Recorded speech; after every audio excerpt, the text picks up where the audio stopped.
Savitarvarenyam Bhargo Devasya Dhimahi Dhiyo Yo Na Prachodayat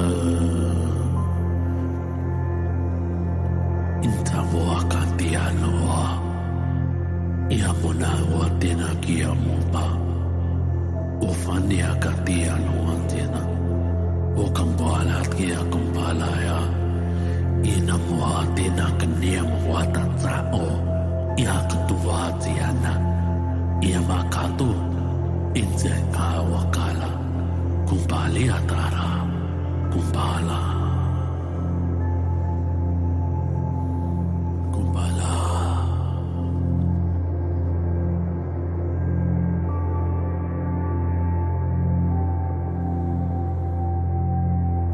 Goes on for generations. The travels will disperse their light amongst all the willingly incarnated souls. But what of the ones that didn't know? Amnesia of the internal endowment to reserve a place in the fifth dimension for themselves, the ego to control, and a better life they shall never know. I welcome you, Dark One, into the lap of luxury full of my pain and woes. We all sold our souls to the devil, but the devil exists not. Negative energy we dub as evil creates the demons of whom we are fearful. Take the D from the demon, put it in front of the word evil, and now you have a personified devil. Our thoughts and experiences creates a creature only exists in the mind. Our desires are one creature, full feature ego that keeps the low self everything divine. Intellect.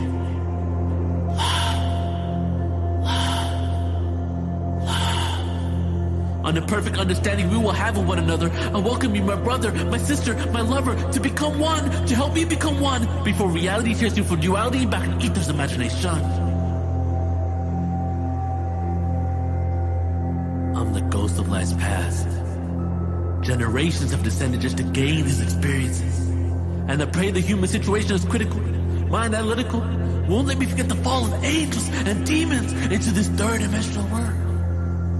Is this planet yours? May I hide amongst the lost souls? Hide out for a bit, drink some liquor, smoke some weed, and step outside for a cigarette? Yeah, sure. Here's a social security card, you may live. Reincarnated to a kid and live, give back to the society. And I'm locked in borders, I smolder through the ash comes a horde of abstract thought. Who is not a ghost, a spirit, but just is. An enlightened individual, equality minus elitist political goal, the cynical flow, and pain and woes of shamanistic pagan rituals. We will resurrect the Messiah in all of us. It's time to trust our brothers and sisters. Unity of mind, consciousness, awareness on the rise. The yin-yang intertwined, masculine, feminine lovers intertwined. Spit worse than the chocolate points in my spine. Relentless but still find inner peace, so down the pace of my corrupted mind. Chemtrails, aspartame, fluoride, getting drunk and high. About the consequence, know why am I really here? But now I know is to help humanity steer into the right direction. For every single one of you, I feel affection. We're in the same situation, so erase the awkward moments, trying to walk around and get that bonus. You remember the Arcturians will be one of the group of interdimensional beings in the near future. The mass landings will help us souls really breathe.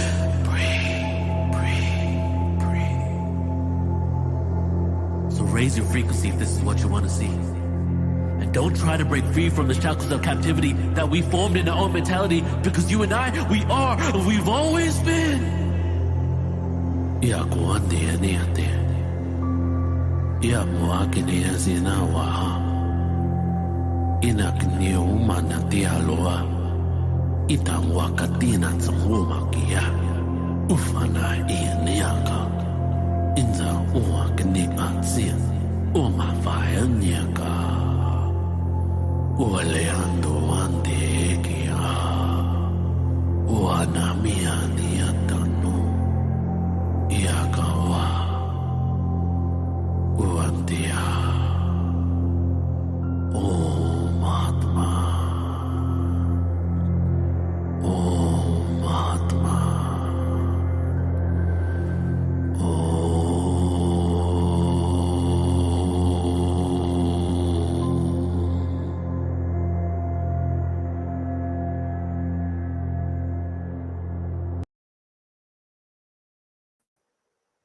Hello, hello. Welcome, everybody. Welcome. This is Neil with Portal to Ascension. So good to be here with you all.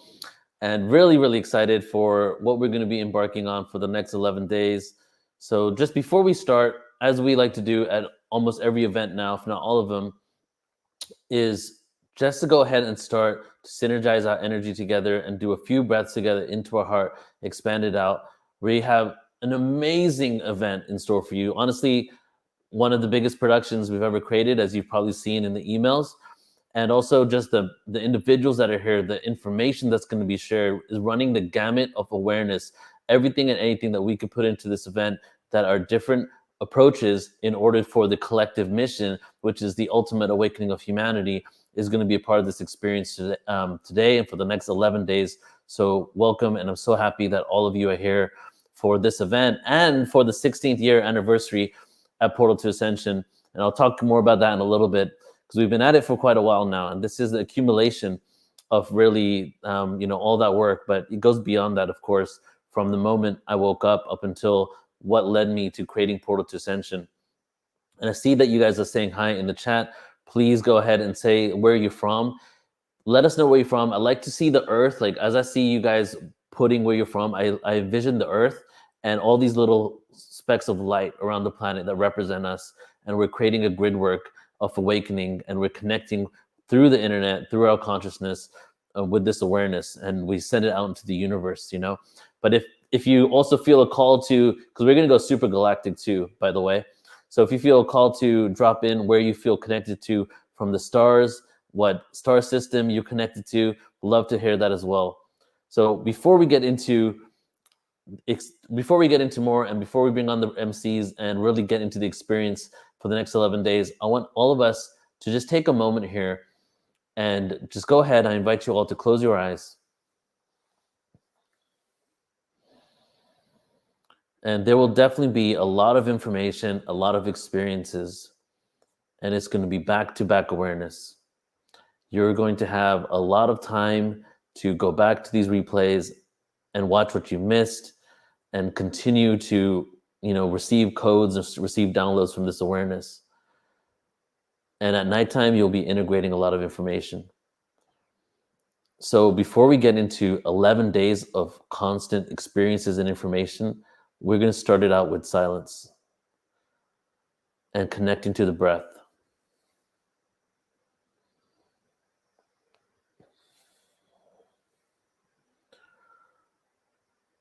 So I invite you to all close your eyes and to begin to feel the oxygen going in and out of your body, in and out of your lungs.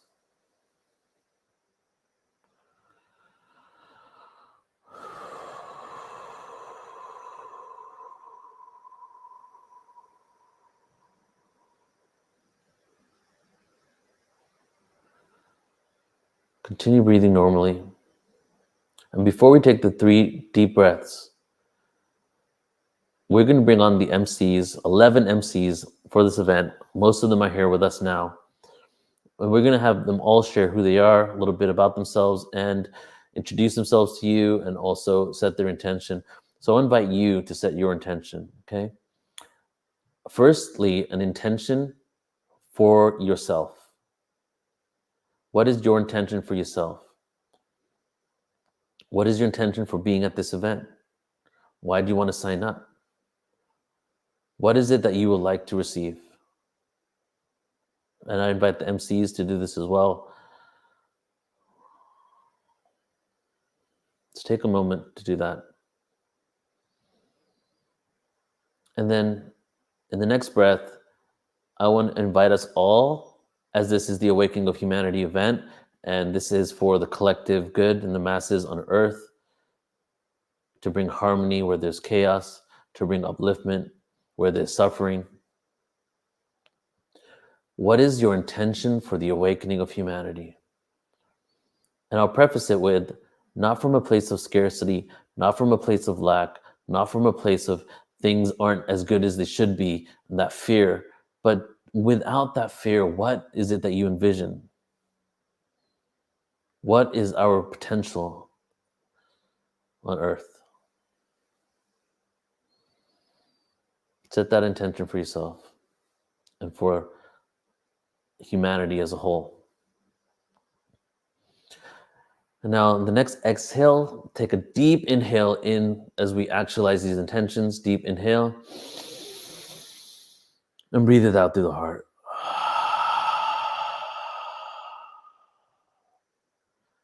Deep inhale again. Out through the heart.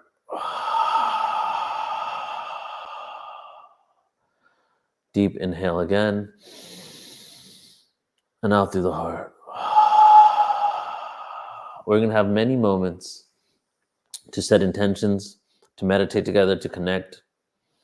And at the end of all of this 11 days, we're going to do some grid work together, okay? So be here at the end as well, where we're going to infuse all the merits, everything we receive into the ley lines, into the meridians of the planet, permeating out to a whole planet, permeating out to the cosmos, right? Because everything we do now at Portal to Ascension is no longer a conference. It's a ceremony. And this is the beginning of the ceremony. So take one deep inhale again. And exhale out. All right, everybody, go ahead and open your eyes. So officially, once again, to everybody who's joining in and just joined us now, welcome to the Awakening of Humanity. And we're going to have some time to go over how this event came about, but I just want to share a little bit, that I said, on the event, of course, it says that this is the 16th year anniversary. So I started this in 2008, Portal to Ascension. And actually, I have a couple of images I pulled up. So I'm going to just show you guys. My first event, I found an image on Facebook of my first event ever. In Ginger's Garden in Costa Mesa. Do I have it here? Here it is. Boom. This was the first event we did at Ginger's Garden in Costa Mesa, summer of 2008. It was a 432 Hertz event with Torquemji. It was his first event in California. And, when I started doing events, it started with just sound healing. And soon after that, after a couple years of sound healing events and just doing small little events here and at Ginger's Garden, who I love so much, Ginger really allowed me to experiment with the place. She gave me the venue for free, this area right here. And I would experiment and do all types of events, create holistic wellness centers, holistic fairs. And after 2 years, from 2008 to 2010, I started going on tour and doing different tours. And here's one of the tours, Galactic Remembrance Tour. We did the Shifting into Love Tour. I don't have the flyer here. And from doing events and doing tours, it was kind of a lot of energy just to travel around. And at one point in my life, actually for 3 years, I was just traveling from location to location. And whatever money I would make from that event would give me enough money to go to the next place. It's kind of funny because my ex-wife, when she got with me, when we got together, she would say, because I was in the middle of the tours, 2010, 2011, she told me she never signed up for missionary work, because we pretty much lived out of our car, just going and doing events. And I had no idea that it would get to where the point it is right now. But I always felt that, this is the work I was supposed to do. Every time something happened, I quit Portal to Ascension 4 or 5 times in the 16 years. And I was like, I'm done with this. I can't do this anymore. I need to go back and work a corporate job. This isn't paying the bills. It's not supporting me. It's not healing me. But every time I did that, something would pull me back into this work. And then 2016 was the last time I quit. And I was like, all right, I'm going to go work as an SEO specialist. I'm done with this stuff. And then again, within a couple of months, my friend told me, hey, have you ever thought of doing online events? And I was like, no, I never thought of that. And he goes, yeah, you don't have any of the overhead like you do when you're traveling, but you can go online and do these events. So I created my first event online, which was called the Starseed Summit. And the Starseed Summit was actually Dolores Cannon's last event she ever did. So her first event, my first online event was her last event. And it did pretty well. It was pretty successful. And I quit my job in that moment once again, jumped into the fire. And at that point, I made a decision to myself that this work and what we're doing for the awakening of humanity is so important that no matter what happens in my life, I won't quit again. I'll keep going with it. And I'm fortunate that since 2016, I've been able to do this full time. And it's getting to a point now, and we're going to speak again, this whole entire 11 days, we'll speak about this. but it's getting to a point where there is no holding back. You know, I was at one point, I was at trying to convince everybody, you need to change, this is the awakening. And then another point, I was on the other side of it all. Oh, I don't want to interfere with anybody's reality, they can do whatever they want. But at this point, the middle ground is speak your truth without attachment from the outcome, right? And the industries and the world as we know it, again, we'll be speaking about next 11 days, is shifting and changing. And this isn't just some pie in the sky metaphysical occurrence.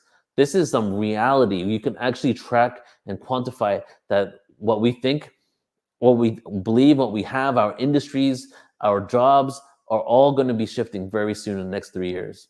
And the new industry, the main one is the one, I don't even like to call it an industry, is that of consciousness, the upliftment of humanity, the healing process.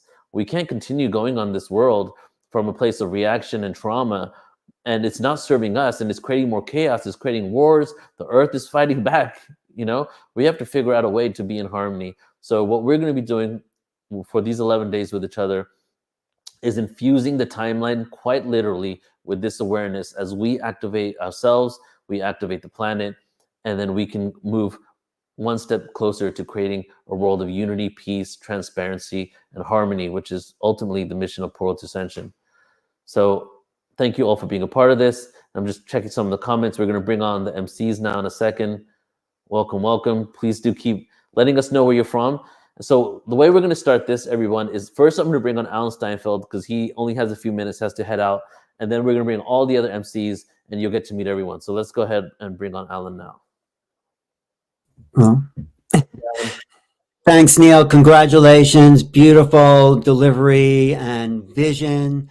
And a conference like this, it connects the planet. It connects the human light workers. So I just want to say, everyone watching, everyone participating, the MCs, everyone part of this, this is not, you're not just listening to people talk. You are participating in anchoring the light in whatever part of the world you're in. And we have people from all over Europe, all over the US, South America, Asia. So we are connecting the planet here, Neil.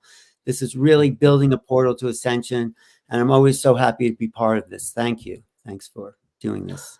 Yeah, thank you, Alan. You know, I honestly, there's a few people in my life that I really wouldn't know where I would be without, and you're one of them. So I love you and I appreciate you, man. Yeah. Thanks. I'll be jumping in and out, but thanks so much for inviting me to be a part of this. So yes, I'm excited. Sure. Okay, we'll see you in about an hour, I guess. Yeah. Yes. Okay. All right. See you in a bit. All right, everybody. So give it up, everybody. If you're at home, put your hands together. We're going to go ahead and bring on your MCs right now. So let's bring them all on. We got Victor, Ashley, Lori, Isha, Tyler, Debbie, Emilio, and Michelle. Hey guys, welcome. So I'd love for us to just go around. Let's start off with you, Victor, and then once you're done doing your intro, I will go ahead and introduce yourself to everybody, and I would love for you to share your intention for this experience that we're going to all be having together. And then when you're done, go ahead and choose one of the other MCs and then pass the baton. Absolutely. Neil, I'm grateful to you for the opportunity to be part of this wonderful, wonderful gathering and sharing this energy that our world so desperately needs right now. I think we can all agree that these are times that I haven't seen. I'm 71. I haven't seen anything like this in my lifetime. And I think it's time for a true awakening. And many years ago, while attending a yoga and meditation retreat in upstate New York, this poem came through me, which I think exemplifies my intention for this and the work that I've been doing for the last 30 years. And I started seeing mathematical exponents, like you see the number 1 with a power, an exponent next to it. And the poem said, the energy flows from the love of the sun and charges a soul, the power of 1. That energy shared with a spirit that's new. A heart opens up, the power of 2. Ebbing and flowing from women to men, hearts on the wavelength, the power of 10. And when all of the millions with compassion run, the birth of the new mind, the power of 1. And that for me is my intention for the work that I do. And I'm sure for most of our MCs and presenters and participators here today. I led a 44-year career in an industry, and I also, on the side, had a spiritual calling and attended an organization called the New Seminary of New York back in the 1990s, was ordained, got my doctorate in ministry from them 3 years ago during the COVID times. And my whole approach to this is to bring service in whatever form or way that I can. And I'm grateful to you, Neil, for allowing me to bring part of that service to this wonderful, wonderful organization and gathering. And now I hand it off to Lori. Well, thank you, Victor, and thank you, Neil, for having me. And thanks to all of you guys for being here. I guess first I just want to celebrate Neil. That was like, I loved hearing that. I loved hearing the path you've been through. And I think I know what I'm here to share this week is how to overcome challenges and how to navigate challenging times with, by taking the high road, by playing the long game. And I don't think it's going to be me so much sharing it as much as my collective. I've been doing this work for over 25 years professionally, and I've been serving the light. I haven't always served the light. In the earlier years, I was definitely serving more my egoic self and doing more spiritual capitalism, but it was always heart-centered with a desire to grow and commitment to the path and dedication to the journey. And over time, that really led me into serving the greater good and serving humanity. And over time, that ultimately led me towards serving the light. And now in all my endeavors, that's what I do. I serve the light. And I think that's what you were speaking about, Neil, is really, that is the shift we're all going to be making in some way, shape, or form, and in accordance to our own unique brilliance and our own unique magnificence and what we're here to share and to contribute on Earth as humanity goes through this massive evolution. The challenges that we're about to face, as you said, Neil, are escalating. And I mean, I'm in Florida right now at this moment, and there's been, a lot of storm activity here, and we're predicted for storm activity this week. And yet I'm seeing more and more people come together with consciousness about it. So that warms my heart, makes me so happy to see the shifts happening. And at the same time, we're here to navigate this. So that's what I'm here doing. I've been doing this work for over 25 years now. I serve and work with people who are spiritual junkies, self-help diehards, people who are visionaries, who really know that in our heart of hearts, we have something magnificent to offer. And that no matter who tries to take us down or what tries to take us down or off path, we are relentless because we know that there's a greater mission and a greater purpose here. And that's exactly what you were sharing from what I heard, Neil. So it was so wonderful to hear what you were saying, because we have something magnificent to offer here. And yeah, the road is not easy. It's not easy the love and light movement sometimes makes it seem like everything will be easy all the time and everybody has to be love and perfect all the time. And it's just not like that, is it? It's hard. It's challenging. There's a lot to overcome. There's a lot of trauma to heal. So anyway, that's what I'm here for. I want to pass it to the next person, and I'm just grateful to be here and grateful for all of you guys to be here. So I will pass it to Debbie, my sister. Yeah, exactly. I knew you would, baby. And you're wearing the same color, my Cancerian sister. That was beautiful. My intention, I'm Debbie Dashinger. It's totally an honor to be here to honor this work, to carry the torch in my small or big way. And my grand intention for all of this is to honor Neil's vision.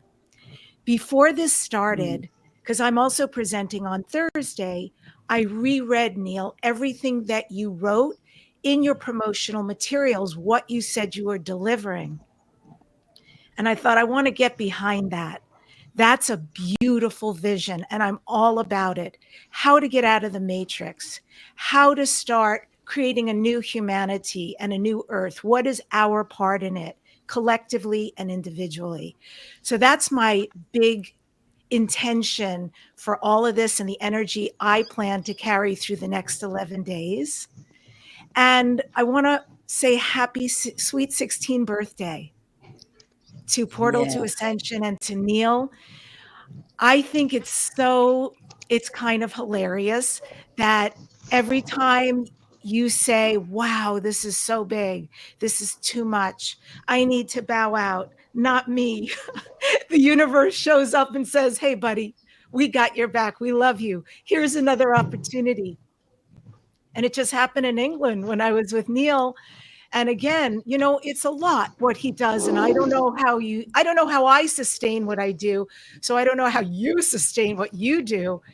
And I was there. Somebody's not muted, by the way. And anyway, you might want to mute yourself.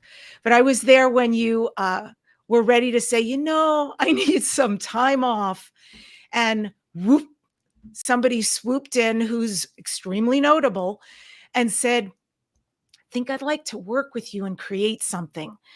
And so I know things are afoot and are moving forward. And I know in your heart you said, oh, I think I have to say yes and keep going. And I love that the universe, the cosmos, those who are aware of the high game we're willing to play to finally become part of the cosmic community, you know, the universal community, meaning our star brothers and sisters who have so patiently been waiting for us. I want that in my lifetime.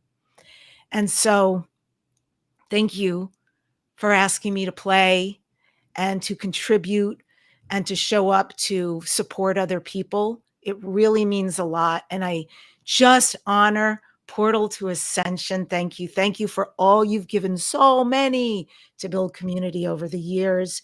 And for you, Neil, for being willing to be a leader in this area. Really, brother. I appreciate you so much. And Michelle, you go next. Wow, I didn't expect to go next.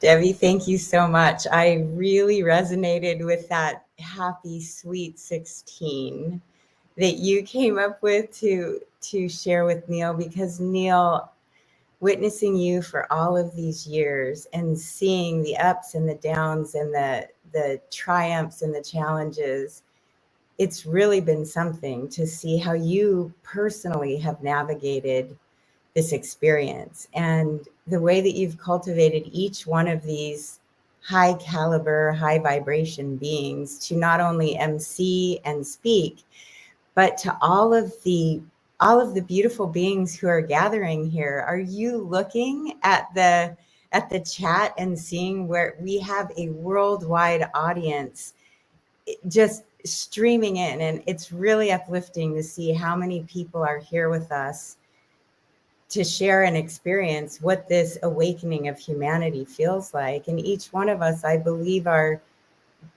you know, answering the invitation to up-level our soul's journey. You know, we're all on this evolutionary journey, and sometimes it can be messy, and we're still in the human body, yet we're yearning for the remembrance of who we truly are in these human bodies.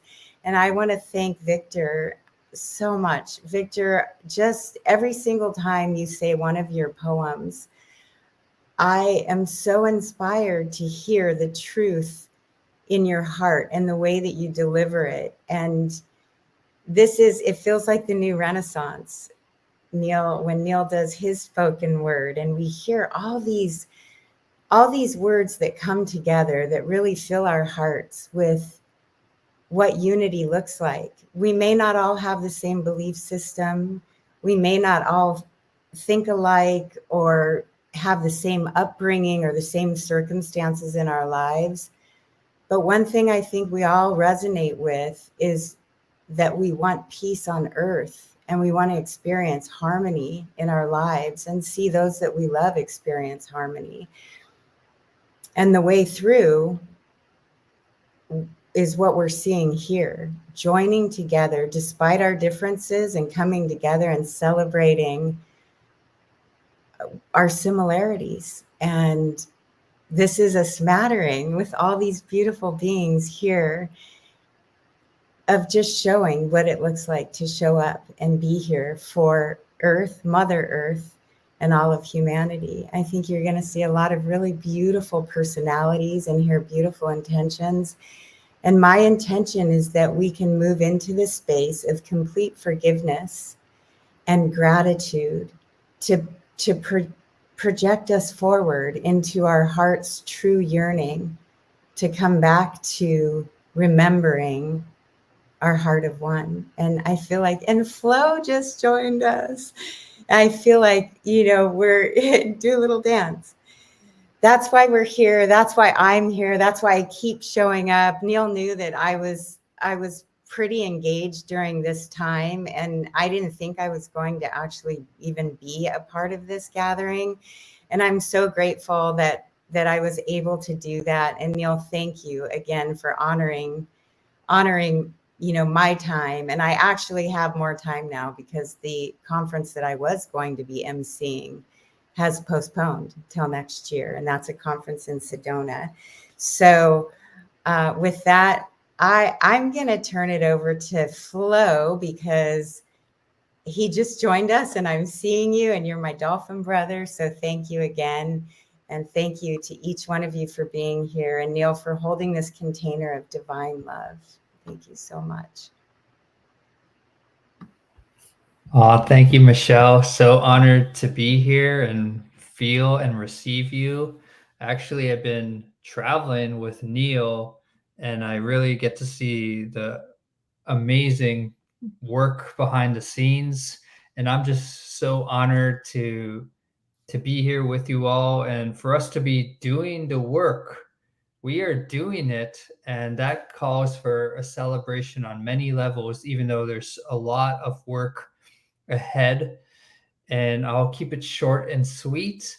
My personal intention is for us as a species to enter into collective consciousness together, for us to enter into this compassionate network where we can feel each other's deepest wounds and deepest greatnesses and amplify who we are as a species to enter into the new earth. So that's where I'm at right now, and I'm just so honored to be with all you beautiful souls on this live.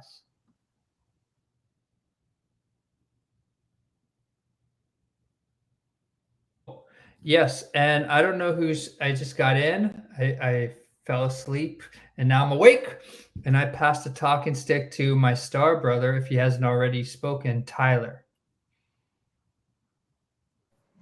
Thank you, Flo. I appreciate you. Can everybody hear me okay? Yeah? Okay, excellent. Well, I'm Tyler, and I'm from the Immersive Podcast. That's my current endeavor that I do. I do that with my partner, Jane. My intention for this event is really to just be a part of Neil's vision and help support it. I've actually also been traveling with Neil. And I'm in England right now. I'm from the States, but I really agree with what Portal's doing. Congratulations to the 16-year anniversary, Neil. Just blessed that. I've heard bits and pieces of the story as we've known each other this past few months, so it's great to be a part of it. Neil and I, our visions seem to really mesh well with one another, and a lot of the people here that I've met since, both through Neil and just finding out that we had mutual friends, etc. There's a lot of common ground in Portal to Ascension, so I was very grateful to be asked to be a part of any of the events, and very quickly have made some very new, I would call them, family, tribe, and that was something I've always set out to do, is find my true tribe. But just like everybody else, I want to walk into the new earth. I think a lot of us are already there. We're already in and out of the collective consciousness. We dance with it. We dance in that quantum web every day.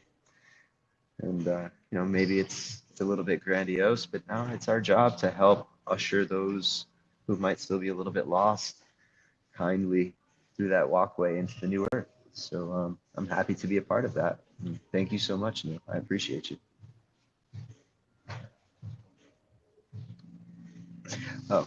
I will pass it off to fellow podcast host, Emilio Ortiz.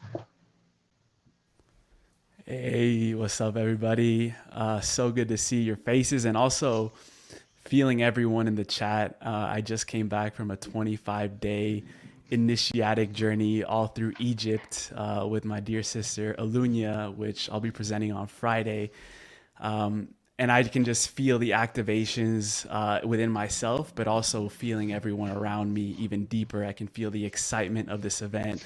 I love how the intention was set so clear from the beginning of infusing this timeline with consciousness. And I feel that we are greater in numbers. We are greater when we're all in our heart. We're greater when we're all doing this together, because I know how lonely the spiritual journey can feel in the beginning. I had my spiritual awakening right in the middle of my college experience. So as you can imagine, for me, it was like I'm learning about these things and, you know, I'm being introduced to these teachers and everything's going on around me, but it does feel very lonely in the beginning. And events like these are really helping us tune back into community and realizing that we're not doing this alone. We're not doing this, you know, in siloed spaces. Even though we might be all in our house, we can all feel the collective energy. And then in the future, I can feel that these will become events where we'll all be able to hug each other in person. My intention is to, even though we're receiving so much information from beautiful minds, is to not allow that information to only sit in the intellect, but to really drop it into our heart. And anytime a sacred space is created, anytime there's a ceremony, it's important to feel in our heart first. And I learned that being in the temples right now in Egypt, realizing that the pyramids are stargates, but the true stargate is our own heart. And that's beating every second of the day.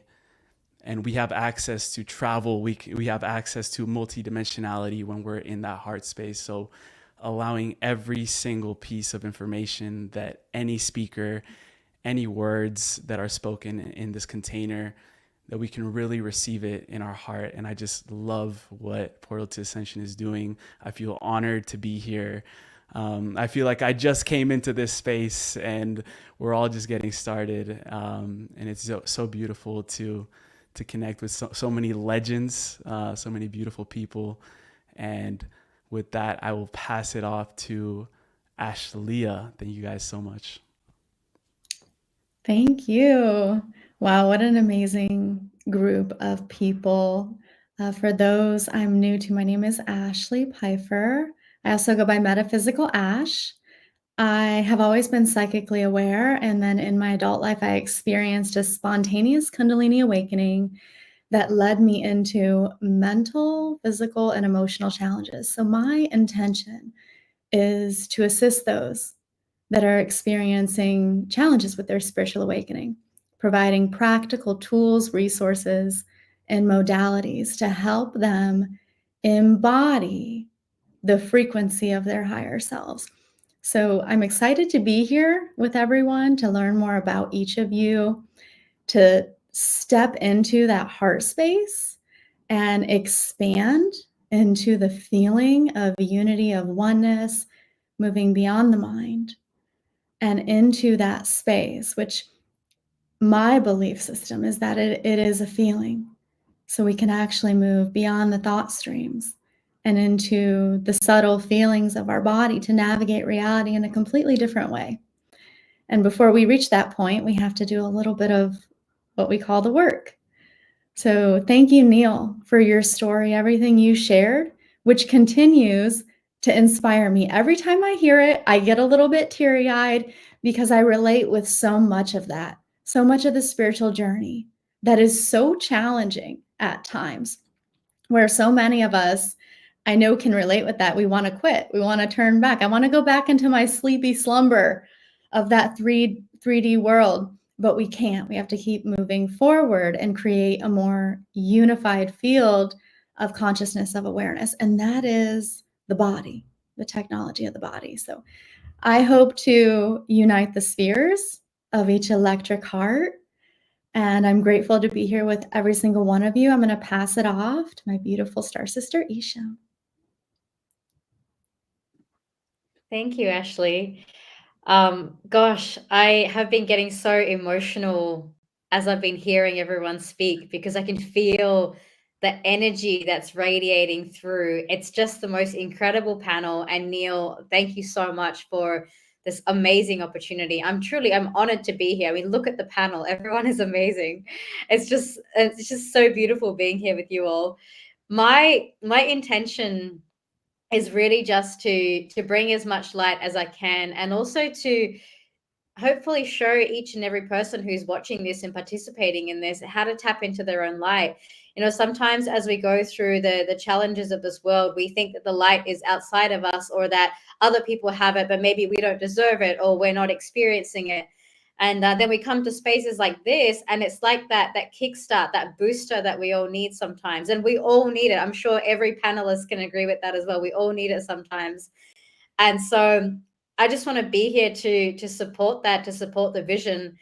And also, as everyone's been speaking, I mean, my galactic team are going nonstop. I don't know about you guys, the rest of the panel, but like my team are just chit-chatting the whole way. And I feel the excitement. They get so excited when we come together like this, because, you know, the work that we do here on planet Earth, it's not just for us. It is for us. We, of course, get the benefit of that. We drop into our hearts and we feel the resonance of that.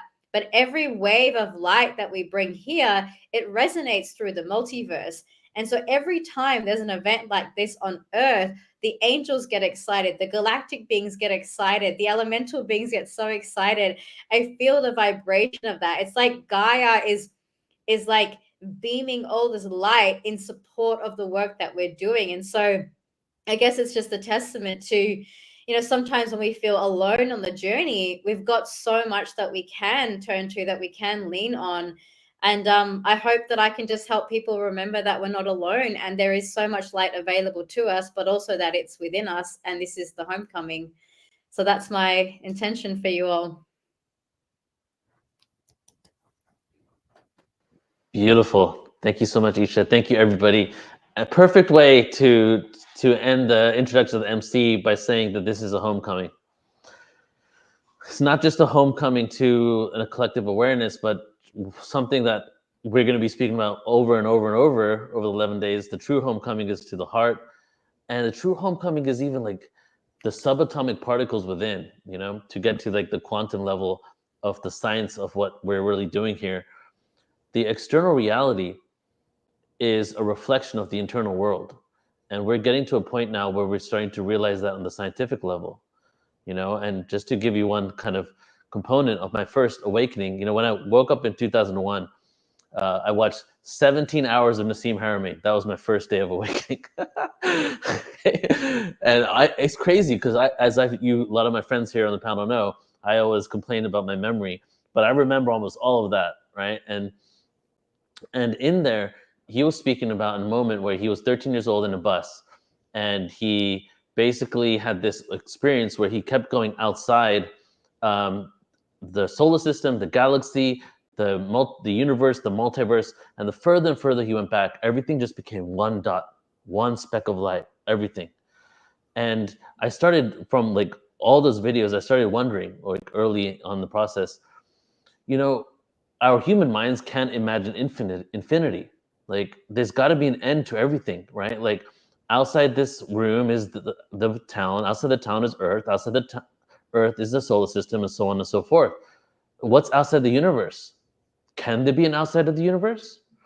And that in itself makes me realize that we're not at the level of consciousness that we can be at, just because the fact that we can't even understand what's outside the universe, knowing that there has to either be something or we're just not seeing reality as it truly is. But one thing that we can do is we can divide a particle by 2, by 2, by 2, by 2, by 2 infinitely, and we will always know, and we can probably all agree, that you'll always have something left because you're always dividing it by 2. So why is it that our minds can't imagine the external, the opposite of that, but we can imagine that when you divide it, it's always still there, right?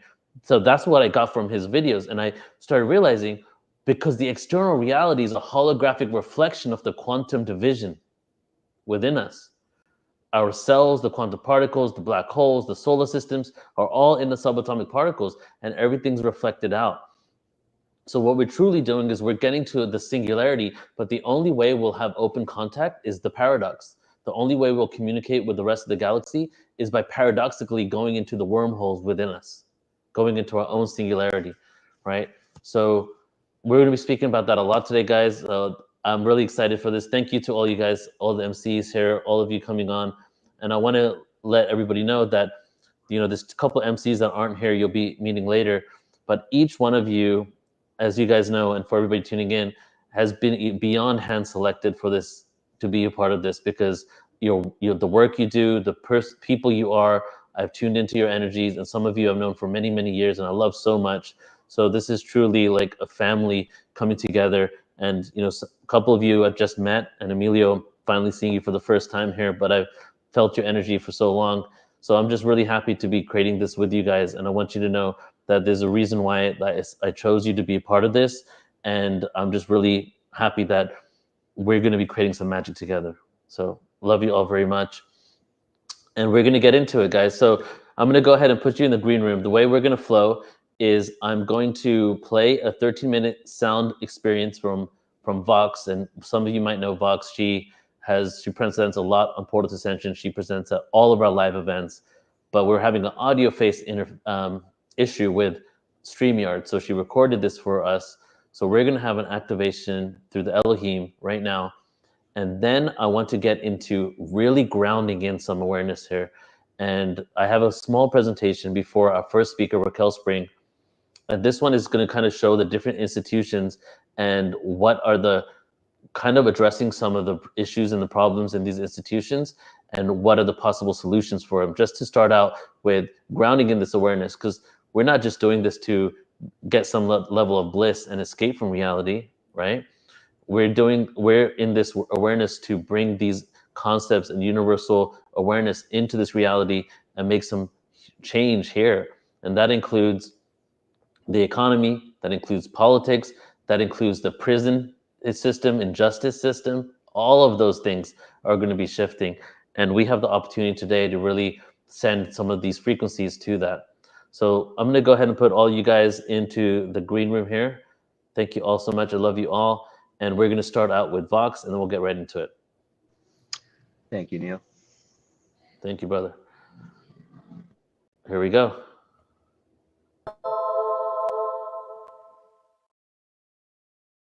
Hi, everyone. I am Vox Angeles, or Ra Benasatu, and welcome to the Awakening of Humanity. And I know that this is just going to be a glorious 11 days. And so I'm really excited to kind of open everyone up to all that you have the capability of receiving during this time from these wonderful presenters. Now, I am an embodied conduit of Elohim, which is a collective and infinite source, and an invocational sound or vocal artist. And I receive and translate the highest heavenly sound signatures of sacred design and creation into vocalized and written forms. And so with this vocal transmission, it is an alchemical transmission, so it affects you as far as your DNA, cellular structures, crystalline structures within your physical form, and also the energetic body. And I am going to create a transcendent bridge, kind of bridging you from the moment where you are presently to the next moment, that you can open up to everything that you can carry with you at the completion of this conference. So go ahead, and I'm going to set this up while I'm talking. Go ahead and close your eyes and just be open to receive everything that is in store for you. Bringing all aspects of who you are, physical, emotional, mental, spiritual, and energetic, into this present moment in time, now. Bringing all that you are into alignment. Finding that connection with the earth. And just relaxing back and listen with all that you are. The transmission will begin.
Andare, endorore, sire, amondre, sire nama no koyana na to kore sinde tere tere andarore kore modi sindere di chudi do ke tere kyor ne tere kondore di chunna to kore shaya matre tere tere churu churu churu churu churu churu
chichumbuira shira pachatundra.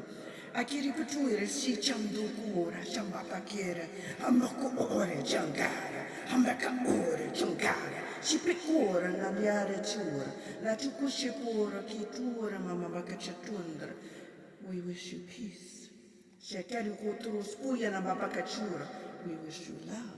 Kichunya mabakira tuture, pakure mechiri kuturu sundra. Thank you.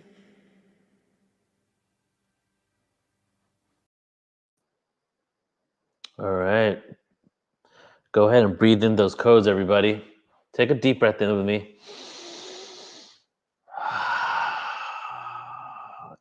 At this point, an event won't be an event without Vox. She's amazing, and that's just scratching the surface of what she really brings forward. She'll be here also at the end, closing out the conference. So, are you guys ready? Let me know in the chat if you're ready to go ahead and begin officially here. And I would love for you to know, Ashley's asking, who's feeling that transmission? Go ahead and let us know here. And I'm curious, I normally ask this on a big event. Whose first time is it at Portal to Ascension? If it's your first time at Portal to Ascension, please go ahead and drop 1111 in the chat. But if you have attended Portal to Ascension before, give me a 333. 1111 if it's your first time, a 333 if you've been here before. I'm curious to see who's experiencing one of our events for the first time. Go ahead and let us know. And while you do that, I'm going to line up this presentation.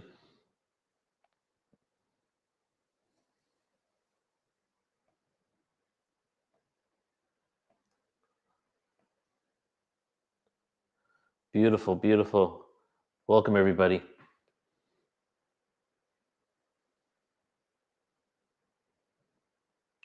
So in about 25 minutes, the flow for today, the schedule always starts at 8 a.m. Pacific time every day, which is 11 a.m. East Coast time every day, but the ending time will be a little different. Some days we go longer, some days are going to be shorter. And after I do a little segment here, just to kind of drill in some grounded awareness on what we're going to be doing and the intention of this conference, I'm going to show you the schedule. And for all of you out there, the schedule is on the website. So the quick way to get to the website, 11daysofawakening.com. 11daysofawakening.com takes you straight there. Let me write it in the chat for you. Okay. And then just scroll down a little bit and you'll find it there. 11daysofawakening.com. And I'll show you where the schedule is, and we'll go over some who's going to be coming up the next few days. So let's go ahead and start. And I want to start with this presentation because, as I shared in the beginning, it's no holding back. It's a whole new world. And I love, if any of you know my presentation style, I love really drilling home a lot of confirmations that there's a shift going on the planet, right? Not only with science, but also with ancient history. So these first few slides here, I'm not going to go into details really reading it, but this time, everybody, this time has been prophesized. When one or two civilizations might have said there's going to be an awakening and it might be around this time, maybe we can start doubting it, right? But when you have all of these six here, the Indians and the Indian Yuga, Hinduism, Greek mythology, Norse mythology, Roman mythology, Aztec mythology, and Buddhism all confirming it, maybe you start thinking, is there something here? Is there some sort of collective awareness that these ancient cultures had that they knew about some foresight of what's going to happen in the future? Let alone, if that's not enough, what about these other 100 ancient civilizations that speak about time being in cycles and us going through awakenings and a descension process, an awakening process and a descension? What is going on the planet right now isn't just to the metaphysical world. This has been discussed and known about by so many ancient cultures, so much so that you can almost look at any ancient civilization and they have some sort of story of awakening or some sort of story of an advanced history and then falling from grace, so to speak, and then a reawakening happening here. This slide I love to show because not only, the way I see it is we have Earth consciousness, right? We're on Earth and we're just aware of our surroundings and we're not even aware of us being inside a solar system, right? And in that kind of reality, it's almost a little narrow tunnel vision because therefore everything that you experience on Earth is connected directly to what is actually happening on Earth only. And then the next step is you shift out of that and you realize, wow, Earth actually exists in a solar system, and everything in the solar system is affecting us. Something I love to share a lot is one of the things that gives me kind of an awareness of some sort of grand design is the fact that our solar system is created in such a way to protect our little watery planet. If Jupiter and Saturn weren't in the positions they were in right now, Earth would have been hit by asteroids countless times to the point that civilization as we know it couldn't exist. The positioning of Earth and Jupiter are perfect in order to gravitationally attract asteroids and meteorites that would actually eventually come to Earth. So we get the solar systematic mentality. But where is the solar system located? The solar system is located in the galaxy.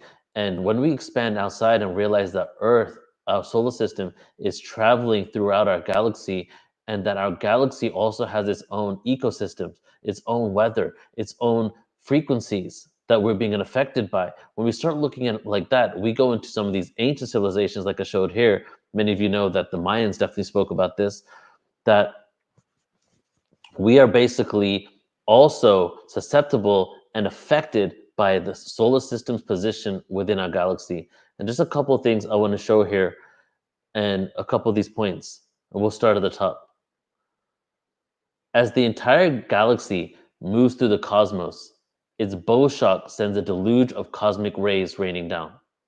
So what that is saying, what they found out now is that when our galaxy is moving, like the galaxy is also moving at a incredible speed, just like the solar system, when that is happening, there is some sort of bow shock that is occurring that's sending cosmic rays down, almost as if you have a stick of a drum and you're beating the top of a drum and you can see the waves coming down from underneath the drum.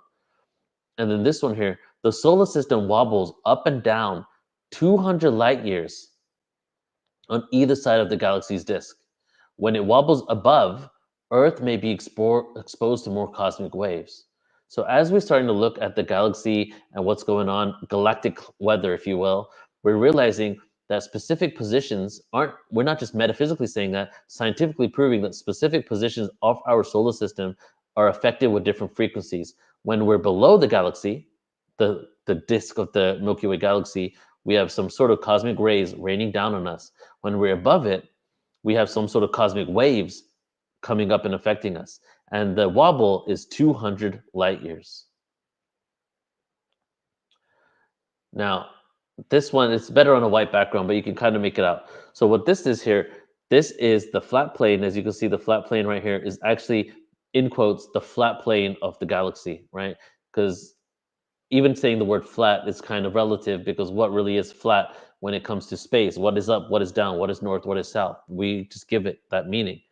And the spiral that we see going below it and going above is our solar system and its position in our galaxy. So imagine that being the galaxy there, and our solar system, its trajectory is all the way down below the galactic disk and then above the galactic disk.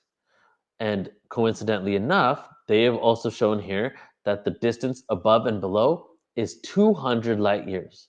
So Earth is, in essence, if you can see my hand here, swimming in a Fibonacci spiral up and down the galactic disk, 200 light years equally on either side. And as we do that, specific waves are affecting us when we're above, specific rays are affecting us when we're below. And then when we get to the photon belt, the middle, also known as the ether belt, when we get to that part, a whole bombardment of frequencies that are completely different that are also affecting us. So what I'm getting at here is that we are being affected through all types of frequencies that can not only affect our consciousness, but also our history on Earth, what happens on Earth, our belief systems on Earth, the climate on Earth, actual climate, glaciation, and different things like that.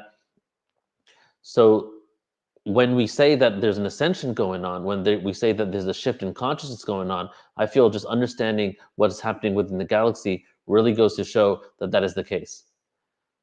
Now, ancient civilizations, many of them, the ones that I showed you, especially the first 6, all spoke about different ages of humanity. And you guys might have heard of the golden age. When I woke up to this information, crazy. When I said golden age, Isaac, you wrote golden light body, same moment. So you've heard of the golden age. People think that we're going to a golden age, an enlightened age, right? And two cultures really speak about it the most. The Greek mythology, but in Greek texts, it actually speaks about the type of human that exists in each age. This age, this is how man acts. This age, this is how humanity acts. The one place in the world where we have some sort of information that can lead us to a dating of this is in India. Now, that needs to be said with there's 3 different datings within India. Some of them more recent, but it's all basically looking at the ancient civilizations. And we actually have, spoiler alert, we have Vibhu Misra, who's one of the 3 people that created the Yuga cycle dating, for one of the people in India that created one of the 3 datings of the Yuga cycle. He will be on in a few days here speaking about the Yuga cycles and the new dating based on scientific research that he's done. But just to give you a general idea here, we have these 4 ages. We have the Kali Yuga, the dark ages, the dark ages that many people say that we have been within, right? And we have the Dwapara Yuga, which is the Bronze Age. We have the Treta Yuga, which is the Silver Age, and then the Satya Yuga, which is the Golden Age. And this is from one of the 3 datings. This is the one I did when I did my research. But since there's 3 different ways and all of them have valid information, I don't really subscribe to any one belief. But you can see here the datings in general. The Kali Yuga is the shortest age, and the 13,000-year cycle on either side. These 2 cycles on either side coincide with these cycles here. 13,000 years plus or minus at the bottom, 13,000 years plus or minus at the top. The cycle right here is that same cycle. You have the Kali Yuga doubled up at the bottom. You have the Satya Yuga, Golden Age, doubled up at the top.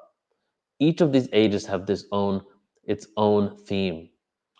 We're shifting out of the Kali Yuga. Some say we've shifted out of it. The theme of the Kali Yuga is delusion, authority, and hierarchy. The theme of the Kali Yuga, okay? On one level, it's an actual theme that has been subscribed to this, where you can't even judge it because it's almost like written in scripture that those are the themes of those frequencies, right? So we have hierarchy, delusion, and authority. Hierarchy, we consider everything hierarchical. Police, authority, governments, Congress people, everybody is on that hierarchy standpoint, but it's breaking down now. And then authority, we give up our power to authority, right? We have a sovereign, a king, and those kings became politicians, right? The sovereign. And delusion, what's right is wrong, what's wrong is right. The all efficient food and chemicals in your food so that you can feed your children quickly, throwing things in the microwave is the way to go. And then being into this awareness, you're delusional. What happens as you shift from the Kali Yuga is we go from worshiping a sovereign to realizing our own sovereignty. That is the age of the Dwapara Yuga. Sovereign to sovereignty. And from delusion to awareness. So the level of, so the Dwapara Yuga also has a theme. And the theme of the Dwapara Yuga is the theme of energy, right? And when we enter the Dwapara Yuga, when we started entering the Dwapara Yuga or shifting into it, we first started having electricity, energy, right? We're creating electricity, of course. And then as we start getting into it even deeper, we start realizing everything is made out of energy, and quantum physics is also is the beginning phases. Our quantum understanding is the beginning phases of us entering this new world. Now, what happens when we exit this world, when we go in from the Dwapara Yuga into a new reality? Well, what occurs is we then begin to become the masters of energy. Okay, so we see electricity, we understand the quantum reality, and then by the end of it, we realize we are energetic beings, and then we become the masters of that energy. And that is where we are in now, if you look at it through the Yuga cycles. Some people feel that we are moving from the Kali Yuga straight to the Golden Age, to the Satya Yuga. I don't really know what the answer is because I'm not really speaking to these higher dimensional beings telling me these answers. And the people that I go have on Portal to Ascension and connect with that are channeling aren't specifically talking about ages. However, anything out of the Kali Yuga is a golden age to this experience. Chaos, suffering, struggle, darkness, forgetfulness, lost, amnesia. These have all been themes that we've been experiencing. Now, in the Dwapara Yuga, as we realize that energy, we start healing our amnesia, right? And as we heal the amnesia, we then eventually get to the Treta Yuga. The Treta Yuga is the age where we start perfecting telepathy. And I love the way Bashar puts it. He doesn't call it telepathy, he calls it telempathy, because basically he's saying we use our empathetic bodies in order to connect through emotion. It's not mental. So it's interesting because the Treta Yuga is also the mental age, but the mental age connects to telepathy, where we are figuring out our energetic bodies over the next hundreds of years. We're transcending all types of traumas. We're getting to that 0 point. We're literally getting to the 0 point. Energy is quantum reality. Quantum reality is the 0 point. The 0 point is stillness. We're doing that. We're working on that. Like Ashley was saying, like this is real work, right? And then we get to the Treta Yuga, and the Treta Yuga is the age of telepathy. Has many other things as well that's connected to that. But by the end of that age, we don't need to communicate through words like we do anymore. We have full transparency. We have interconnectedness, compassion. We don't have anything to hide, right? We work through things. And then ultimately the golden age, the Satya Yuga. And the golden age is the age of enlightenment. The golden age has so many different themes involved in it. And as we're moving there, it doesn't mean that's the age that we have space travel, we go connect with the galactics. We can start doing that sooner than that. So I just wanted to show you guys kind of how this looks. Now, each age not only is twice as long as the age before it, Dwapara Yuga is twice as long as the Kali Yuga, Treta Yuga is twice as long as the Dwapara Yuga, Satya Yuga is twice as long as the Treta Yuga. But in every age, your age increases. It doubles as well. Kali Yuga, the age limit written in ancient India is 120 years. So of course, people can live older than that. People definitely live younger than that. And what that really represents is that without the chemicals and our food and all this crap and this air, oxygen, all this stuff, without any of that, we would live to 120 years old, right? That's how much our body has been created. And then as we start going into energy age, we start shifting the belief around age. We start cleaning up the earth. That's where we're heading. Age increases, 240. Treta Yuga, age increases, another twice as long. Satya Yuga, age increases twice as long again.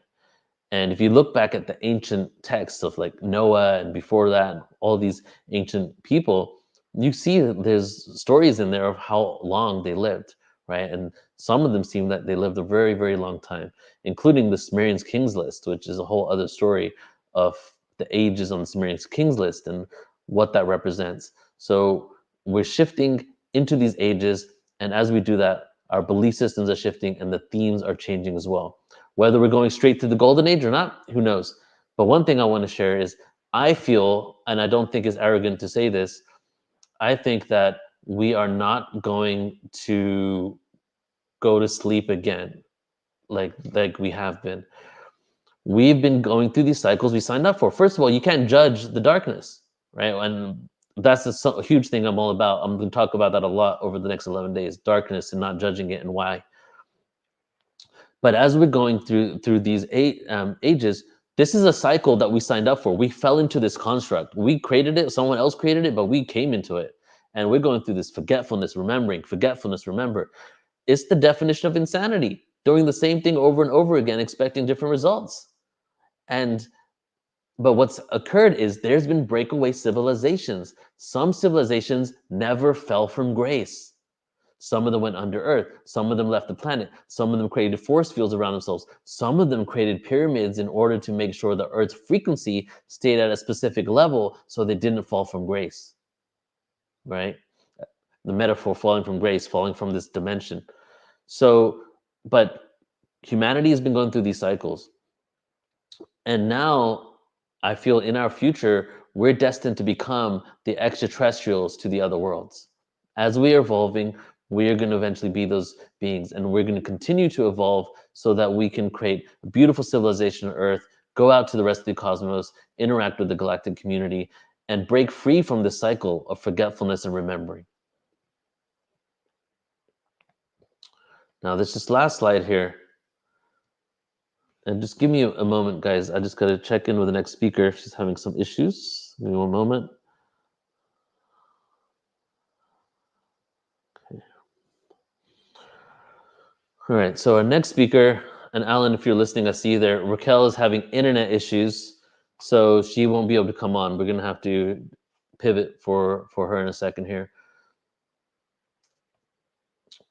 So now we're grounding it in. Okay, now that I shared all that stuff, I want to spend a few moments here just talking about the different institutions and the ways that we can shift it. And I invite you, to maybe tune into this. Do any of these call out to you? And if it does, go ahead and put it in the chat, okay? Put it in the chat. Let me know if you're passionate about any of these.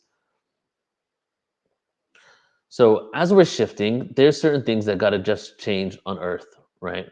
And that aren't operating in the way that they can operate. And I would say the first one is the educational system.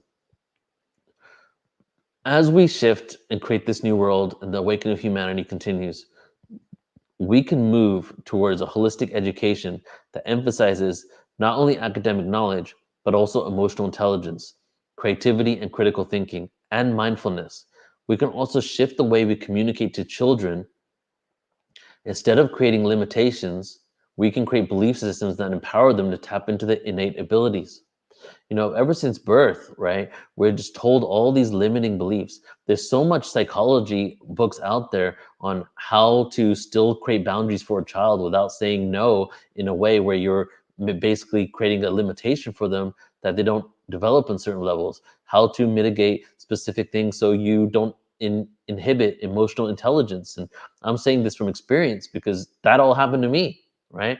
And so there are ways, and we have the awareness now on what we can do in order to raise children to stop creating limitations. What if we started teaching them about how we're all energy, what the capabilities are?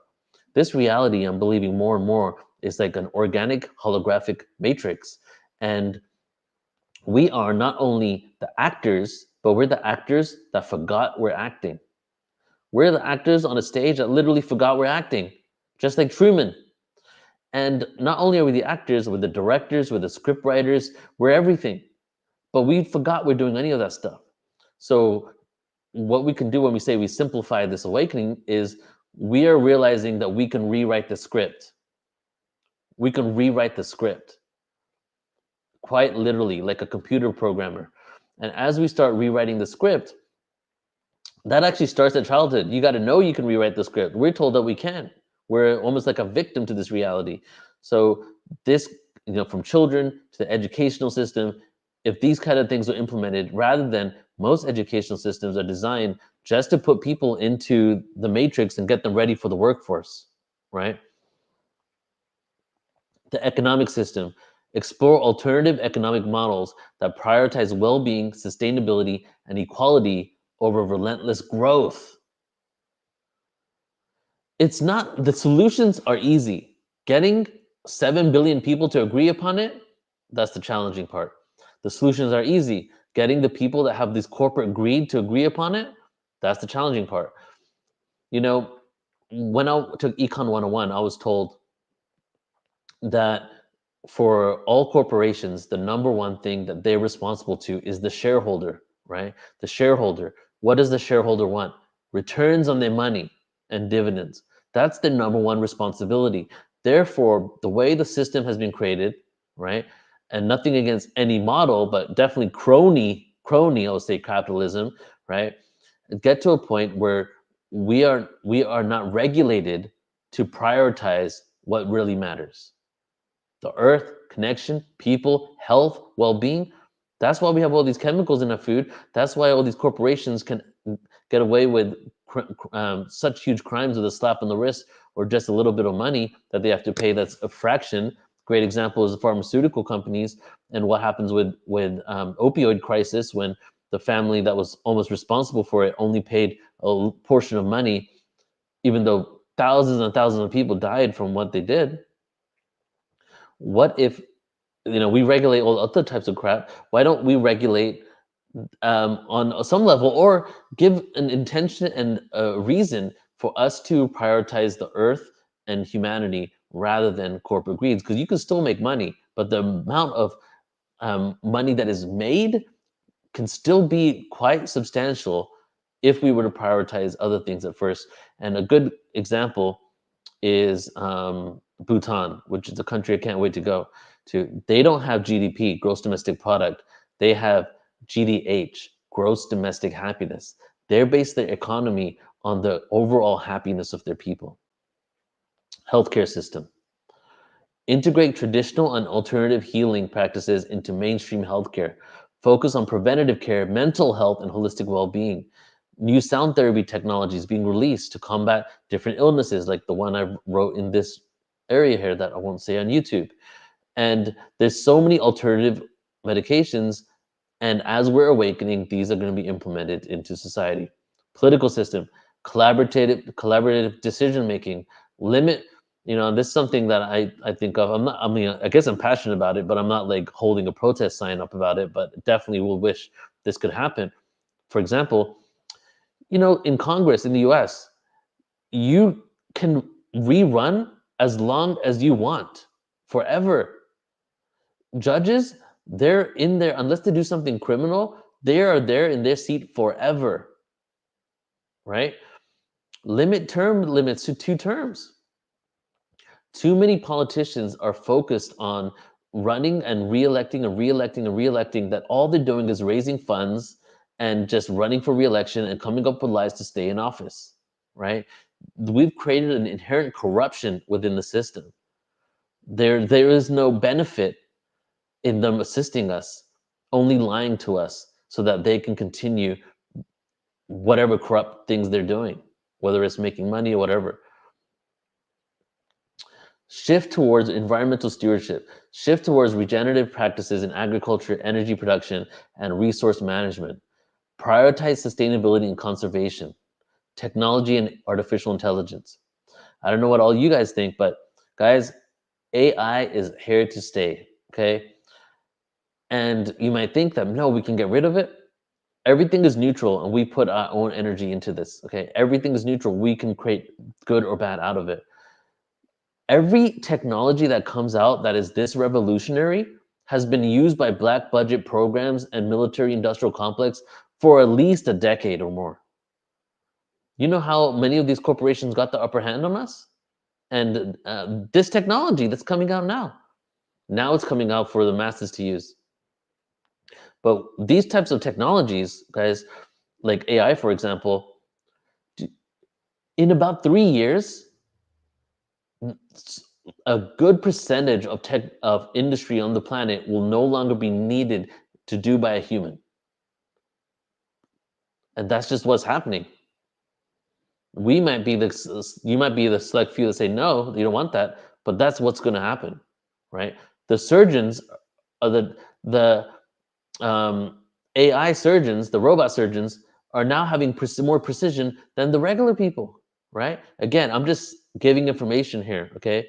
So what does that mean? Are we going to have a dystopian world? Or are we going to have an opportunity to focus on what really matters, ourselves and each other? How does the dystopian world come about? Well, if we're at a reactory, hateful, no inner work kind of reality, that's where dystopia happens. People start using things for their own agendas, nefarious reasons. If we do the inner work, if we continue to heal, if we send compassion, create harmony on earth, these things can be utilized for the benefit of humanity. In about, I said 3 years, but maybe a few years more, I have a feeling from my research that almost 50% of all the jobs that people are going to school for right now and getting degrees on, by the time they're ready to start working in that workforce, those jobs may not even exist anymore. That's how rapidly things are shifting now. The singularity for these technologies has already been reached. It just hasn't been unleashed. So what are we going to do? How are we going to develop and implement ethical guidelines for the use of emerging technologies, conscious technologies, sound therapy technologies? All these things are coming about. It's inevitable. They cannot, not only, I'm not just talking about AI now, I'm talking about other holistic technologies. You cannot deny the benefits that people are getting from those, right? So it's going to be here. Okay, energy systems, invest in energy. We've talked about this many times on Portal to Ascension. What's going on with our energy sources? You know, there's the technology out there that you never need to charge your phone ever. Everything's energy. We're just like going around in circles here. We're using outdated technology. Technology is already expanded to that. The energy for cars and all that stuff. Why is it that the electric car industries, people that own the electric car stations, are the same people or companies that own the petrol stations, right? They hijack all elements. Both sides of the coin are owned by the same individual. All conscious movements and beautiful things that happen get hijacked, and then an agenda is put upon it. And the energy system is a good example of that. Now, justice system. This is one I'm actually passionate about. Shift our perception on criminality. Go to the root of these situations. Why does criminality happen? Why do people commit crimes? Why do people do things that are hurtful to themselves or to others? Rather than offer punishment, find ways to rehabilitate, create harmony for that person, make sure someone is seen, and create a system that does not make an individual feel the need to resort to disharmonic expressions.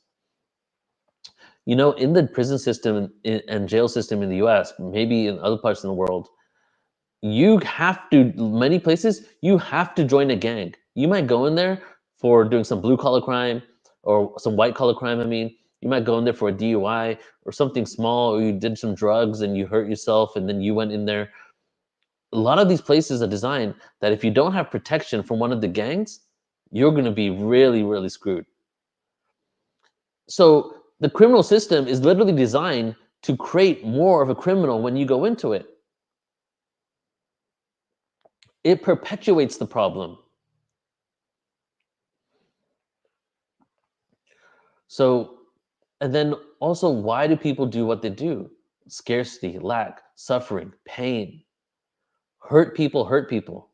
And as we start implementing that awareness in society, we start looking at people with evil, that they're hateful, and all this stuff. And we start really seeing people. And that's almost like what started with not being seen in the first place.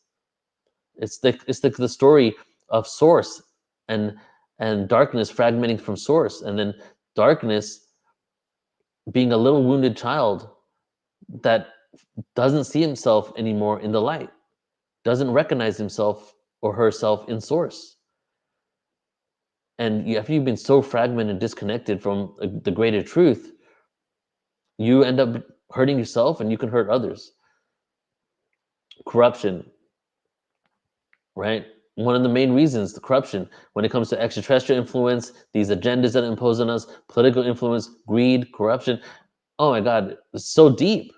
Even the most non-corrupt country in the world, supposed to be, the country in which I used to live, I guess I travel now, but you can tell from my accent where I'm at, where I lived, is one of the most corrupt countries in the world. The least corrupt country that has been marketed to us is actually one of the most corrupt. Delusional. Personal development and discovery. Encourage lifelong learning and personal development. Create systems that support individuals in discovering their passions and purpose. Mindfulness and conscious practices as well, which I'm not going to go into there. So that's it, guys. I just wanted to share that with you really quick, just to kind of speak about the different institutions and the changes that we are in store for on this planet. And if any of these resonate with you, actually, if any of them do resonate with you, go ahead and say in the chat which ones do. And we can hold all these intentions into our field as we're doing this. Because as I shared on the email, like doing this type of event, as we're picking up momentum and doing this, we could create a literal shift on the planet. And we are going to create a shift. But the more of us that are focused on this intention together, and the more of us that gather with the intention of this awakening, literally the wool being lifted from our eyes, the more of us that have that intention, the more that it's going to happen. So I'll let you go ahead and leave some comments in the chat if there's anything there that resonated with you. And Alan, if you're there with me, Raquel is not able to make it. Alan, do you want to jump on for a second and say something? No, you're gone. Okay, cool. He's not going to come on. All right. So, but I'll like to, since we have some time and Raquel is not going to be joining with us, I'm going to go ahead and tell you the schedule here for today. Let me go ahead and share the schedule with you all. And then Lori, if you're open to it, we can jump on and have a little discussion before we get into our first speaker for today. Okay, so for everybody tuning in, a couple things here. All of you on YouTube, if you want to go ahead and check out the schedule or sign up to join us in the StreamYard room, go to our website, upcoming events, or just search 11daysofawakening.com. 11daysofawakening.com. You can register free or by donation. Now, announcement on this, all donations that come in for these 11 days are entered to win 3 months of Portal to Ascension events. And I'll show you upcoming events. You can see the next 3 months of events there. We're going to do a drawing, and we'll draw maybe on the last day or the day after that. I'll see. But if you want to donate at any point here, we would appreciate it, and we will enter you into the drawing. Okay, so schedule. You go to the page, you scroll down, and it's right here. And you just can click on each day, boom, boom, boom, and you can see who is going to be there on that day. So for today, in about 30, 40 minutes, we're going to have Emily Gosh coming on, and then we have Lori coming on after that. We have Linda Starwolf, Dr. Susan Shumsky, and then Julia Balas. And Julia Balas actually is a galactic astrologer, so it's her first appearance on Portal to Ascension. Tomorrow, starting at 8 a.m. Pacific as well, Debbie Solaris. Tomorrow is going to be pretty cosmic, everybody. Debbie Solaris, TONI GHAZI, who channels the Mantis beings, Marilyn Gowacki. So Debbie Solaris is going to give us a breakdown on different galactic races, extraterrestrial races, their traits, where they come from, what their connection is to Earth. TONI GHAZI is going to go into the Mantis beings. Marilyn, she channels a being called Zazar. You might have heard of Zazar. Uri Lee, Igor Galibov, Zoe Davenport, and then Jay Clay. And then we're just going to keep going on from there. At the end of every day, we'll talk about the schedule for the next day, but you can go ahead and check everything out there. And after this conference, just another announcement. So actually, 2 days ago, Flo, I'm here in Spain right now with Flo. We're living together for a little bit. And 2 days ago, we did the Lyran conference. And if you were part of the Lyran conference, it was epic. It was an 8-hour event on Lyrans. I mean, we've done Palladian conference, Arcturian conference, so many different ones. And this one was really about our galactic origins. So many of the people that you can experience over the next 11 days is going to be of galactic origin awareness, but pretty much everything. We have Paul Wallace, we have Avi Loeb, the Harvard scientist that is going to be speaking about some new discoveries that is going into the mainstream of the fact that we have been visited or ETs could be on Earth right now, which is going to be very interesting. And the Lyran conference was super galactic origins, the inception of humanity, the human template and how it started in a galaxy, and the beautiful story that has taken place ever since that happened to this moment now on Earth. And then we have this 11 days, as you guys know. And then on the 12th day of Christmas, we're going to be doing the Cosmic Dragons Conference. So after this is done, we're leading up. This is like, it's a lot of energy and a lot of online time for these 13 days. And then we have the Dragons Conference because it is the year of the dragon. And that's also on our website too, under events. It's our second annual Dragons Conference. And Flo and I have been speaking about possibly putting this into a retreat, creating a course out of this. So that's going to be coming up on October 19th as well, the day after the conference. All right, so let me stop the screen share. Okay, I want to take a moment and look in the chat here, see how everybody's doing. Starlight said, let us rid the world of prisons and have a place of reform and renewal.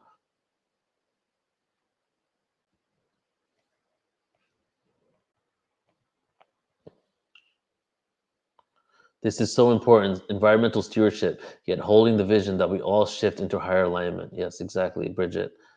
All right, Alan, I'm going to bring you on. I don't know if you heard me about Raquel, so let's bring you on here. Yeah, I did Hey, hear Alan. you about Raquel. Hey, You're you hear me muted. okay? Can't hear you. Your speaker's not on. Speaker, how's that? How's that? You got to change your setting, Alan. I do. Here, I'll bring you on a sec. Okay, let's go ahead and bring Michelle on and Lori. Hey, guys. You're both muted. Hey, we're both muted at the same time, and I heard Alan. I heard Alan too. Totally hear him. Hey, it was because I didn't have my headphones on. Let's bring him on. Oh, thank you. There we go. There he is. Just boost your volume, Alan, if you could turn it. Okay, there. How's that? Is You're that always better? on the go. Good. Anyway, Neil, I thought you did a great introduction to the whole conference with your presentation. Give us all a background of where we've come from and where we have to go, or where we are going as the vibrational shift happens. So thanks for that. Sorry, I've been in and out of internet service myself. Are we going to do Raquel later, or what are we going to do? She's having internet issues, so I'll text with her and we'll figure it out, but not today, another day. Anyway, I think it's great. Good to see you, Michelle and Lori. I'm excited about everything that's going to take place here in the next 11 days. You know, this is epic. And you have, what, 2,000 people signed up? Yep, we just got over 2,000 people, so yeah, it's going to be fun. I just wanted to say, Neil, I loved your presentation.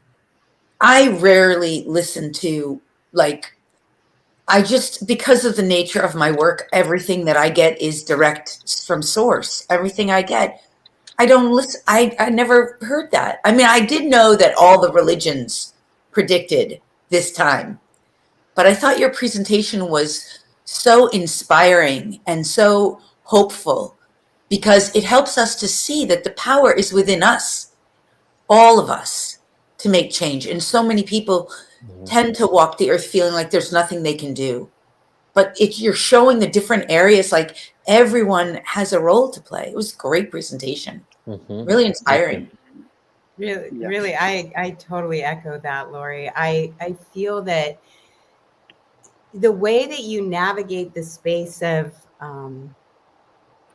the space of division, you know, because we're seeing on earth that many people have one belief system or another, pointing fingers, judging, blaming, shaming others.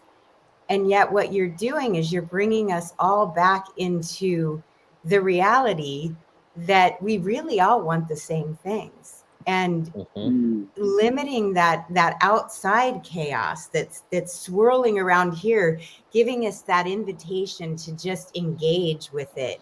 And really, the answer is not to engage with it, to not give it our energy when it's creating a discordant, you know, non-harmonious feeling, to go back to that inner peace. And like Lori said, connect with source. When we're doing that, we're always on the path forward with this evolutionary spiral that you so brilliantly shared with us. You didn't have to be a rocket scientist to understand it. You made it so easy for us to follow along and dream with you and vision in the earth that we want to see, holding the space, knowing that there's corruption happening, and being able to come back to that neutrality and looking at it as a witness rather than a participant. So I really appreciate the way that you presented it. And Neil, you sort of laid out the map. And so all these 2,000 plus people that are going to be tuning in create the grid system around the planet. So we're actually tapped in. We're actually all connecting to this next wave of vibrational shift by being all connected like this. That is the portal that we're opening together. That's what makes these conferences so exciting for me.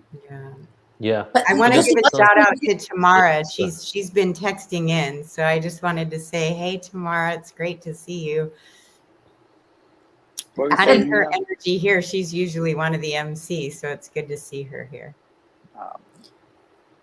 Well, the other thing I was going to say, Neil, about what you shared when you went over the different areas that we all need change in, like there is not one of those areas that somehow we're not somehow involved in. And so what I'm hoping that people, one of the things I really want people to realize, and I think I said this a little bit, but is that we all, not only do we all have a role to play, my dog, but we all have the ability to make the change. We all have the ability to make contribution. If you're a school teacher, you can influence. You can have an influence. If you're in the healthcare industry, you may be in very 3D reality, serving in a very 3D capacity. And yet you can bring this, you can find a way to bring it into physical reality, no matter what role you play on earth. And I know this because I work with so many people who constantly say, well, what am I going to do? Or how come I'm not as psychic as you? Or how come I don't have light language abilities yet? Or where are my great gifts? Or I'm not out there doing it. And it's just not true. We all have so much we can contribute. And I just think that really came through in your presentation. Well, even when we don't know if we have something, we can ask, we can pray on it. How may I serve? How may I contribute? What difference, what contribution can I make that will allow the divine to come into this, into me and through me, into my world, whatever role you play? Yeah. I think we all have that potential. And by just seeing people do light language, tap into these psychic levels, actually activates other people's potential. So that's what creating the field is all about. And that's what those ages you were talking about, the gold and silver, bronze, iron, the yuga cycles, it's all about coming into a field. And we're emerging into a new field, new aptitudes come online, new qualities of potentials come online as the field starts to change. And that's where we're going as a collective consciousness. So yes, thanks. I feel something I often wonder is, well, I kind of have my own answer, but I'm not going to say it like it's doctrine because this is what I feel, is that do we choose to be ignorant when we incarnate? Do we choose to be unaware? Do we choose to have a life of suffering? Yeah, Alan, go ahead. No, what Bashar says is this is the lowest plane for density. So because it's starting to shift, get all the density you can because we're leaving that field. So we come in here to learn about the density of existence. And as we resolve and heal and evolve beyond it, we own those lessons and we go to the next level. But we do come in here to forget in order to remember. And that's my idea. So if that's the case, I'll finish the question. If that's the case, right, that we choose, and Dolores Cannon, I always quote her, but she really shows that of these, like, we choose these experiences. And when I woke up in 2008, my second awakening, the spiritual awakening, before was a conspiracy awakening. The spiritual awakening was like me stopping judging the other and realizing the darkness works for the light, that people that chose to not be aware, that was their choice before they came here. Who am I to judge them? And if that's the case, does it mean that any person that does something that we feel as evil, hurtful, politically corrupt, the other, is actually the reflection of the darkness that we're trying to figure out how to reconcile with? And if that is the case, then the more we have anger or hate on the other, does it take us away from that goal, right? But then, I know it's a long question, but then how do we reconcile holding people accountable for their bad doings, but still being aware that they chose this incarnational experience, and the only way to ascend is to integrate the lessons from that? Does that make sense? Can I share on what you just said? Yeah. Because we came here to experience duality. Through the experience of duality, we get to explore all the realms of this dualistic experience. And then as we choose what you're saying, to see the good, the light, the up, the down, the left, the right, the good, bad, and center, we elevate in consciousness to plurality. That's something most humans, we're not really talking about that much yet, but it will be a conversation going forward. Plurality is where you begin to start seeing all aspects and recognizing, just as you're saying, clearly what you're sharing. Plurality is we start to see it all for what it is. It's all part of the game. We're not just in the game of duality. We're elevating to see all aspects of it. It's a more progressed, visionary perspective. And you move out of the judgment of the right and wrong of it, and you recognize, it's part of the whole thing.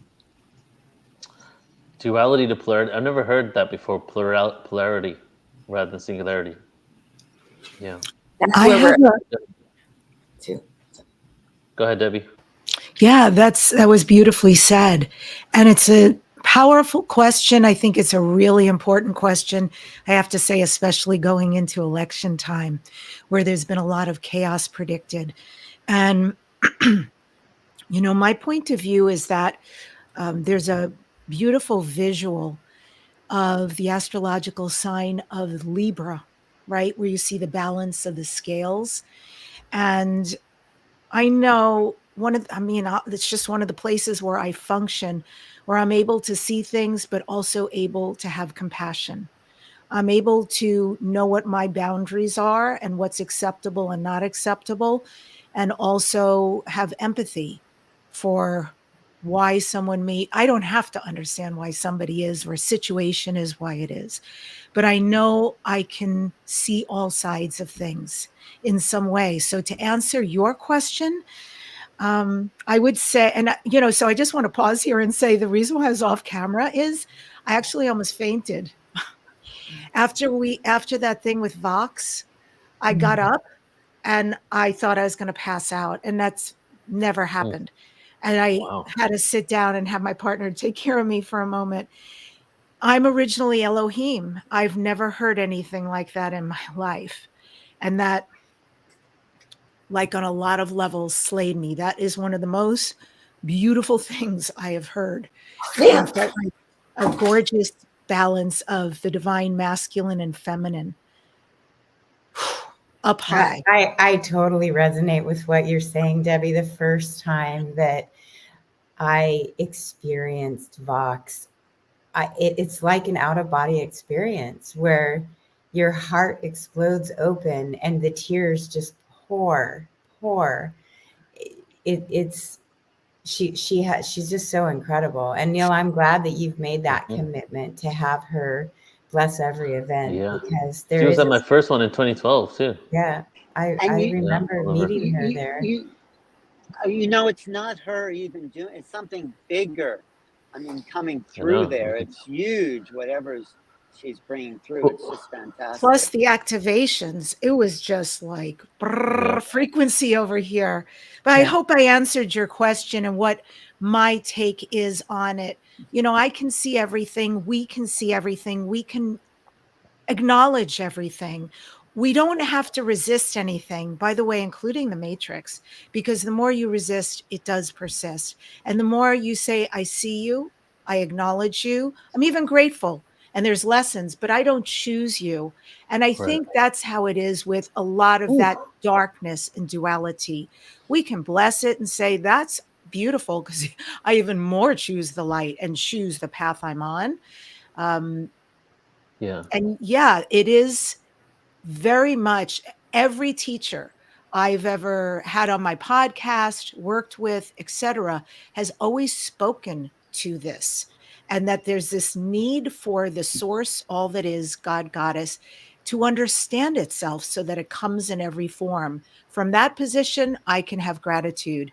And from knowing that in many lifetimes, I probably also was that, I can have empathy. Straight up, right? Like we played so many different roles. And I want to just share that I'm actually going to be creating a course, because this, as you know, because everybody here, actually, all you guys are some of my best friends, that I speak about this often now, the darkness, right? We've had long conversations about it. So in Vipassana a few weeks ago, or a couple months ago, I had a whole course come down to me. I downloaded a whole course, and it's called the Shadow Workers course. And it's because, you know, we talk about light workers, but this is a shadow workers course, and I'm going to launch that in February, moving to courses on Portal to Ascension. I'm going to do the first one. And the whole entire first slide came to me on day 11 when I left the Vipassana, the science of darkness. Before we get to the embodiment of how do we integrate darkness? How do we see ourselves in the other? Or how is the darkness a reflection of my own darkness that I can't accept in me, right? Before we get to that, we can understand the science of it. And what I like to share, I think you guys might have heard this one, is that, you know, when the singularity, the oneness, right? Quantum physics, singularity, metaphysics, oneness, same thing. When the singularity bursts into duality, right? Did it judge one part of itself more than the other? Or did it love both of itself equally? And when it became duality, I am source, but I'm also not. So I don't know what it looked like. But let's say that duality eventually coalesced to darkness and light when it became physical. And the darkness and light was the sun, the space, the white hole, the black hole. None of them was good or bad. It was just dark and light. And then as dark and light slowly descended into densities, and we were allowed to inflict our own intentions and agendas on our physical reality, we began polarity.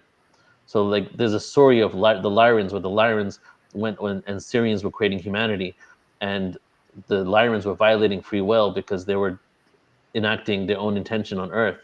The Syrians went to Source and asked Source, hey, look, these guys are doing this stuff. They shouldn't be doing this, even though it's their own souls that they're manipulating. They should allow this human to do whatever it wants rather than creating a Garden of Eden. And Source, long story short, shrugged its shoulders. So whatever will be, because Source just wants to experience itself infinitely. And if anything, you know, this might be controversial, or maybe not. Wouldn't the Source love the darkness more than the light, if anything? Because the light is closest to what the Source is than the darkness. The darkness is more of the original intention to experience itself infinitely. Honestly, I feel it loves both of itself. Darkness is pure potential. See, we Exactly. in our human mind, we just get confused. I think sometimes we see darkness as evil. We confuse the two things. But evil is the intention to take free will and to do it typically in a way of coercion, manipulation, secrecy, conspiracy, etc. So, but darkness is just pure potential. Yeah. Shadow is just an aspect of darkness where one is unconscious of the potential. But, I don't think it's about loving the dark more than the light or light more than dark, because that's going back into duality. Yeah, I was saying like theoretically, since the darkness is more potential, wouldn't it tilt towards that side? But ultimately, both sides are equal, the dark and the light. And ultimately, there is no dark or light. Those are just categories and shades. I think on this other level, it is the oneness of consciousness, and we just go through the illusions of seeing dark and light and making judgments that's dark and light. But on this whole other level, there's just is. Whatever is that's my feeling. So it's what level you want to look at. You want to look at duality, polarity, singularity, being, it's however we come into the game and whatever way we want to play it. So it's all fun.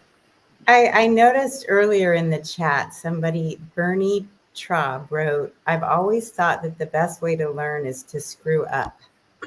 That's the only way, I think, to really learn the lesson. And maybe that's the reason we choose not to remember our divinity, for we need to screw up to get to the knowledge of the divine within us. And that statement really stood out to me. I mean, we've had many comments since then, but I highlighted it on my screen because it feels to me that when we encounter that, a lot of times we say, oh, I screwed up or I made a mistake. But aren't those mistakes just really opportunities to grow?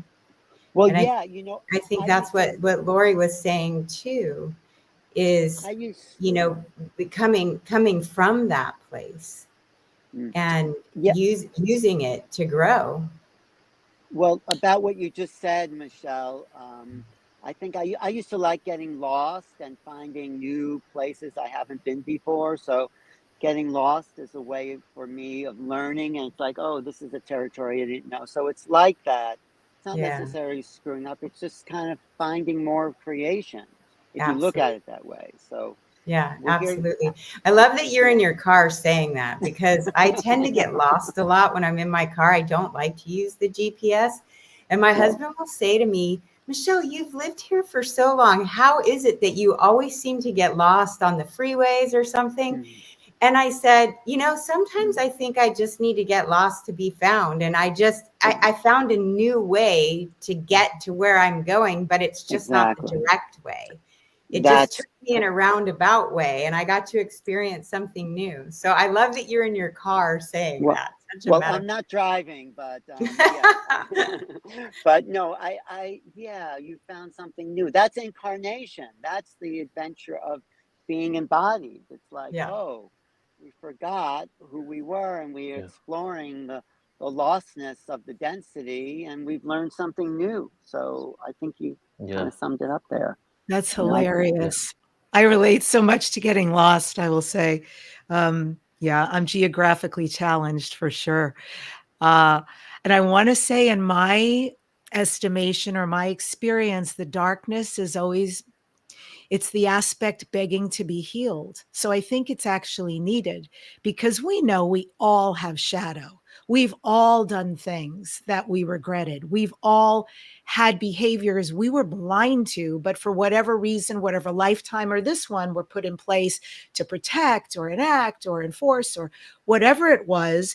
And inherently, I think most of us, maybe not all, but most of us, especially here, are very good people. And if we were really aware of our blind spot, we wouldn't choose it. We wouldn't choose to hurt other people or impact others or ourselves, certainly if we're impacting ourselves.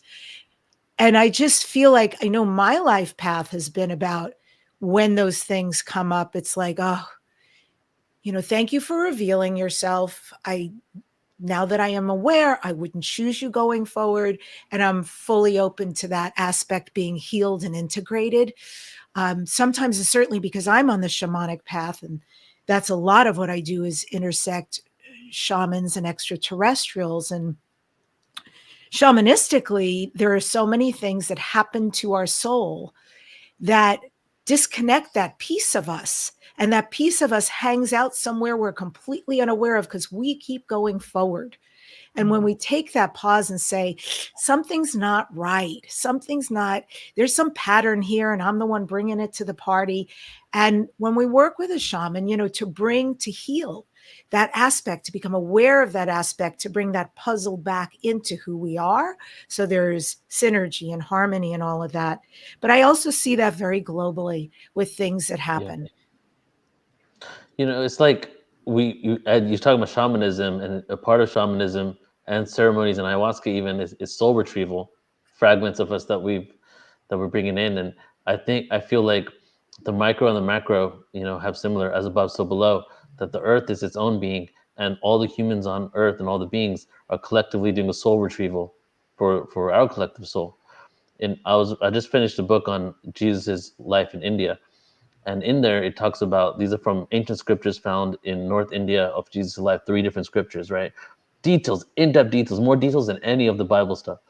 And in it, it talks about how Jesus was a bodhisattva. And, you know, he spent a lot of time with the Buddhists. He spent time with the Jains, time with the Nats. He spent time with like 10 different ancient Indian groups.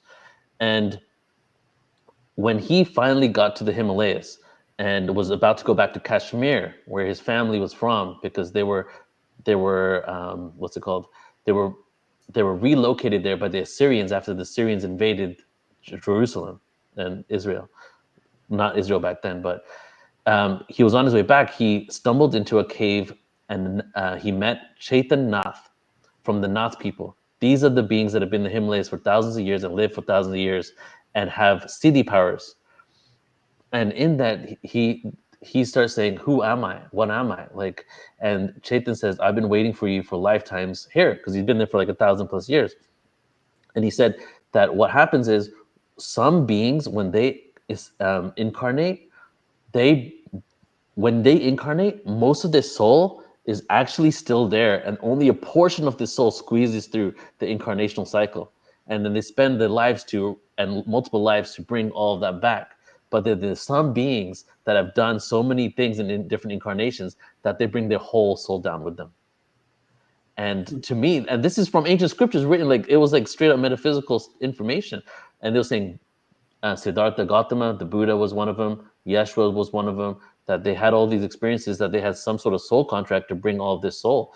And I feel that is what we're doing. We're bringing our, and it's part of the game. Like as Alan said, like ultimately everything is one, but we've created all these different codes and these gaming, these programs and these belief systems around it. And part of that is to bring in all these other parts of ourselves so that we can create wholeness.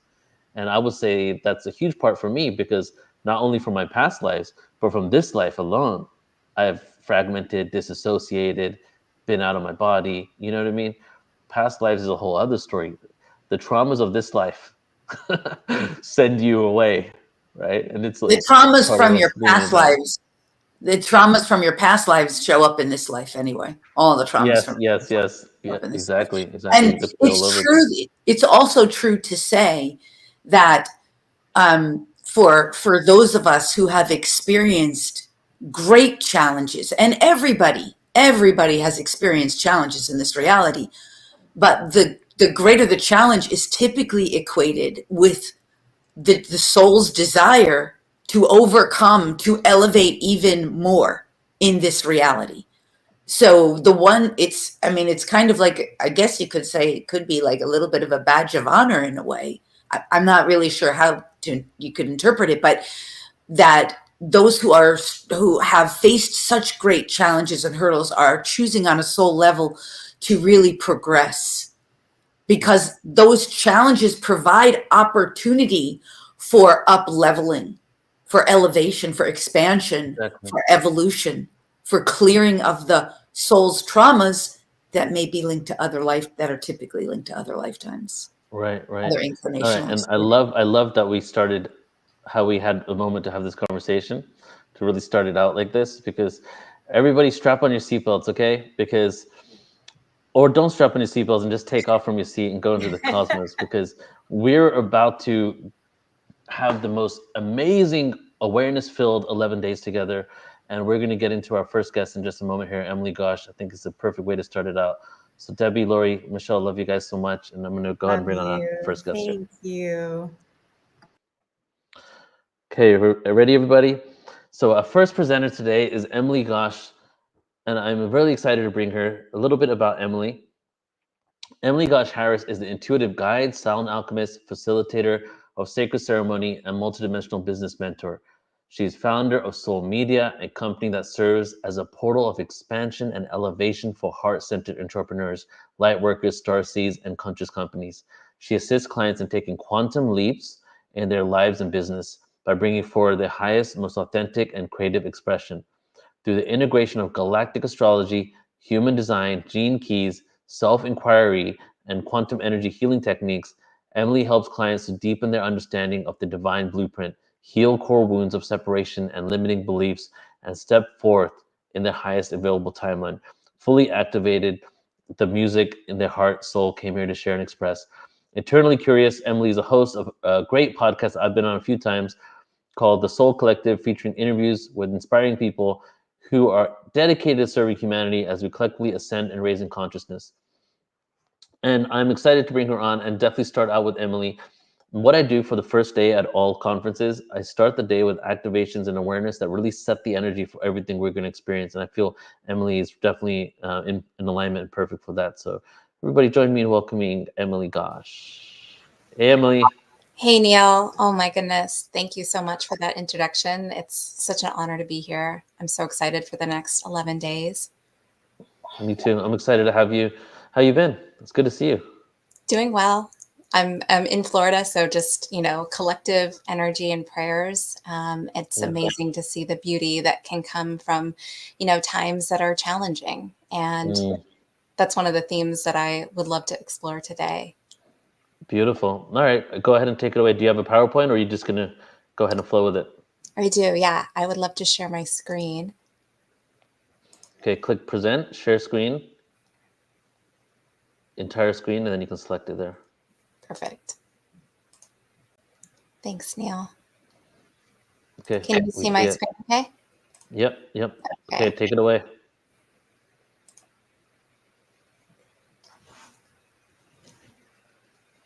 So I'm so honored and grateful to be here today. This is going to be an incredible 11 days filled with so much light and wisdom. And what I really feel guided to share is that we're moving through such a profound time of rebirth for ourselves, for humanity, for Gaia.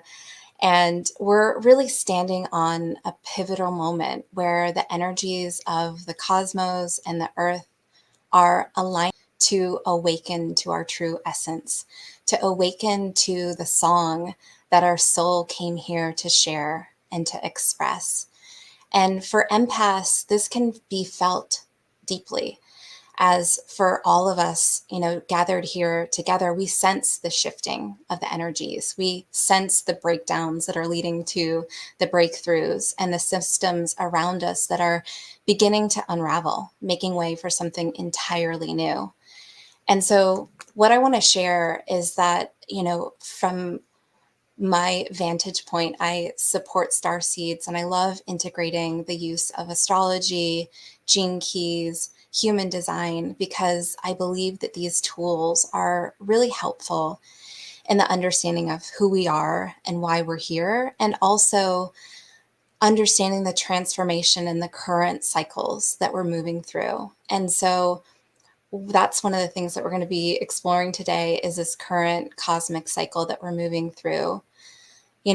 One of the signals that we can look at is the outer planets changing signs, starting with Pluto in the final degrees of Capricorn. And Pluto has been traversing back and forth through the final degrees of Capricorn into Aquarius, one of the many markers of entering into the age of Aquarius, just bringing us deeper, but also helping us to dissolve the systems and the limiting beliefs and even the ego, right? Because the ego is a system, helping us to dissolve these systems that no longer serve us, helping us to create and reimagine anew with a greater sense of freedom, a greater sense of unity, a greater sense of oneness. And it's really that breakdown that leads to the breakthrough. And something really interesting is going to happen when we look at, the next couple years up to 2027, which has been such a, it's been a pivotal marker, similar to 2012, where many prophecies have been made about this year, and really just the further deepening of awakening that will take place at this time. But again, the outer planets from an astrological vantage point are going to be doing something incredibly interesting, which is that each of them are going to be meeting simultaneously at the 29th final degree of each of the respective signs that they're in, really marking, really symbolizing the release of the old and stepping forward into something new. And so between now and 2027, we're going to see a series of cosmic alignments that will bring humanity to the edge of great change. And we have witnessed really this ripple effect of awakening across Gaia, really reshaping our planet and laying the foundation for humanity to begin contributing to the music of the spheres in a completely new way, reconnecting with our brothers and sisters, both on Earth and across the multiverses. And so this period is not just symbolic. It's a real visceral experience. It's something that can really connect us with all space and time, and we can heal across multiple lifetimes. And so it's an experience, it's a rebirthing that each of us will experience in our own unique way. Just 3 months ago, I gave birth to my son, Phoenix, and it was a natural water birth with no medication. And it was the most intense, most beautiful experience I've ever moved through. Certainly an initiation into motherhood and into this next journey for me personally. But I realized that this process of birth mirrors what we're all moving through right now. Like birth, the closer that we get to this new reality emerging, the more intense it can become. Whether we look at war that's happening, taking place, or politics, or the health or climate crises, we see that there's an intensity growing, and we are really approaching this collective rebirth. And like any birth, there's an element of surrender. As much as we in the Western world especially have tried to control birth, there's just an element of birth that is unpredictable, that is messy, and certainly that needs to surrender into the opening and allowing of something greater to emerge. And the closer you get, the more intense it becomes. And so there's an inherent invitation for each of us to surrender at this time. And I really feel that this is an initiation that each of us has been called in our own unique way. And as we awaken, we're gaining access to more of multidimensional realms and abilities, and expanding our understanding of what it means to live in unity. Together, we are truly creating heaven on earth, both in small and large ways. We're helping to birth a world where harmony and love and oneness prevail. And so really during this time of cosmic planetary cycles, we realize that it is always going to be a time of heightened chaos. We become more aware of the forces that are not in alignment with our highest and best good, those that are trying to prevent a collective awakening. And so what we'll see is Pluto entering Aquarius, Neptune entering Aries, and finally Uranus will be entering Gemini. And this all is leading to this time of transformation and rebirthing. And so I'm just going to share a few thoughts further on some of the cosmic planetary alignments that are taking place, and some of the themes that are really helping us, from multiple perspectives, helping us to rebirth and to transform at this time. Again, these years between 2025 and 2027 are a highly period of time of change, and we'll be moving in January 11th of 2025 into the Pisces Virgo axis. And this is a time where we may see even further deepening of spiritual healing, of people really looking for some of the tools, the gifts, and each of us being able to share those in unique and individual ways to help humanity to grow and evolve. And it's a time where we can see a release of some of that critical perfection tendencies that have been interwoven into systems and structures, making way for the release of judgment, the release of not good enough. And the year of 2025 symbolizes the year of the snake. We're moving from the year of the dragon into the year of the snake. And the snake is a time, I believe, of, further embracing the divine feminine and kundalini energies, but it also signifies this rebirth, this shedding of the old in very courageous ways of moving forward, kind of in a humble and intentional way. And then in 2026, we'll see the nodal axis shift yet again into Aquarius and Leo, which is further bringing us into the age of Aquarius. We'll also see Chiron move into Taurus in 2027, which I feel will be highly significant. And so what I feel is really exciting to share is something from a human design perspective. We have all these different ways of understanding and looking at these cosmic cycles.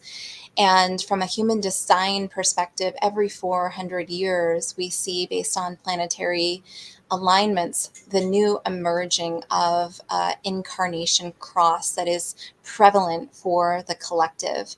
And we in 2027, collectively, as we are building into this energy as we speak, right, is we're going to be witnessing the change from the cross of planning into the cross of the sleeping phoenix.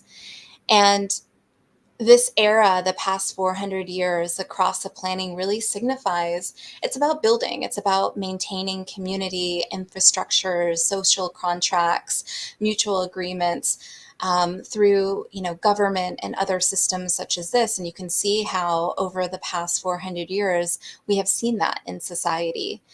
But what's interesting to note is that when we move into the cross of the sleeping phoenix, we are emerging into a completely different energy. And this energy is really all about rebirth and resurrection. It's about this creative potential that we are able to ignite individually. It's about self-empowerment. It's about individual transformation. And so we're going to explore that a little bit more, but here you can see all the different global cycles and how they affect global consciousness. So again, the right angle cross of the sleeping phoenix is one of the most transformative and profound incarnation crosses in human design. It's all about inner rebirth and awakening. It's about personal themes of transformation. And it's about really breaking old patterns to release and step into something new and to really step into our creative potential, which is one of the most magnificent resources that we have to activate change on such a magnificent scale. And so you'll see the gates that are being activated here. And again, this is also about a dissolving, as we mentioned, of structures, but it's about dissolving the ego and coming into unity. And so really exciting. And what I love to do in my work is to layer on these different modalities that are so helpful during these times of transformation and change. So looking through the lens of astrology and human design, and also layering the modality of gene keys, which was a system that was brought through Richard Rudd. It's a profound system, and really it blends aspects of the I Ching, of human design, astrology, modern genetics. And what it does is it combines this sort of upward spiral of evolution, of moving from a shadow frequency to a more enlightened state of being. So each of the gates you can look at from the perspective of a shadow, a gift, and then ultimately a city. And so it's this upward spiral continuum where we're able to step into the divine expression of that energy. Each gate of the 64 gates, and we're going to be exploring 4 of them, really have that infinite potential of allowing us to move forward in whichever way that we are, wherever we are on that continuum. There's no judgment, but it's all about bringing us into higher states of love, of creativity, and eventually enlightenment and self-realization. And so when we go through these together, I really share these from the perspective of contemplation and reflection, and really invite, anybody that is in resonance, and really reflecting on these energies to share in the chat, what kind of comes up for you personally, because this is really about assisting humanity and assisting ourselves to really awaken to all that we are. And we do that through, number one, looking at the gate of presence, which is gate 20. And this is all about living in the present moment.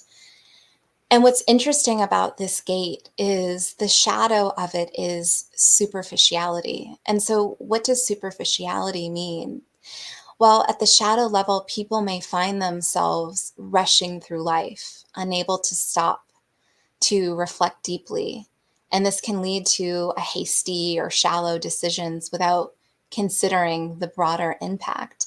And I know, from myself, personally, I've experienced this energy, when, before or prior to my own awakening, where I was really in more of a fight or flight energy, a go, go, go energy. And what's interesting about that energy is it really doesn't allow for the deeper connections with life, with nature, with Gaia, with the world around us, right? Because we're constantly, in the mind, we're racing around. And so this gate really allows us the potential to drop into our heart space, to be centered in the present moment, to let everything else dissolve away. And it really allows us to be fully and completely aware in the present moment. And you can see, right? You can see in our society how, the rushing and the not acknowledging and the not seeing each other and the magnificent beings that we each are, how that contributes, and how when we do get present, get still, recognize the magnificent being that we each are, and really come from a place of love and compassion, we're able to see that and recognize that in another. And so some other thoughts about this energy is that this is about the quality of consciousness that can express itself through a human being. And, people that are in the shadow really are carelessly on the move. They're unable to stop in their hectic self-absorption. But really, the key to healing this lies in divine relaxation and quieting the mind, surrendering to life in every moment. And from this state, really, our greater nature emerges. We're able to connect more fully with our higher self, our oversoul, our multidimensional connections that are wanting to emerge at this time. And so it is really this meditative awareness, the ability to witness the mind without getting caught up in it, the ability to come back to center, come back to the 0 point with the breath. And just some practical tools, are the breath. The breath is such a powerful modality to bring us back into center, as is meditation, which is really, just the simplicity of quieting the mind, of returning back to the breath, of dropping into the heart. Any practices that really allow us to connect to the heart in powerful and meaningful ways really help us to realize the city of this gift, which is divine presence. So then we move to a really exciting energy. This is gate 34, which is called majesty. And the shadow of this gate is force. And so what's interesting about this energy is that you see this really being enacted out in our external environment, where there is a tendency to control or to dominate and to come from a place of forcing. And this can lead to burnout. It can lead to destructive outcomes if the energy is not used consciously. And so with this awareness, we recognize our infinite power. We recognize that we can align with something far greater than forcing. It is surrendering to divine will and allowing that to channel through us. And that really gives way and gives birth to the city, which is this majestic sense of being and interacting, where you're really allowing the mind to be a supporting character, and you're allowing the heart and really your own divinity to channel through, and to be this sort of divine messenger of what is wanting to emerge and give birth through you as you. And this is really us being able to contribute, I believe, to the music of the spheres in a completely different way, for each of us to be expressing our own unique soul song, to be contributing our gifts in exciting and interesting and beneficial ways to uplift humanity at this time. And so the key to mastering this gate is allowing divine will to guide the use of power rather than the ego. It's really acknowledging that true power doesn't come from controlling others or asserting dominance, but truly from aligning with divine will and allowing a greater power to emerge and move through. And, you know, something that Richard Rudd has shared is that in today's modern world, this ferocious competitive power is actually the greatest threat to our collective survival. So this key, really, this gate holds the key to a lot of healing, right? And with each of these, what I love about them is that they invite the self-reflection to look at where the shadows are for each of our consciousness, and to allow a greater reality, to a higher consciousness to emerge. And so some practical tools for this is Tai Chi, really getting in touch with the fact that we are energetic beings. You know, it's really this idea that no problem can be solved from the same level of consciousness that created it. And I love what Joe Dispenza says, which is like, in order to really change, we need to become more energy and less matter. And it's through that energetic change, as opposed to the force or efforting things to be a certain way. When our consciousness changes and our energetic reality changes, the world around us changes as well.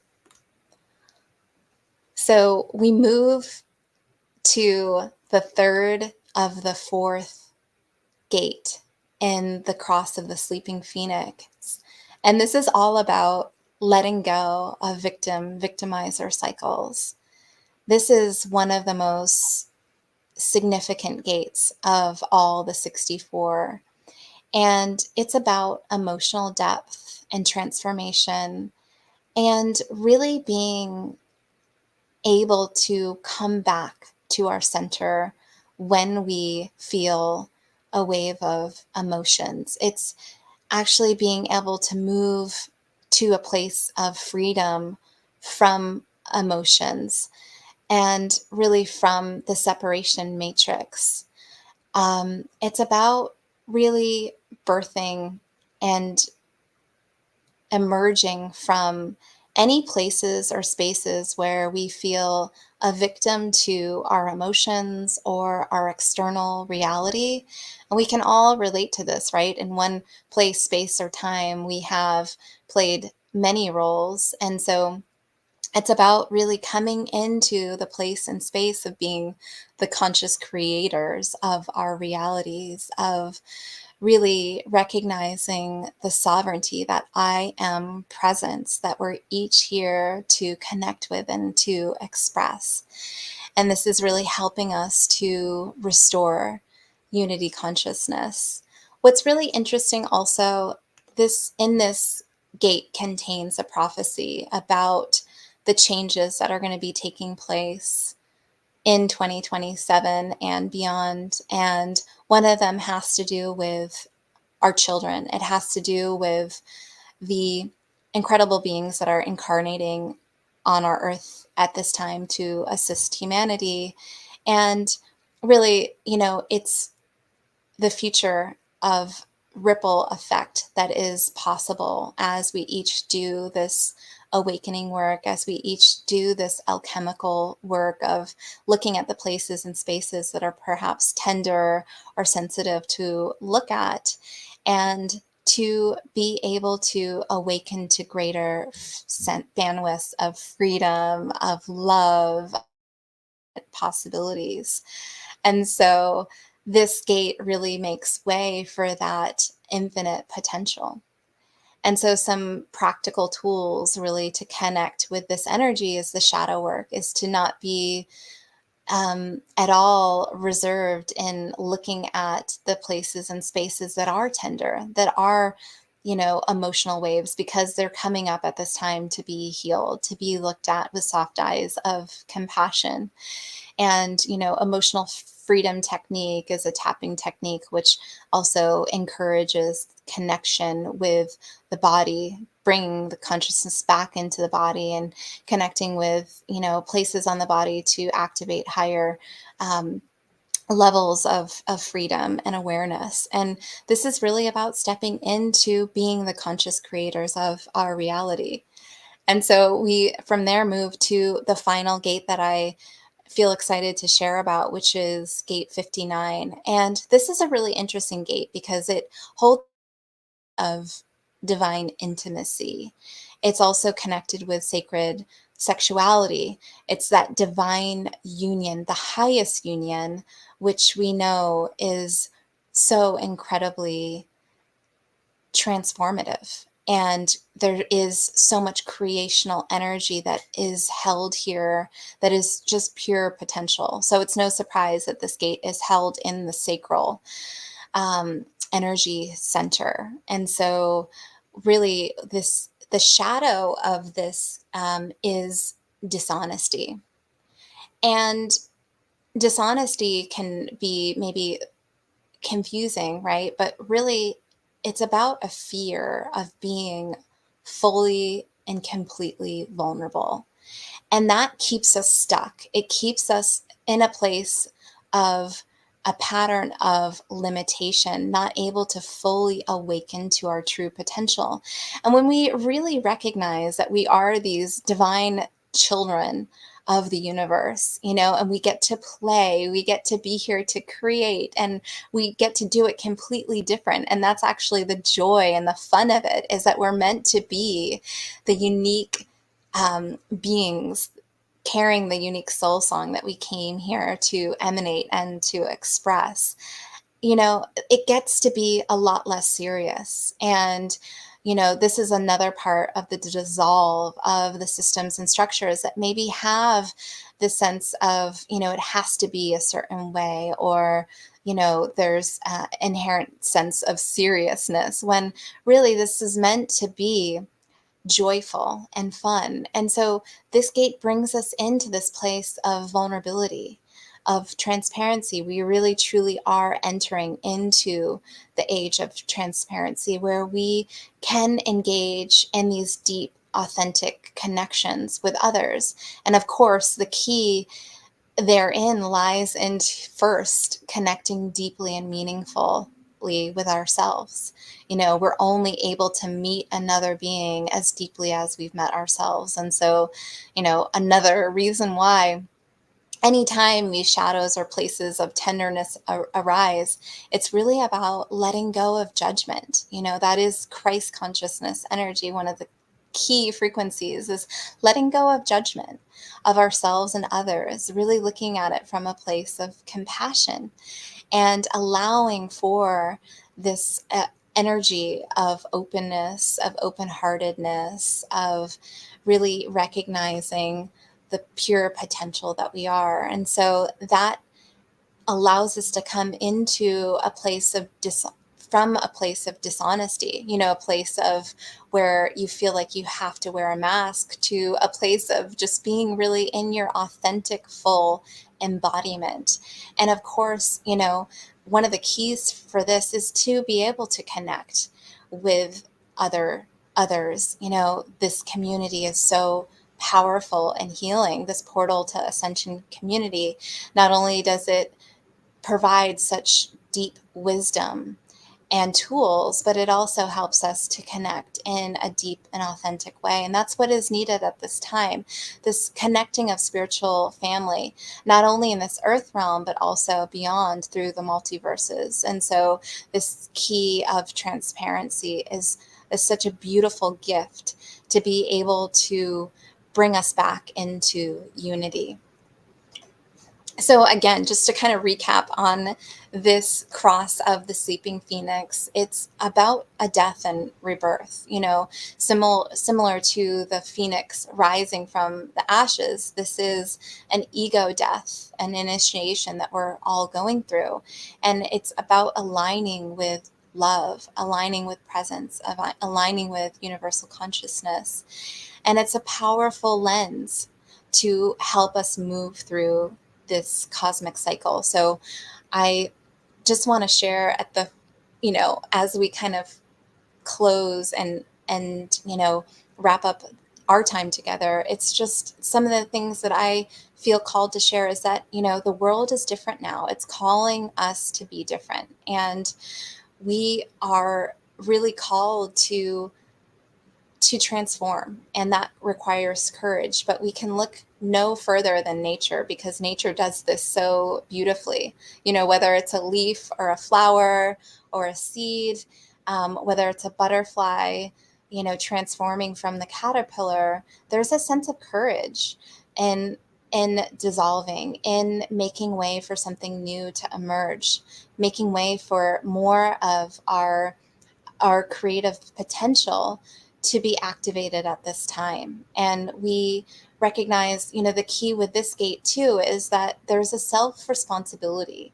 There's a self-empowerment, that it's nobody else's job. If there was something that we were missing from childhood or from another timeline, it's our responsibility now to give that to ourselves, to nurture ourselves, to be, the gift of self-love. And we really hold the keys to evolving into a more beautiful, harmonious future. So I just want to leave with a couple thoughts of self-inquiry. Where can I be more present and in my heart space? Where can I surrender to divine will and allow that to flow through me? And where can I take responsibility as the conscious creator of my life? Where can I be more transparent with myself and others? These are some of, I feel, the most powerful questions we can be asking ourselves at this time.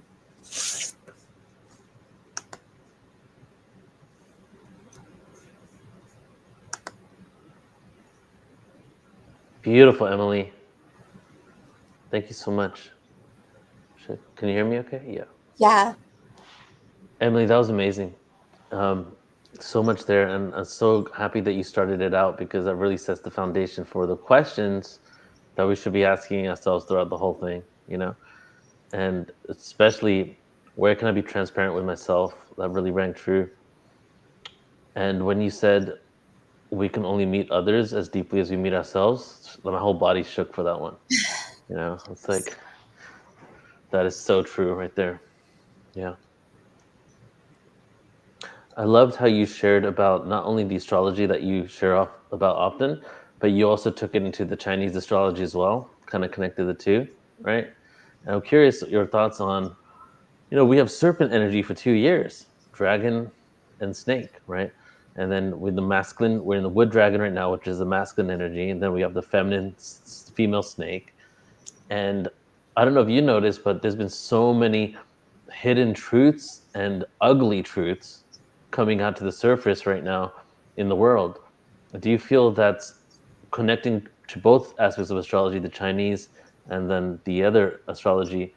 Is that the serpent energy that brings these things out to the surface? And are we to expect more of that?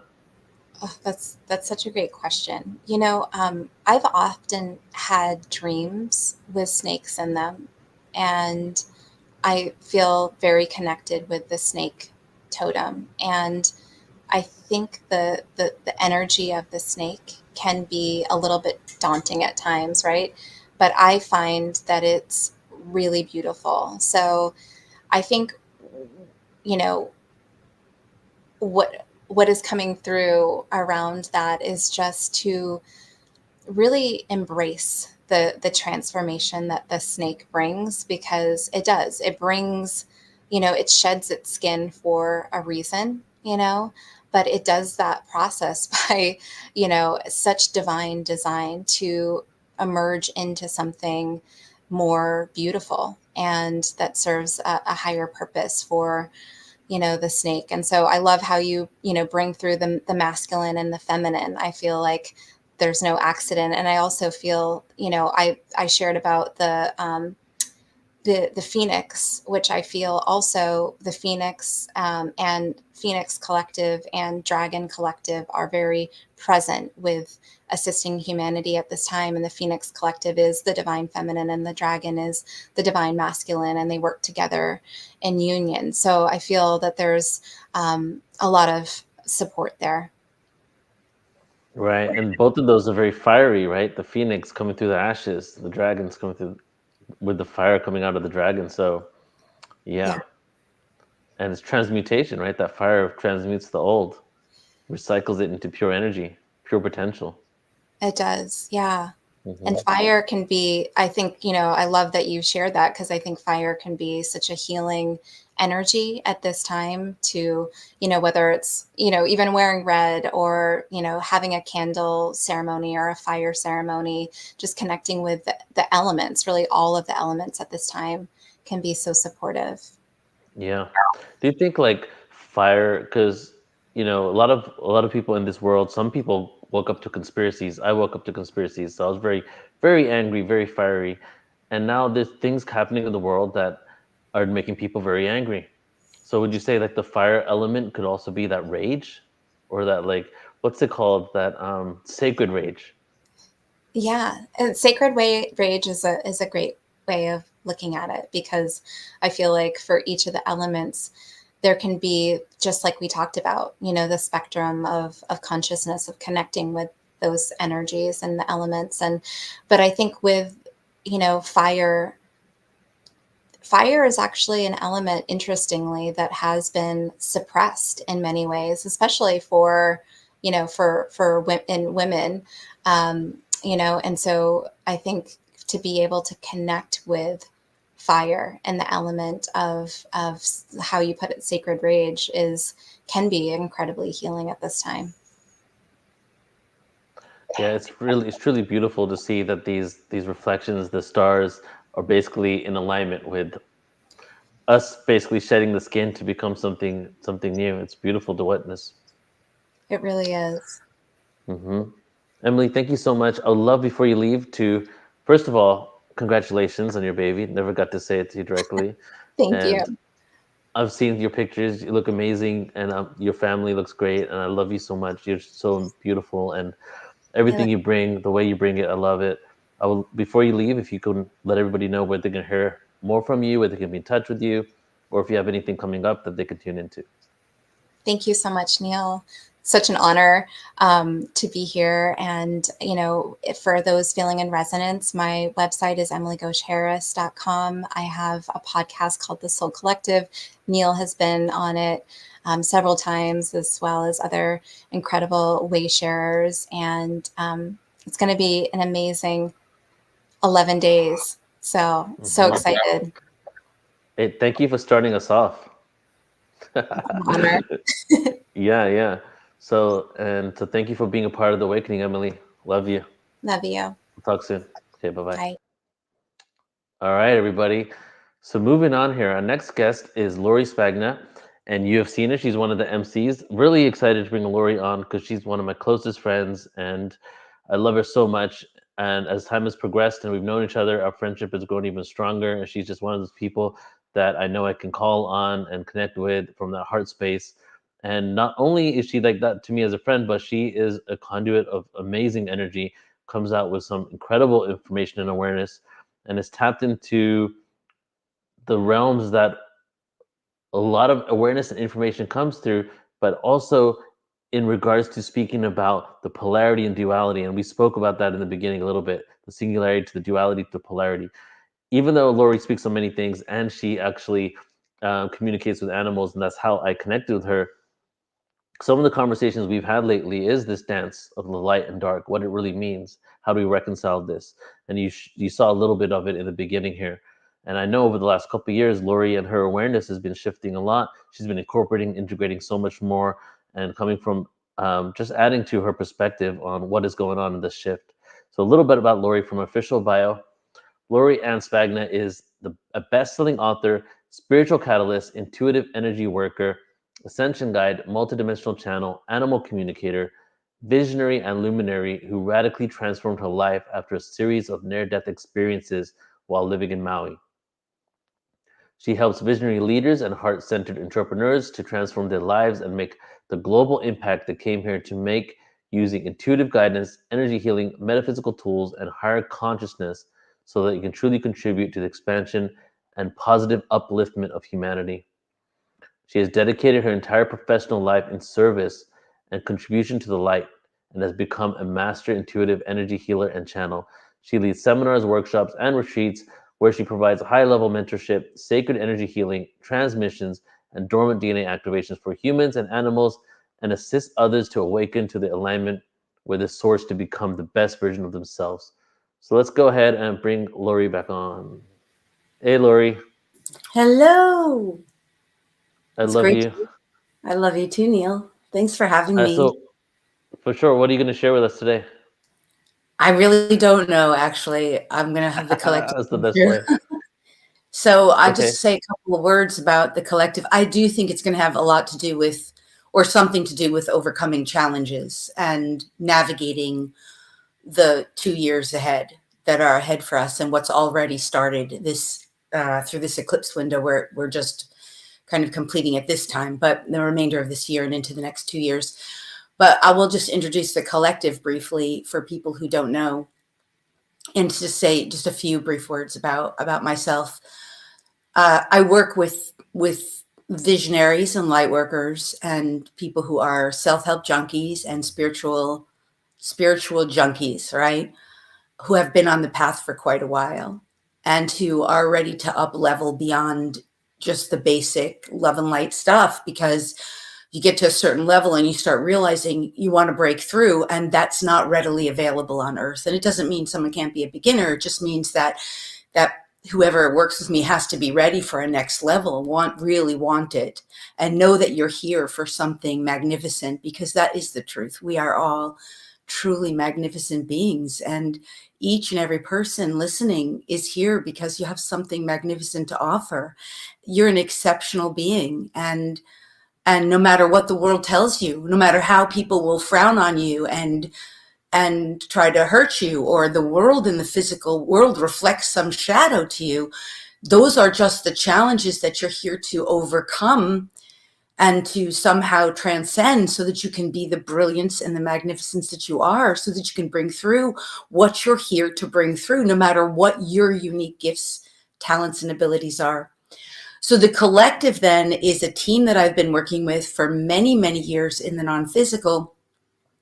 They consist of ascended masters, divine goddesses, star family races, the consciousness of planetary bodies. There are times when the consciousness of a weather pattern or storm might come, or else I might call it in to explore its purpose, its reason. Obviously, the consciousness of planetary bodies could include Earth, Gaia. We have animal members of the animal kingdoms, sub-collectives, meaning, the whole kingdom of animals, or we might have whales or dolphins, or we can call on any of them and they come into my collective.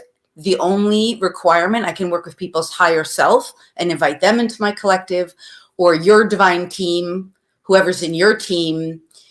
So there are infinite beings in the non-physical who are available to support and assist. My only caveat, in terms of the ones that I'm willing to work with, that I will allow into my field and to come through, are beings who serve the light. And I just want to make a quick distinction before I go into it, is that there are beings who serve the dark. That doesn't necessarily make them evil, not necessarily. There are beings who serve the balance. They're trying to maintain the status quo and keep things in balance. There are beings who serve the light. And then you have most humans on Earth are serving either the egoic self, or they're serving the greater good, which is awesome. More and more humans are up-leveling to serve the greater good. This is fabulous, right?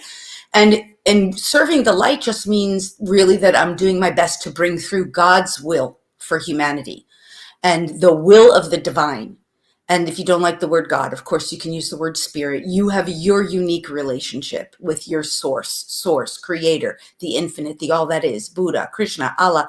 That's fine, however your unique relationship plays out, right? But that source has a will for humanity. That will is an evolution. So, and to maintain free will as well. So that's what I mean when I say I serve the light. The light also, by definition, is always doing its best to serve the most benevolent best of all with harm to none. And that is always what is at the front of everything I share and offer and do to the best of my ability. So with that, we're going to get underway. And Neil, I know that you're on the background there. So if there's questions that you want to ask too, I don't, I'm a little altered, but my channeling is I'm not leaving my body. I'm not letting someone usurp my body. I'm merging in consciousness with my collective and the beings that come through who serve the light in service and support of God's plan for lighted creation. Yeah. So I'm here, but a little altered. So we're just going to let them come through and bring what's meant to come through for this group today.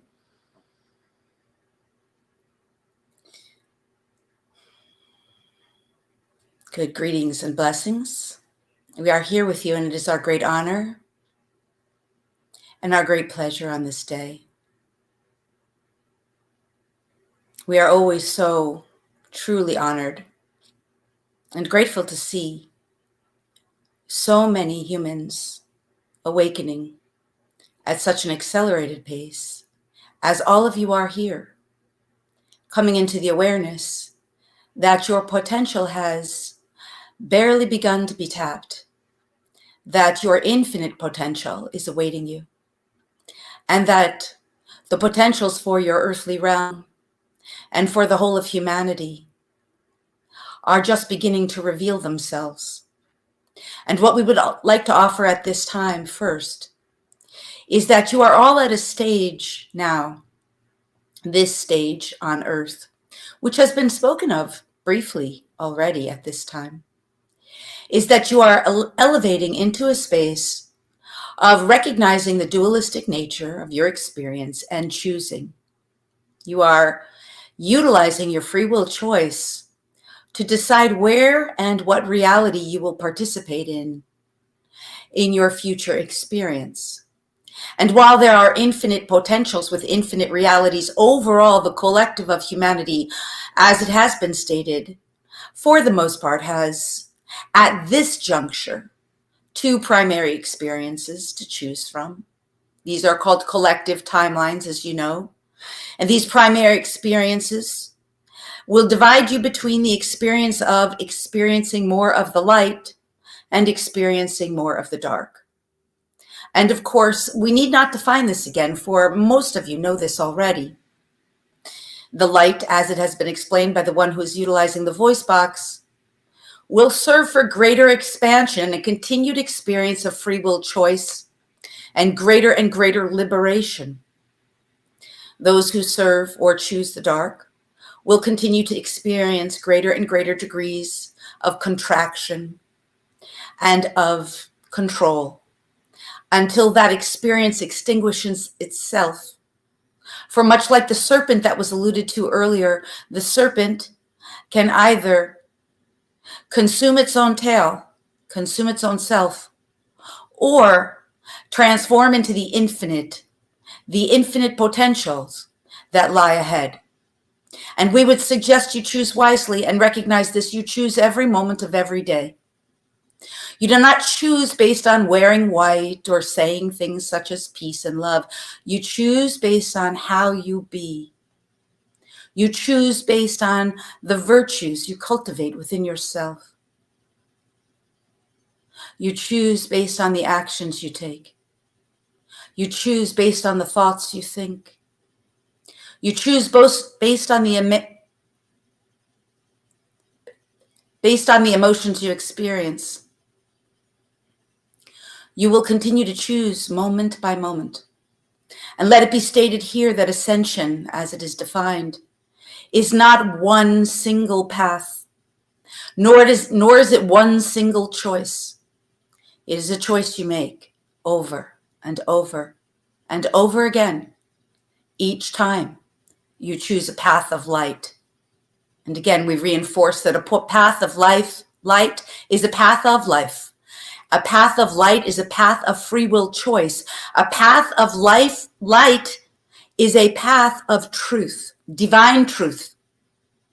For truth transcends perspectives.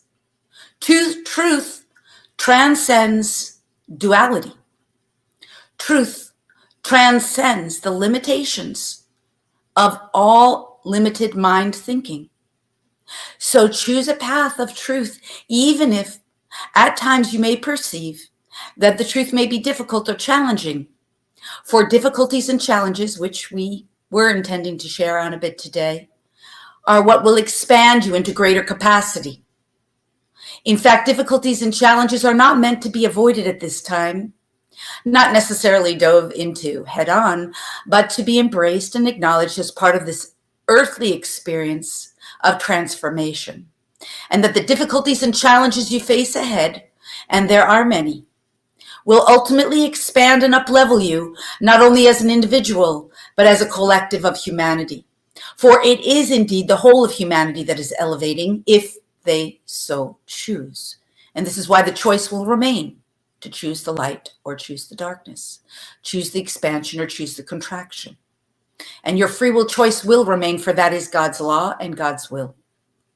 Now, we would like to expand on this concept of plurality, which was earlier discussed. And we would like for you to understand that the next level of the dualistic experience that many of you will begin to embrace in the coming years is the experience of plurality. And we recognize this has not yet been discussed much on your earthly plane, for it is evolved information.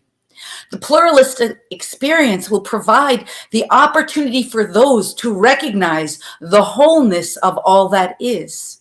You see, they will move from beyond forms of discrimination to forms of discernment. They will move beyond skepticism, cynicism, and doubt to higher levels of advanced discernment.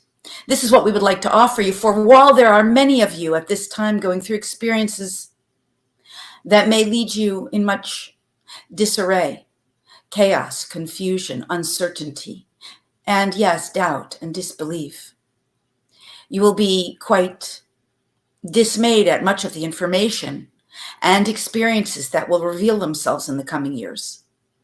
As you begin to elevate into more of a pluralistic experience, you will see it all for what it truly is.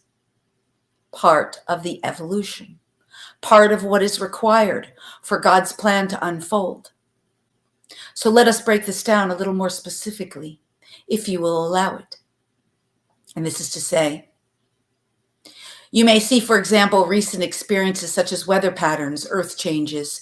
You may see recent experiences such as war and fighting in various parts of your physical earth planet. And this is highly disturbing to you. You may recall recent experiences such as lockdown or virus expansion. And what we would like to offer is that all of these experiences, while for the most part are born out of the dark, they are part of the light. And this is because they serve overall God's plan for lighted creation. And it is yours to start to find how these experiences serve. How and why are these experiences serving in God's plan of lighted creation? For you may see them as wrong or bad. And every time you judge them as wrong or bad, you judge them and you remain in the dualistic experience.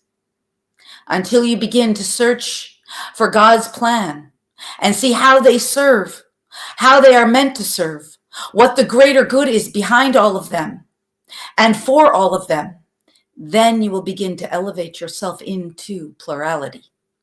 You see, for there is always a greater good, and there's nothing that is allowed in your physical world that is not allowed by the light. For if it was not to be, the light would not allow it. If it did not somehow serve the greater good in some way, shape, or form, in some form of capacity expansion, it would not be permitted, you see?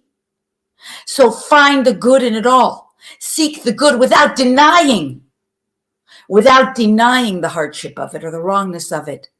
For the moment you as a light worker, light seeker, truth seeker, or evolving being attempt to deny anything, attempt to push it away or force it into refusal to acknowledge the truth behind it, you put yourself into a space of duality once again, only to perpetuate the very types of experiences you choose not to experience. So embrace it and see the higher purpose.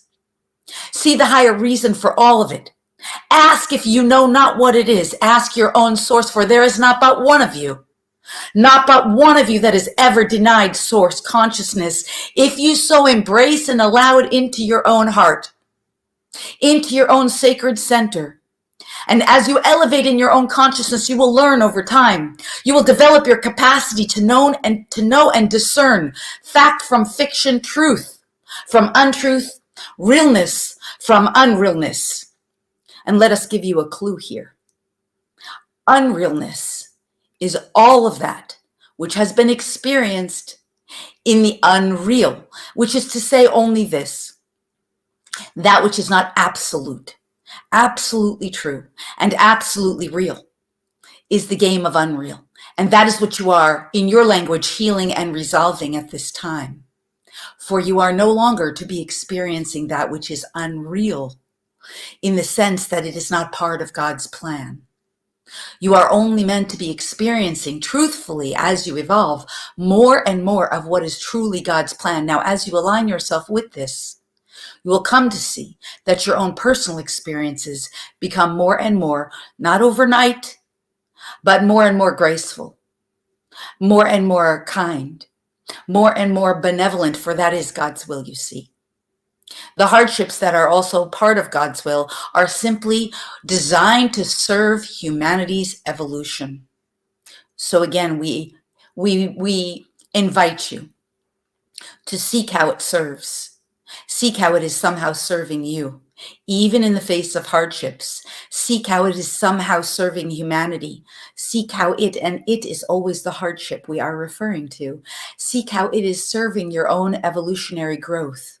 For if you choose to see it as wrong or bad, as has been stated, you will simply perpetuate your experience of duality.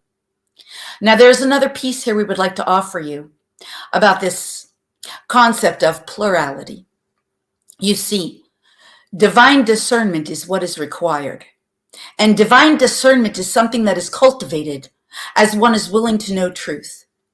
And while it is not always easy to become discerning, to recognize fact from fiction, lies from truth, and embrace those hardships that come with discernment development, it will be greatly rewarding for you, richly rewarding. For as you who are listening here now, who we could easily say are generally more progressed on your journeys, as you are developing divine discernment, you are also elevating the whole of humanity, you see. Never underestimate the potential of your frequency, and this has been said before, your frequency of divine truth, your frequency of divine peace, your frequency of divine loving kindness, your frequency of divine discernment, to elevate those around you just simply by being near them. For this is true and absolute. As you make space within your own energetic container, which, by the way, is much more than your physical form. In fact, we invite you to recognize this truth as well, that your energetic container is greater than the house, the size of the house that you live in, or the building that you dwell in. Your energetic container as a unique individualized being is greater in mass of non-physical light, of non-physical frequency, of not the energetics of the frequency that are moving through your field is greater than beyond your wildest consciousness at this moment in time, for you are mostly identifying through the physical body, or even slightly greater, but your multidimensional self is quite larger, greater than that. So we say, imagine, sense, and see and experience that you are as large as potentially the building you live in, or even greater. And you will come to know yourself as this, as you allow more light to come through by developing and expanding your discernment, and also opening up your sacred core pillar. Now, this will not be learned overnight, nor will it be mastered overnight. And you see, humans are being called more and more. They're being called to the light. Hardships call people to the light. Challenges and struggles call people to the light. And the agenda of the light, and we will begin to close with this now, for we are aware of your linear time. The agenda of the light, ultimately, is for the least amount of hardship and the most amount of expansion and elevation of consciousness, energy, frequency, and vibration. Now, we will pose this question to you in direct response to what has just been stated. How does one source, one infinite source, which you could label as God, or the infinite, or the creator, or the divine, or mother, father, or any way you decide or choose, how does one infinite source awaken the most number of people in the least amount of time? Well, that is the answer to your question, you see. Challenges and struggles oftentimes are the great calling that allows humanity to make that change in the most rapid, loving, and compassionate way. One final piece here we will add to you, for you, as we encourage you all to get into more practices that move beyond the mental plane, for the mental plane will always keep you limited. You must move, if you so choose the light, to move beyond just the mental plane. As you develop more practices, the way through your sacred heart core center, your core pillar, and your sacred heart portal is simply this: to develop more and more divine gratitude, divine grace, divine compassion, divine praise of all that is. These are the energetics that open the core pillar. These are the energetics that open the sacred heart center. There are many other energies to play with, and we would invite you to explore some of these. Divine sweetness, divine loving kindness, divine healing, divine optimism, divine inspiration. There are many others like this.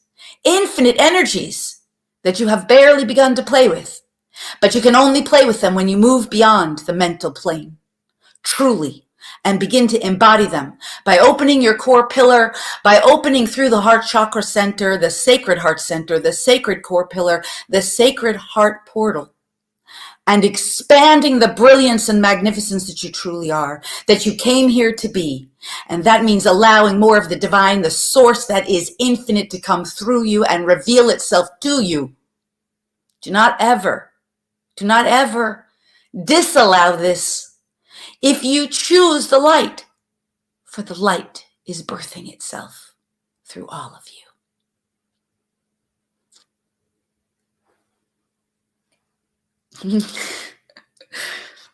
Okay, always a lot of joy in the aftermath. Neil, I don't know how I'm doing on time. How am I doing here? Oh, there's a lot more time. You're doing great. How much time do I have? I'm a little altered. Let's see here. You have 25 minutes. Oh my goodness, there's so much more. Do you want to ask some questions? If you want to keep freestyling, that's good for me. That's okay. Beautiful. And I'll just say, just a comment, I guess, no real question, but so much came through there. There were things that you said, and then I lost those thoughts because something else came. Yeah. I couldn't hold on to it. But the beauty of recording things.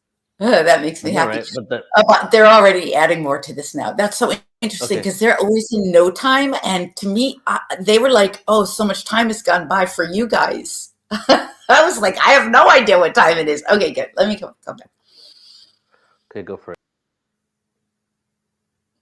it. Okay, good. So here we are. As we are not quite in the same experience of time as you all are, as this has been clear, for we are always in the infinite now.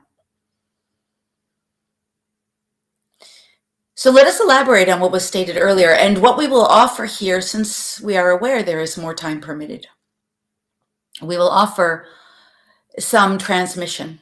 This has already happened of course. However, we will intensify it for those willing. We will explain this as it begins.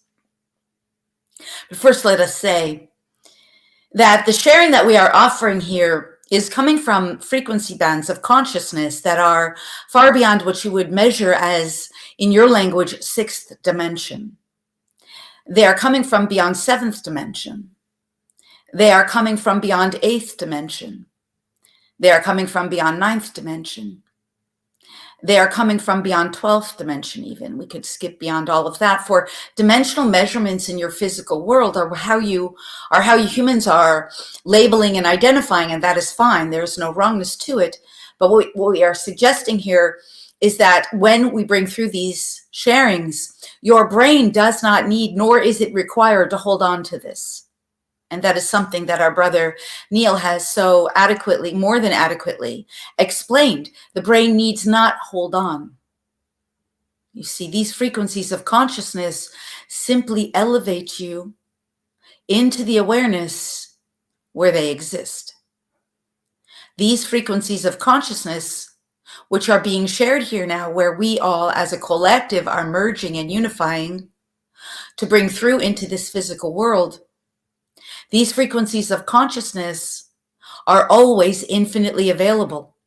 The human brain, while it is a magnificent tool of human form in your physical world, is not needed to access, let us rephrase that is not absolutely true, is not required to operate in the way that it has up until now in your linear time period in order to access these frequencies. You see, these frequencies are not required to be remembered. They are not required to be memorized. They are infinitely available to you. And so you can recall them and even more and reclaim them as consciousness at any time. And that is why the one who is utilizing her voice box at this time has been able to access them, for she has been able to move beyond the densities of the physical world to access these frequencies at a realm of consciousness where they exist infinitely, and to bring them forward utilizing the physical form. And so you are not required to remember them or even reclaim them, although those are certainly tools you can utilize to access them. You are simply able to access them as you begin to up-level your own frequency so that you become harmonious with the frequencies where these consciousnesses reside. And when we say these consciousnesses, these frequencies of consciousness would be more adequate to explain. Now, let us explain more about the transmission we would like to offer. And it has already begun, you see, for those of you who are willing. This transmission will simply be to support all of you in up-leveling your frequency. For if you are not aware, that is the true game on earth. As you up-level your frequency, and this was stated earlier, you will begin to experience more and more grace, divine grace, more and more peace, divine peace, more and more joy, divine joy, more and more inspiration, divine inspiration. You will be more authentic in the truth of who you are, more authentically expressing yourself, and needless to say, you will be more and more free because you will be aligned more with the truth of who you are and unburdened by all forms of fear and lack and limitation. Although part of the journey, of course, will include transcending those experiences. Now, raising your frequency and your vibration requires you to participate in experiences that allow you to release and let go. So you must give yourself permission now, for your free will always be in the driver's seat. Your free will remain in this reality, no matter what evolution takes place over the coming years. Your free will to say yes or no.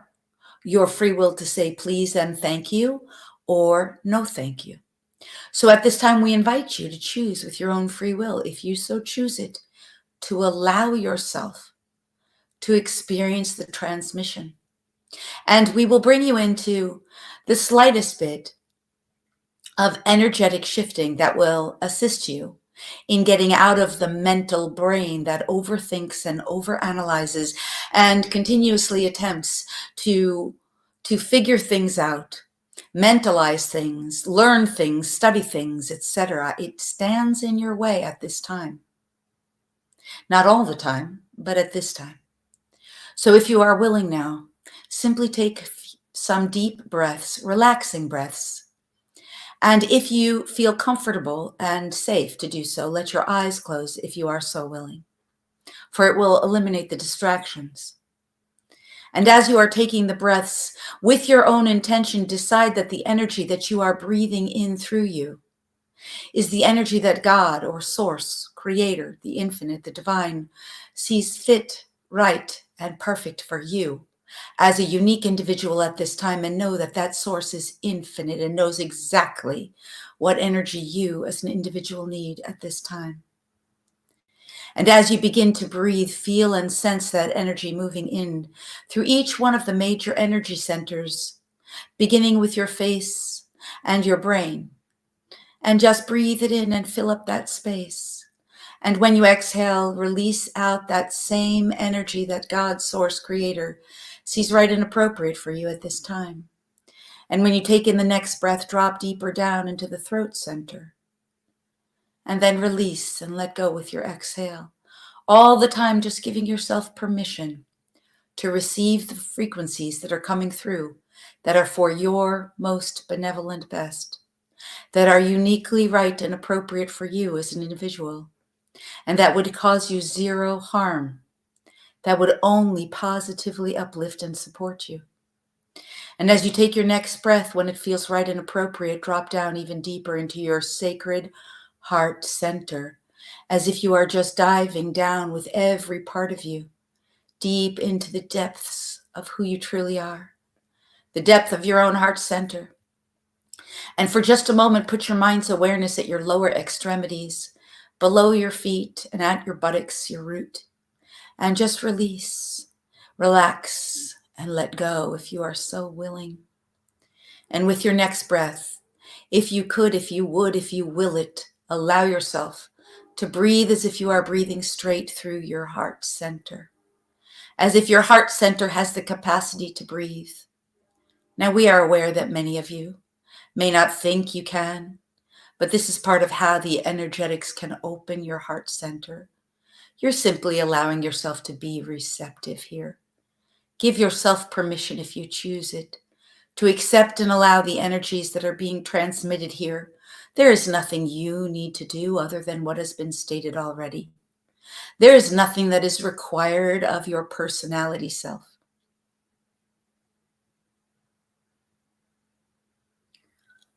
You simply give yourself permission and breathe and relax and allow.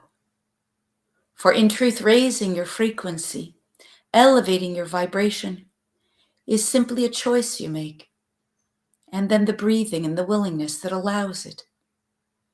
Now, we would like to elaborate, as you are all choosing your course. Part of how you will choose your course going forward is to continually reaffirm, not every moment of every day, but as often as you remember, that you do choose the light, that you choose a path that is in alignment with God's will for you, God's plan for you, God's plan for lighted creation, and the agenda of the light, and that you choose continuously to align yourself with your most benevolent best. It is simple. Your most benevolent best, for this is God's will for you, your most benevolent best. And if you reaffirm this on a daily basis and a continuous basis, you will come to know that you are walking the path that is God's will for you and your role in God's plan, which is your most benevolent best. And it will also be reaffirmed here now that your most benevolent best will include the least amount of harm that is required for your evolution. In fact, let us rephrase this. It will generally include zero harm. It is only to say that sometimes what may seem harmful as we have stated earlier, may also truly be a gift to support you in your growth and evolution. And there is no harm in that, you see.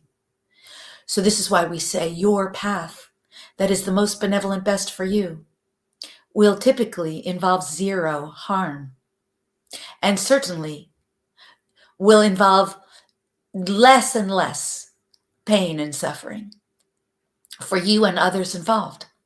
We would also invite you more and more to recognize that as you choose this path, you may also choose to align yourself more and more with those who are also choosing this path, for you will support one another. Be a supporting guide for others. Choose not to harm one another. Choose always the high path, the high road, the long road. You see, the long road is not a road of short gains or immediate gains. The long road is not instantaneous wins. The long road is not instantaneous pills and solutions, but long-term solution. Seek the solution in all that you do. Seek for solutions, not problems. Seek for opportunities that serve the light, that serve the most benevolent best, not traumas and difficulties. And at the same time, recognize the traumas that are unfolded and revealed are the very opportunities for your growth. And there is no wrongness ever in addressing a trauma head on, recognizing that in resolving and addressing it, you become more of who you are meant to be. Now, we would like to address this issue of ego, for we know it has been misunderstood and misdefined by well-meaning humans on Earth. First, we would like to invite you to this concept of archangels, who many of you know well, of course, who are here with us now and part of this collective. Archangels who are often said to be at the right hand of God, and indeed, we who are of the archangelic realm serve God and God's plan. We are here helping humans because that is part of God's plan. Now, would you say that your archangels have egos? You may answer this in your own consciousness and in your own way. Would you say that Archangel Michael has an ego? Let us also call upon many of your ascended masters and divine goddesses. For example, one you know well, Jesus, Merlin, Hilarion, any of these ascended masters, and so many others, Sananda, etc. Would you say that they have ego? Would you say that any of your divine goddesses, Kuan Yin, Mother Mary, Mary Magdalene, would you say that these goddesses have ego? What we are suggesting to you is that ego is nothing more than the energetic of inertia, non-material material, non-matter that matters, that is substance in non-physical. And most of this inertia is comprised of various forms of judgments and fear-based realities and perspectives, beliefs that are incongruent with truth, beliefs and belief systems, judgments and opinions, and you identify with them, and you take them on, and you believe they are yours, but they are not. We would like for you to begin to identify more as the truth of who you are, which is a various form of God embodied, some form of a master awakening embodied, some form, and while the angelic races are generally not of the same soul families, exactly precisely as human races, some form of an angelic being awakening in physicality. And we would like you to begin to disassociate, not from a place of rejection or denial. Please hear that clearly. But to disassociate with believing that you have an ego, for you have been told this for far too long. Now let us describe this even more with more clarity. You have parts of your brain that are designed to keep you in survival. These parts of the brain are part of your fight flight. And that is not ego. That is natural and innate to your human form and required. That is not ego. Ego is inertia, energy that is not the truth of who you are. So begin to recognize you do not have, nor are you, an ego.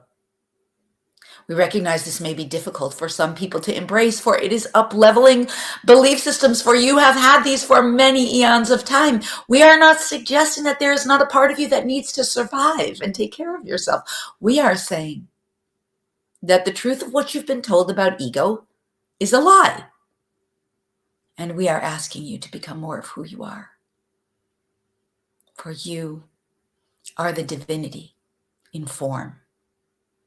And you have the potential to completely transform the earthly experience as you choose to continue to navigate your challenges, seeing them as opportunities for growth and expansion, and choosing to break through your own limitations and glass ceilings of what you previously believed was possible for yourself, and into more of the alignment with the greatness of who you are. Create your reality as you choose it, moment by moment, not by denying what is or has been, but by choosing from the purer frequencies, which we have already mentioned some of them, and by choosing to embody the great virtues such as magnanimity, equanimity, divine peace, divine grace, divine kindness, divine loving kindness, divine compassion, divine inspiration, divine optimism, divine enthusiasm, divine joy. You cannot be divine joy if you are being miserable. You cannot be divine joy if you are being sad. You can have divine compassion and be divine joy. But they are not the same resonance as anger or resentment. And there's no wrongness with those fiery energies, you see. You can choose them too. There are times when it is important to express your anger if you have it, knowing that it is not the truth of who you are, knowing that it is not required for your evolution. It is a tool that you can utilize. And it is an energy that will show you where you are residing at any point in your frequency bandwidth. And we use anger simply as an example. Any of the fiery energies, divine rage, well, we would not necessarily call that divine. We would not utilize the word divine for rage, but any of those fiery energies, rage, anger, resentment, grudge, etc., these energies are not wrong, but they will keep you in the dualistic experience. And if you are not choosing that, well, then you need to choose new energies, you see? So utilize those energies when they are appropriate. If they are appropriate, recognize them, work through them, recognize them as guidance for where you are, and choose something new if you so choose it. For the path ahead is laid with the energies that are more associated with the airy energies, such as Aquarian energies. And these are energies we have already explained, and there are more even beyond those. We will also identify those watery energies, such as sadness and grief and sorrow, etc. There is no wrongness to those either. You are moving through them at this time quite rapidly, as you know. Your North Node in your planetary experience is directed largely into the Pisces experience. The Piscean age is completing, you see. Catch what you will that is valuable from that age. Catch what you will. Catch what serves you. Compassion is a watery energy. Care is a watery energy. And know that you are moving into pure frequencies if you so choose. Now, as you have been listening to this experience, we always invite you to use your discernment, for as we know, you all have free will choice to believe what you believe. We are simply here to offer perspectives from frequencies of consciousness that are generally not shared in your physical world and are rarely available. And you always have free will to choose whatever you choose. But know this, if you decided, if you chose to participate, your frequency is already quite elevated. And yours is simply to choose to continue to do the inner work that allows you to continue to up level. For that is the path you are on if you have participated actively and engaged actively with this transmission. It is always our great pleasure and our great honor to contribute and to share. And we recognize you. We recognize you here. We honor you. We honor your path and your journey and your choice to descend into the depths of darkness and to ascend into the light beyond. We recognize you. We honor you. We salute you. Salut and Adonai.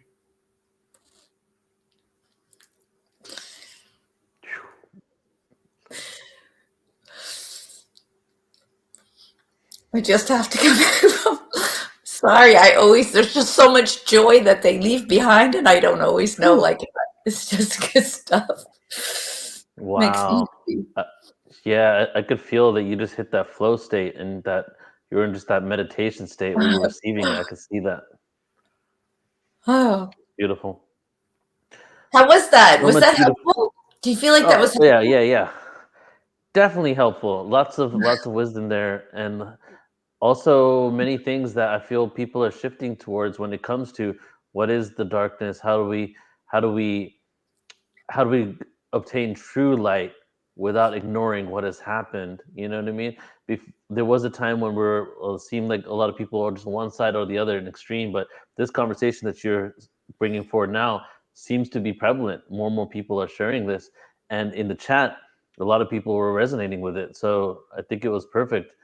And one thing that you said, a few things you said, but one thing that really hit with me, because I'm looking at this in my own life. Well, first one was the traumas are opportunity for growth, right? Definitely, it's one thing knowing that, it's another thing implementing that, right? And then the long road. Now, when you said the long road, like it's the to me, what came forward is patience, right? Discipline, no quick fixes, commitment to it.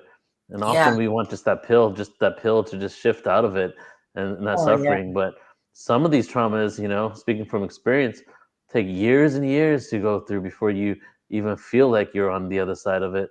And even then, there's layers that keep coming back. Yeah. It really is discipline. A couple things I want to say to you on that is that the traumas are, when you're in the trauma, you almost can't see it. Or even if you know that you're in a trauma, it's the experience of the energetic that you're in during that period of time when you're going through some kind of trauma, like someone's been harmful or hurtful to you, or, some drama, or, a hurricane or whatever it is. You can't always see in those moments that you're in it, or you just can't, even if you know you're in it, you can't get out of it because you're so engulfed in that energy that's moving through your field. So it's those times that you really do need to call upon a third party, usually in physical form. I mean, definitely the higher realms, but also someone who can help steer you, help move that energy quickly. That's what, to me, that's part of what I do in service, is to help people move energy out of their field, because you don't realize when you're going through it, like whether it's loneliness or shock or whatever, that's just energy. It's not truth.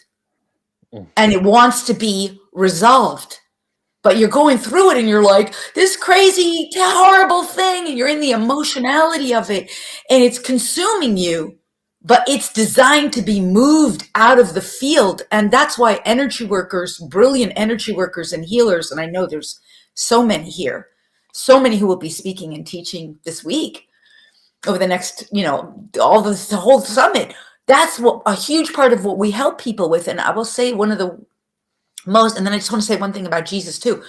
One of the most challenging things that light workers do, because we're so powerful, is we think we can do it on our own. And we tend to isolate.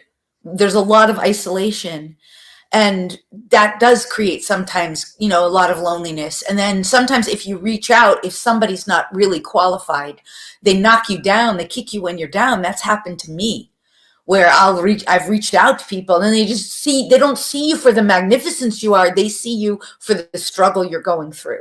So this is part of developing discernment, to choose someone who really is trained to work with energy and consciousness. These are the gifted healers of the world. Healers are just, and again, I just acknowledge and recognize the amazing healers that will speak and who are listening, because that's the work that healers do, if they're really gifted healers. Then the other thing about Jesus I wanted to say, because you had mentioned earlier when we were chatting about Jesus, is that I've been doing this for probably something like 7 to 10 years. I've lost track. Every Thursday and Sunday, I participate in a very small, very progressed inner circle that I do of light workers who are really working with what we're being told and asked to do in service to humanity. It's none of our own personal agenda. And it's been the most rewarding experience of my life, the most humbling, and has just created so much growth in me and transformation. And in doing so, this past week, we always work through the lineage of Sananda and the hosts, who are, part of my collective, and also through the lineage of Enoch and Melchizedek and the Melchizedek order. And in so doing, this week we had like a circle where we were met with like Jesus and the disciples, and we learned like that these disciples, they knew they were choosing the long game. They knew that this was going to be a long game for humanity. They had the ability already, because they were worshiping the Christed light. They were worshiping Christ consciousness. And so they were able to transcend the dimensions of time and space, that they could see into the future of linear time where we are now, knowing that this light would be needed, this consciousness would be needed. Yeah. It was so powerful. So that's what we're doing in a sense now. We have to disciple ourselves and unprogram ourselves from thinking we need a quick fix or a pill. Yeah. I'll wrap up now. But at the same time, to know that it doesn't have to be as long, hard, and arduous as we've endured. We can move it faster. We can move through faster, more gracefully. I love that. I especially love, instead of discipline yourself, disciple yourself. Yes. That's a good one. That's Yes. amazing. Lori, thank you so much. Thank you for your transmission. It was beautiful as always. I love you very much. Love you I'll be too, seeing Neil. you soon. Thank you so much. I so honor you and everything you're doing. Thank you. I'll see you Okay, in the see you chat, in the conversations this week. Sounds good. And check out the chat. There's a lot of messages there for you too. So engage there. All right. So let's go ahead and bring on Alan, and we're going to get into the next Hey, guest in a second. Hey, how's my Alan. sound? Okay. Sounds Oh, good. good. Mhm. Perfect. Okay, I'm in my office here. Okay, so yes, I'm really excited because I hadn't seen Star Wolf in a long time. So you want to talk about anything before we bring her on, or Oh, let's go right into Star Wolf. Star, if you can go ahead and switch your camera on, I'll bring you on here. There we go. Hi, guys. Hey, It's so good to see you, Alan. I know it's been like 20 years, right? I know. I know you're doing amazing things on the planet. You know, for people who don't know Star Wolf, she's a shaman, she's a healer, she's a sound therapist. She goes deep into I would call it the Akashic records, but you might call it something else. But healing the wounds that have affected all of us. And how have you been, though, Star Wolf? I'm doing pretty well. I just wanted to say there's an echo here that's usually not here. Maybe it's my thing. But I want you to keep talking because I want to hear your voice. No. One of my favorite shows we did was when you and Nikki Scully, we talked about Egypt, and it was a really cosmic moment there with the music and the song, and it just all came to Sekhmet. Right, Sekhmet really came in there. So what's the work you've been doing lately? Where are you focused? Oh, Alan, the work has exploded. I feel like I was like 30 years ahead of my time. I've been doing this work for 42 years. I'll be 72 years old in December. Little Sagittarian here. But I really do feel that this was the time I was born for. Since I've seen you, well, from the time that was my first book was with Nikki with the Shamanic Mysteries of Egypt, but I've just come out with my 13th book, and here it is, The Aquarian Shaman. Oh, beautiful, The beautiful Aquarian book. Shaman, Walking the Spiral Path of Transformation. Well, who And published that? Who's the publisher on that? Bear and Company, Oh, Intertraditions. oh, Yeah, they great. published all my books except one or two. Wow. And this one is just selling like crazy. And I think it's because it resonates for people right now. Yes, That yeah. it's time for us to stop looking for outer, saviors, although that there was a time for that. But now, in this time, in this Aquarian age that we're entering into with all the death, I'm right here 45 minutes from Asheville. Yes, I was going to ask you, how is the situation there in North Carolina? The people are both from the organizations that were sent in, but the Appalachian people are just badass. I just have to say that they just are. They have been going through the woods, finding people on top of mountains, animals. One 16-year-old girl had a baby while she watched her parents be washed away. She survived and walked out of there with her child. I mean, it's just, the stories just put chills through your body, and the horror of it, if you will, but then the transformation. A lot of times when things like that happen, there's lots of violence and looting. The people have pulled together there. One of my best friends that lives here at our retreat center, where we have kind of a commune here in the mountains, she's a nurse practitioner. She went over to help with medical stuff. She said the spirit there is so strong and beautiful. My personal PR person, Elizabeth Britt, is over there. She hasn't had any water or electric, all this sort of stuff, but they're doing great. And, I've said, why don't you come out to the retreat center? She said, no, we're here and we're a part of this. It's just, it's something I in all my years of where I've seen people doing reclamation afterwards, the spirit is so strong there. These people, from the hippie types to the Appalachians to everybody's pulling together. We had huge trees fall on our property, but none fell on our home. That one did fall on a well house, so there was electric was out for a while. But that night, as we stood out, I just went outside and stood there for a moment, and the wind literally could bowl you over. And I just prayed, and I called on every spirit guide I knew, and to surround our land, our outdoor temples that we have everywhere all over the land. And all I can say to you is this: there is no way that velocity of wind could have come through this mountain where we live and not done more destruction and not touched our temples. It didn't. It was like things that could have, if I blew on it too hard, it could fall apart. Wow. Amazing. I'm glad you're okay and holding the energy in that area, because we need people like you to really put out that powerful vibration to help uplift people who are suffering. And there probably are a lot of destruction around you, like happening. Well, we've been posting and posting as much as we could, because we did finally get cell service back after 3 days. And we've just been on my page, because I have a lot of, followers. Everything that I've seen, I've been able to just post on there and say, pay attention. I'm going to just, for the next few days, all I'm doing is posting for everything that I know that's helpful. And so that's a lot of people have written me and said, thank you. I was able to, find this or do that or get baby diapers. But where are those posts? Where are you posting that? On which aspect?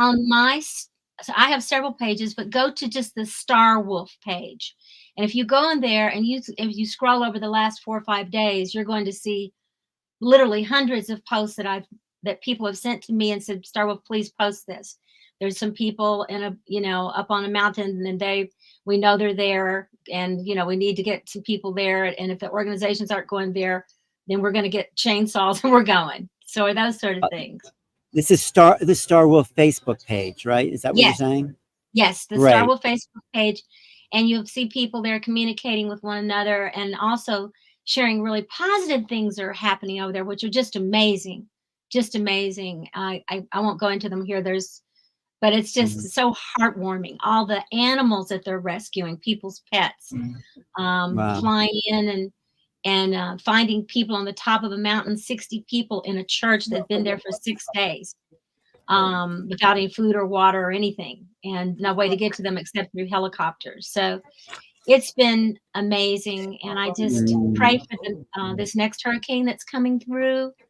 That's gearing that the one that just came through was Helena, and then this next one that's coming, I forget its name right this minute, but it's coming. Milton. It's called Milton. Yes.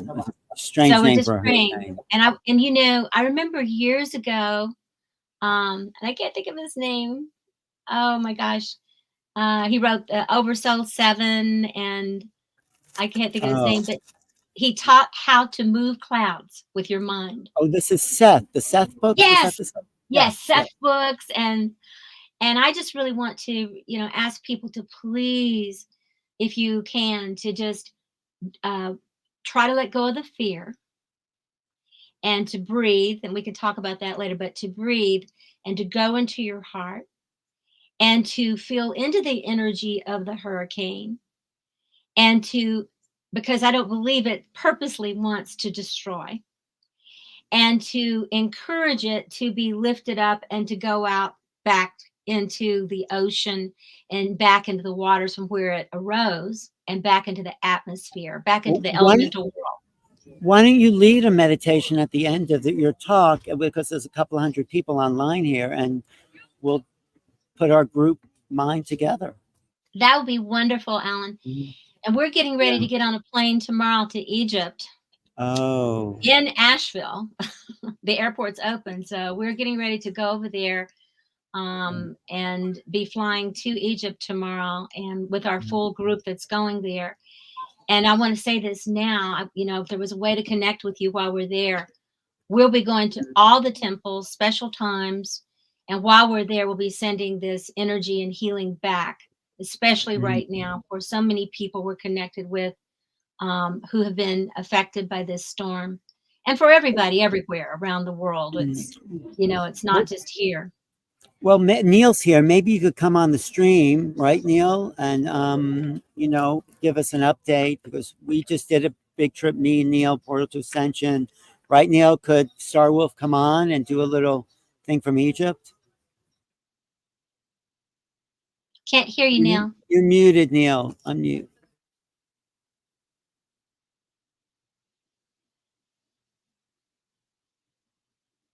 Star Wolf, great hearing all what you have to say. Thank you, thank you, thank you. Alan, let's connect again after this. I want you to come out here to our center and meet Isis and Sekhmet. We have life-size statues that we created here that are in temples. You will love it. Promise me you'll. I will. I promise. Me and Neil we were there for a month. Me and Neil. Neil, are you unmute? You ready to talk? Yeah. Can you hear me? Yeah. Yes. Okay. Yes. Yes. Hey, Star Wolf. It's good to see you. Hi, Neil. Good to see you. So I was thinking maybe I know in a lot of places. Yeah, I was going to say most places in Egypt you can get cell phone service. So I don't know if you have a SIM card, but if you can plug in, let's do it. Let's get you on here during it. I'll text you. We'll coordinate. We'll do be an update from Egypt. We'll be at all the main temples with Quest Travel. Put a good word in for Quest. I've been traveling there to Egypt with them for over 20 years with Nikki Scully. I went on Quest too. They were good, and they're fabulous. They're family to us. Yes, yeah. Well, I will visit. You're outside of Asheville, huh? Okay. Yeah, 45 minutes west. All right. Next to Cherokee, next to the reservation here. Yeah. Okay. Well, I hope people do get out of the situation they're in, and you know they can start rebuilding. It's massive destruction. You haven't even been to downtown Asheville, have you? Well, they won't. beg people not to come in unless you're part of their team, because then all of a sudden you need water, you need a bathroom, you need food, you're a burden to them. There's very Right. few roads that are open. So Right. they ask. So when we go to the airport, we'll be on the outside Mhm. that goes So you around. So just a quick time check, because I want to make sure you get to share whatever you want, Star Wolf. Well, Alan We and I were have just catching up, so we'll have to catch up later. well, yeah. Let's do. So we have 30 minutes from now, so I'm Okay, giving you a let's few rock. extra minutes for this conversation. Okay, go All right, ahead. let's do it. Thank you. Okay. Thank you. Love you.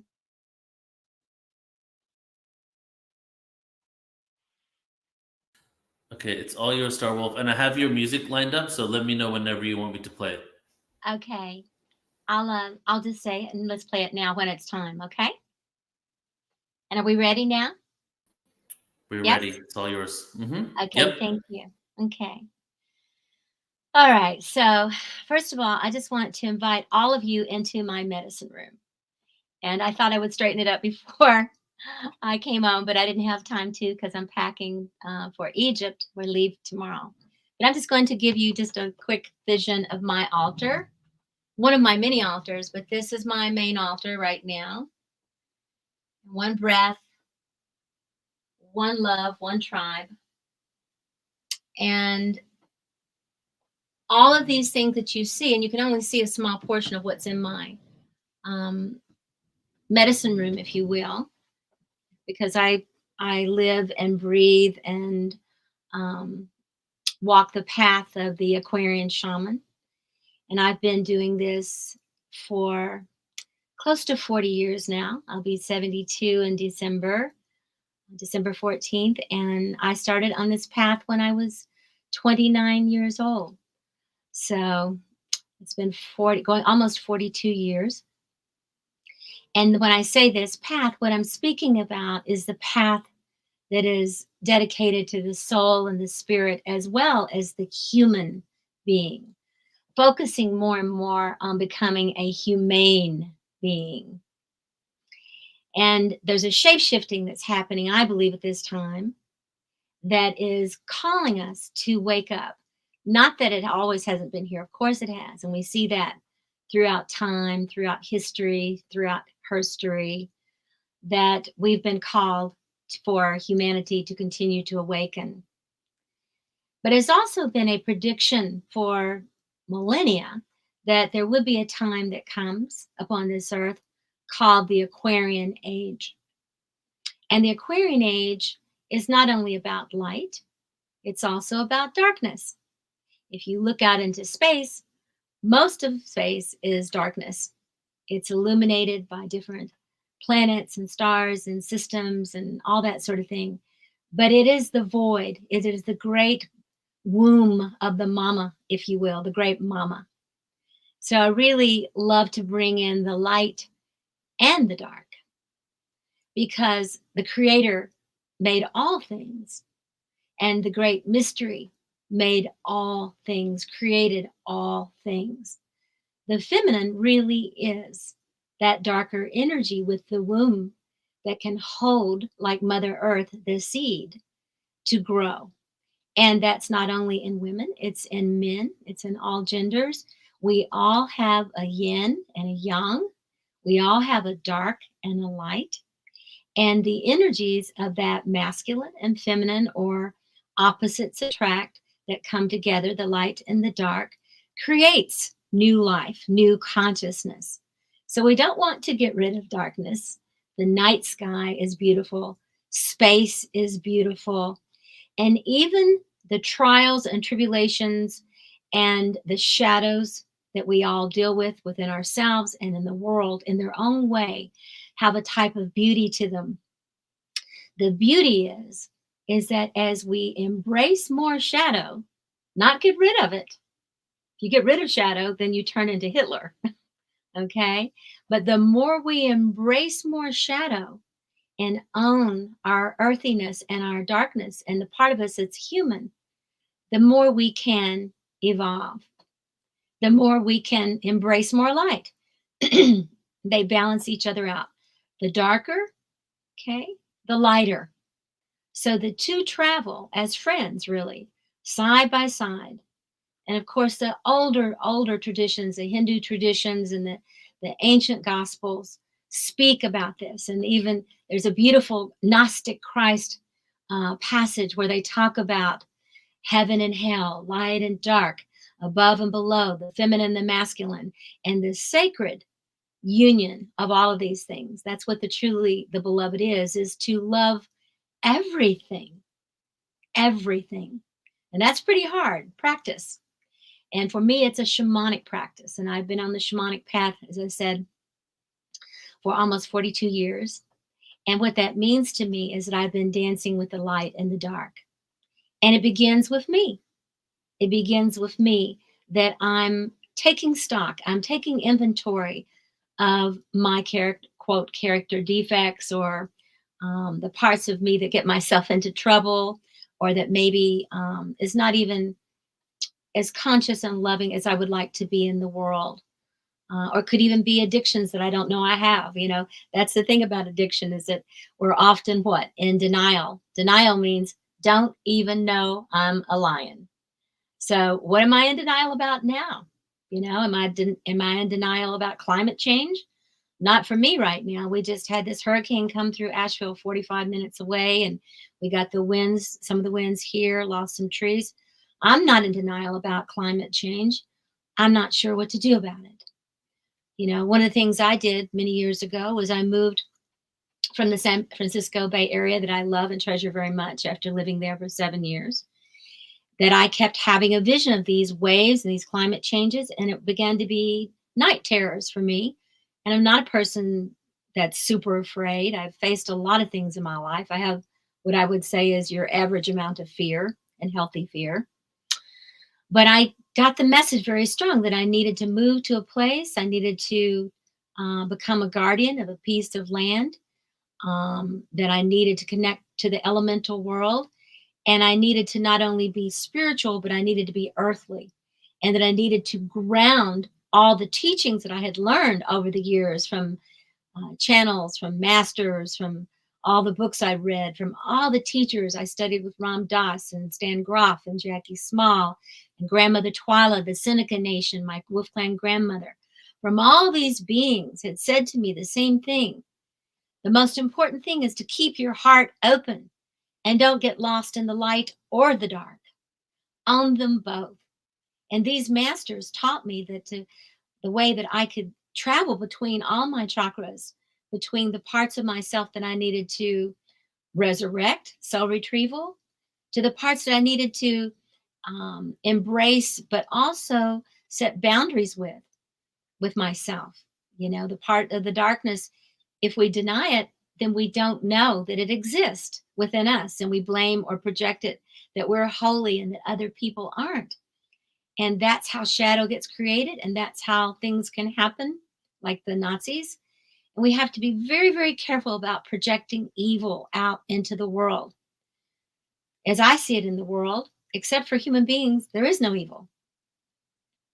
The animals aren't evil. The trees aren't evil. The mountains aren't evil. The oceans aren't evil. The air is not evil. All of those energies at times are catastrophic because of the changes they're going through. So I also see kind of with human beings that we're not necessarily evil, but we're innocent. And innocence can become evil if we don't own all of who we are. Because we are water and earth and fire and air, animated by the Great Spirit and the Great Mystery. And I believe with my whole heart we're here to ascend fully into ourselves while descending more deeply into the earth as earth participants and stewards, and finding our own elemental power of how we humans have changed the climate atmosphere. That's a lot of power. If we can change it one direction, we can change it another. And these great storms that are coming right now, they're not here to punish us. They're not here to make us feel bad. But they're saying, humans, please become humane. Humans, start working with the elements. Start paying attention to your own everyday consumption, your own everyday walking upon this earth, because how you're walking upon this earth is going to make a big difference, not only for our present lives, you know, I'll be gone before too long, you know, off this planet, but for my children, my grandchildren, for other people's children, for the forest, for the rivers, the streams, for clean water, all these things will be affected by how each one of us make a decision each day how to live in the elemental world. I love space. As a little girl, I looked out at the stars and I swear I had one star that talked to me every night. As I got older, it started talking to me again. Sometimes in midlife, we forget that the stars can talk to us if we can listen. But part of what it has said to me is enjoy your life. Enjoy your life. Use your imagination. Become the Aquarian shaman that you're there to be. Work with the elements. Work with the spirit guides and helpers. Work with the angelic forces. But don't forget to be truly human, which means to be truly humane. It's a spiral path. If we live long enough, we're going to go through many, many births, deaths, and rebirths. The linear path is a lie. It is. Sorry for those. I don't mean to disillusion you, but it is a lie. Anybody who's lived as past 10 years old knows this if you really pay attention. Everything travels in cycles. And again, it's not to punish us. It's to help us. We actually grow through series of birth, death, and rebirth. That's why shamanism or ancient ways are timeless. The wisdom of the ages didn't just start with us. It's been going on for a very long time, and they've survived much worse than we have. At one point, all the continents were connected together as Pangea. Can you imagine being alive then when the continents came apart? Can you imagine when all the peoples upon the planet, except for perhaps the aliens that came, were a dark skin? Okay. And now the fear of that, it seems it's intrinsic in some people. Where did that come from? So there's so many changes that's happened here for thousands of years. They say there's been extinctions or near extinctions over the billions of years, at least 5 or 6 times. And some are afraid that we may now be nearing that next extinction and that it might even be too late. But I don't ever believe that it's ever too late. I believe we can turn things around. I believe that's what we're here to do today.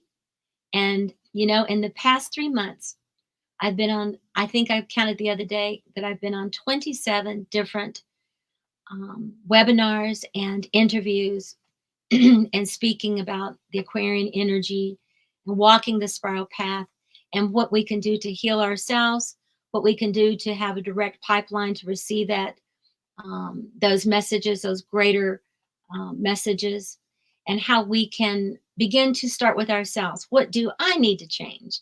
Not what does everybody else need to change. What do I need to change within myself? Whatever it might be, you know? And what offering, what are my gifts to give to the world? And I think that that's, you know, that can sound simple, but it's not, to really have a sense of who you are. And then to say, what can I do to not only take care of my life, but to be of planetary service. And then to have the courage, this I know because I stepped out of the mental health field and the addictions field after 10 years. I stepped out of that. And I still had my license even for my addictions license until last year. And I finally just let it go after all those years, 40 years. But I had to realize that sometimes you can change things within a system and sometimes you can't. You know, the people that I worked with, the higher ups, were afraid of me. They were afraid of what I would bring in with breath work, shamanic breath work, with shamanic ceremonies.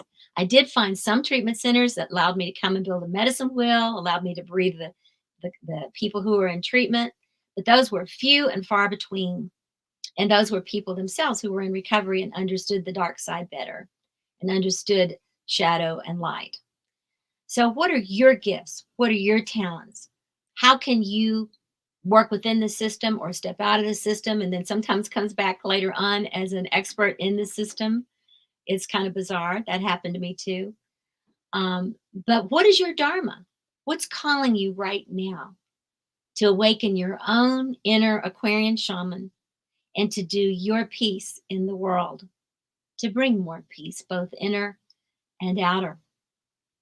So what I'd like to do, if I still have time, there, Neil, is I'd like to put on a piece of music to give people the opportunity in just a moment to do a little breathing. And the particular piece that I chose in honor of Sekhmet, the great lioness goddess of Egypt, who herself got out of control and became like a hurricane upon the earth. But then when she calmed back down, she saw the destruction she'd created, and she had great sorrow over that. And she became apologetic, and she became, we could say she got into recovery after a binge. And when she did that, she grew this beautiful heart, and she went on to marry a great god called Ptah. In the Egyptian astrology, she's Sagittarius, and she can be a little rambunctious sometimes, like the hurricane. But Ptah was a masculine that could channel the energies from the stars and bring it through his heart. So the two of them in Egyptian mythology married, and they gave birth to a son called Nefertum, which is like perfume. And he, everywhere he walked, created beauty. So that those two energies came together to create this divine third. And it's said that Ptah and Sekhmet reigned in Egypt for over 2,000 years.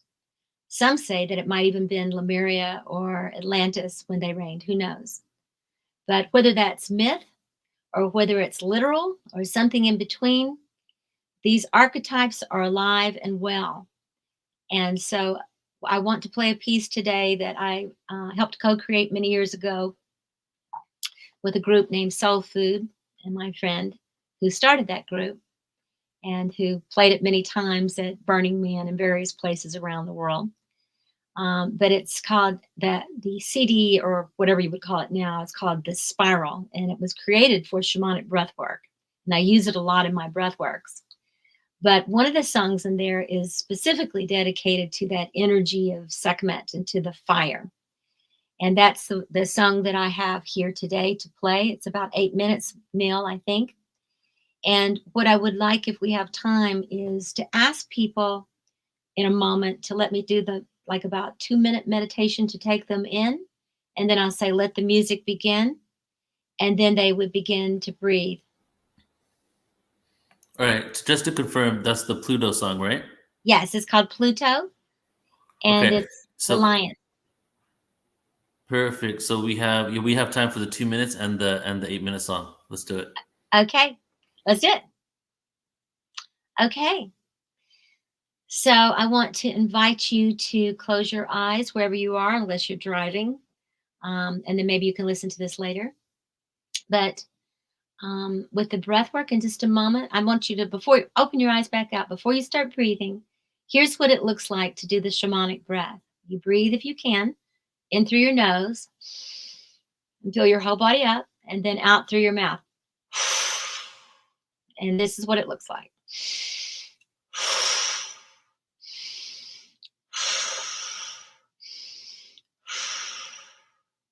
And so you're going to be doing that breathing during that session. If it begins to feel like too much, you can stop for a moment, rest for a moment, and then pick it up again. Please do not do this driving, operating any kind of other equipment.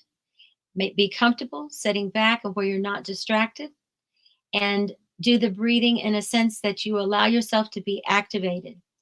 So the ceremony begins now that I encircle you and ask you to encircle yourself with the golden light of the sun of Ra, that this is your, as Grandmother Twyla of the Wolf Clan would say, your circle of golden protection. Nothing can come in to harm you.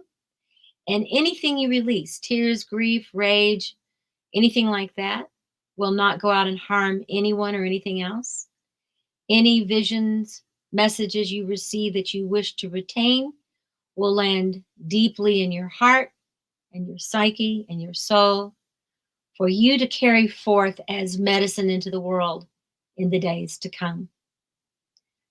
So feel that safety, protection, that intention, and just go in, if you will, with an open heart, asking to be shown what you need to see to help you on your path. Let the music begin.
Beautiful, Star Wolf. I think that was it, right? I think it just restarted.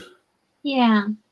And I don't think we have any time left. If we did, there was a piece to put on right after that to play for about a minute just to soften up. So I don't know if that's there or not. We have 1 minute. Let's put on the soften up music. All right. Okay, so as people begin to come back now to bring their visions and their bringing their energy back softly and into their hearts, whatever they've stirred up. Listen to just a moment of this last song. It's actually called Venus Rising, which is the name of my organization. And just place that song on if you can hit it.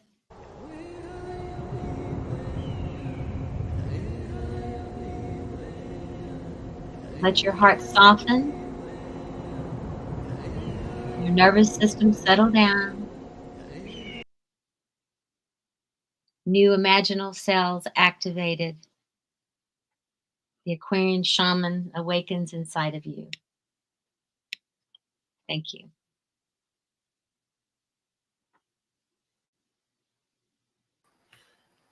Beautiful, Star Wolf. Thank you so much.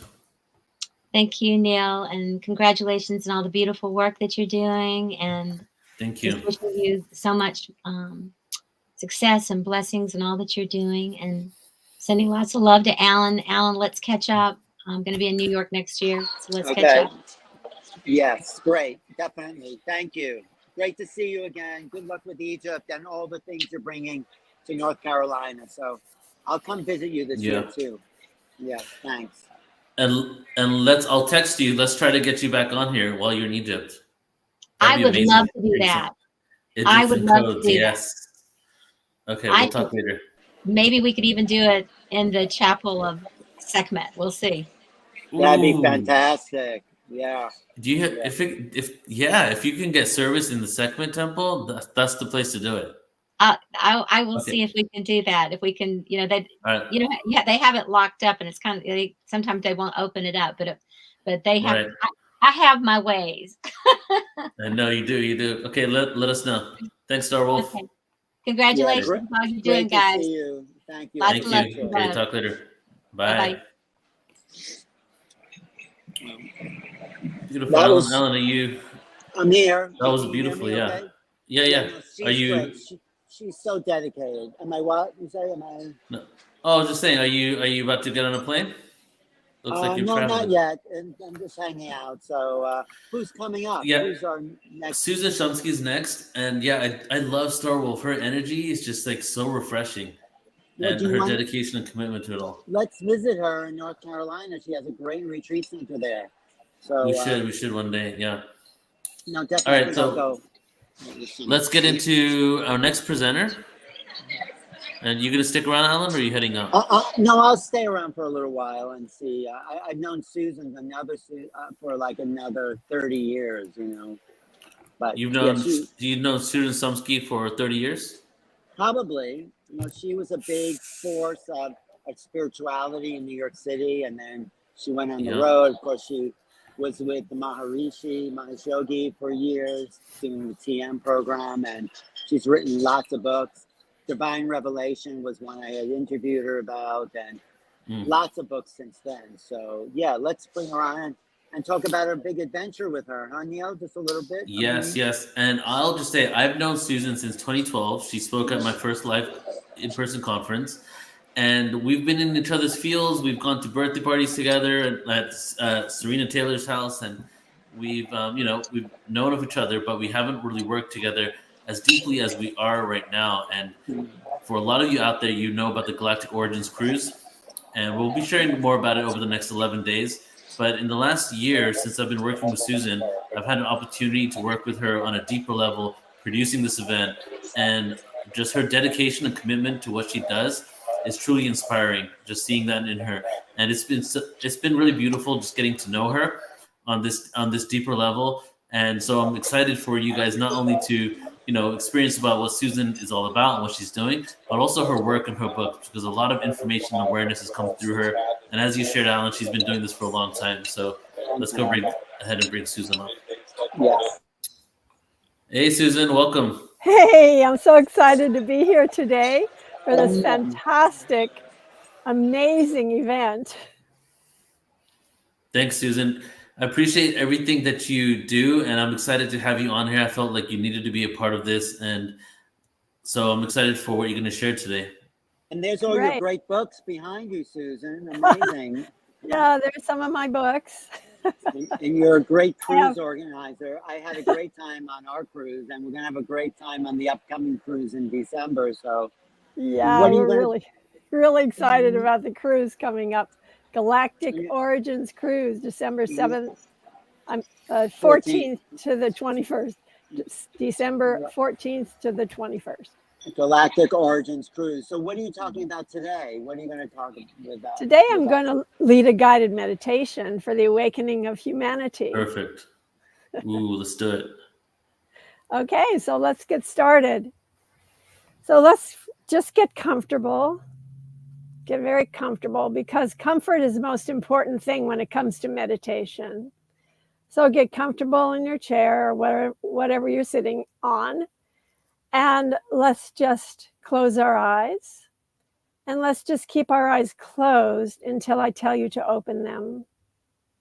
So let's take a big deep breath to unite with each other. Breathe in. And let it all go. Let's take a big deep breath of divine love. Breathe in. And release. Let's take a big deep breath of relaxation. Breathe in.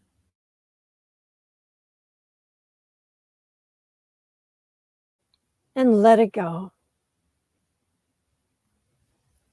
Let's take a big deep breath to unite with God. Breathe in.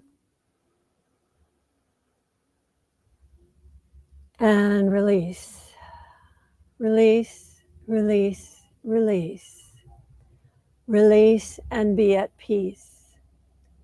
Peace, peace, be at peace. Be still and be at peace. Perfect peace, perfect peace, perfect peace.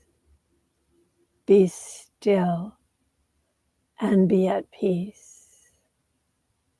We now know and recognize that God is peace, God is love. God, Goddess, is that perfection of being, wholeness and oneness. God, Goddess, is our true divine nature, our higher self. We are that peace, that light, that love, that perfection of being. We are the all that is, the all-powerful, all-embracing, all-encompassing, all-loving, power that unites and gives rise to the universe. We are that divine beingness. We are that truth, that light, that awareness. We are the awakening of humanity. We are a perfection everywhere now. We are perfection here now. We now therefore know and claim that humanity is awakened now, and that we are the awakening agents of humanity now. We now see, know, and accept for and with all of humanity that it is awakened to its true divine nature, and we are the instruments of that change. We have come here for that purpose. We now see that in our past, before we ever incarnated, that we made this vow, we made this decision to bring about the awakening of humanity. And we now see that this purpose is being fulfilled. We call upon the divine beings of light to assist us in this effort of awakening humanity to its true divine nature. We call forth the Holy Spirit, the Spirit of truth and wholeness, to shine the light of truth upon us and to shine the light of truth upon all of humanity in this earth plane and in all planes of existence, in all dimensions, in all places, not only in this small earth, but everywhere in the universe. We call upon Babaji to bring forth divine wisdom into our being and into all of humanity, to allow humanity to rise to its highest, most profound, most meaningful, most perfect awareness of its nature. And we call forth beautiful Jesus Christ to bring forth health and healing and well-being and resurrection and salvation, and to bring forth the nature of peace, love, wholeness, truth, compassion, and wisdom. And we call forth beautiful Kuan Yin to bring forth compassion into all of humanity, to bring humanity to a higher vibration that we may now experience and share brotherhood, sisterhood, peace on earth, that we may bring forth the promised land, the land of peace, the land of wholeness and oneness to this entire earth and beyond into the universe. And we call forth beautiful Mother Mary to assist us in this awakening of humanity. We know that she brings forth kindness, love, patience, tolerance, wisdom, and truth. And we call forth all the angels and archangels who come in the name of God to assist us in this awakening of humanity. We call forth beautiful Saint Germain to bring forth the violet cleansing, purifying flame, to lift our vibration, to purify our minds, our hearts, to bring forth purposefulness, true purpose, true meaningfulness. We now bring forth the divine meaning of God consciousness upon this planet and beyond. And we call forth all the streams of identity of every person who is tuned in to this particular seminar. And we ask that their higher selves, that their true divine natures of being burst forth to express who we truly are. We now call forth all the divine beings of light, the immortal ones, the beautiful, divine, radiant ones, including Lord Buddha, Lord Krishna, Lord Shiva, Lakshmi, Durga Ma, all the divine beings, Mother, Father, God. We ask that they lift our vibration now, lift the vibration of each one of us, that we may experience our true divine nature right here, right now. We are now being lifted, lifted, lifted, lifted, lifted, lifted, lifted, lifted into our divine nature, which is always present.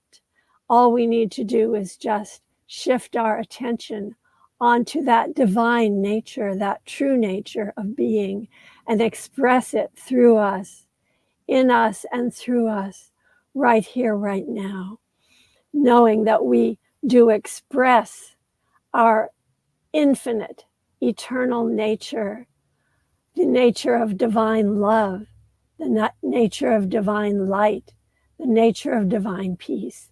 As we take a deep breath to go deeper, breathe in and let it go. Deeper, deeper, deeper, deeper into the wells of spirit, into the silence of being. Peace, peace, be still. Be still and be at peace. Allow ourselves to open to our true divine nature, to our higher sense of being, as we take another deep breath to go even deeper. Breathe in. Deeper, deeper, deeper into our true nature, into our divine nature. And now let us just focus on the heart. And in the heart of hearts, in that place of the heart, the cave of the heart, let us see a beautiful spark, a beautiful divine light that begins to flame, begins to spark, and it starts to emblaze into a bright light. This bright light within our hearts now begins to expand and grow brighter and brighter and lift our vibration to higher level of consciousness. And that flame is growing more and more bright. It is starting to spread throughout our entire body and throughout our entire energy field. And this is the beautiful light of God, which is beginning to grow and expand and get larger, grow larger, expanding past our energy field, larger than our body, larger than our field, becoming brighter and brighter as it expands to encompass the place where we are right now, wherever we happen to be, to grow brighter and brighter, to expand out into the neighborhood, into the city where we are, starting to expand outward and outward and outward into the state or province, filling that entire state or province with this God light, which is brighter and brighter and brighter. And divine love is starting to awaken and to spread throughout the land, throughout our city, throughout our province, throughout our country. And we see the beautiful divine light of God filling and surrounding our entire country, bringing peace, bringing goodwill, bringing about the awakening of humanity, the awakening to our divine nature throughout the land, throughout the country, throughout the continent where we are, bringing about greater light, greater love. And we are being bathed in divine love as we grow brighter and brighter and brighter in that divine light that is igniting all hearts throughout the earth are being ignited with this divine light. It is spreading throughout the land. It is awakening humanity to its divine nature. It is exciting and stimulating every heart, every cell within every body, within every being. And that light is expanding and starting to encompass the entire earth, the entire planet is beginning to awaken to its divine nature. And all that is dark, all that is negative is being consumed in the divine flame, in the beautiful violet flame of Saint Germain. All negativism is being consumed and only positive vibrations are left. And these positive vibrations are just expanding and expanding and growing throughout our solar system, beyond our solar system, into the entire galaxy, into the Milky Way galaxy and beyond, into all the galaxies throughout the entire universe. And we are expanding and growing, and God's love is expanding through us towards all of this universe.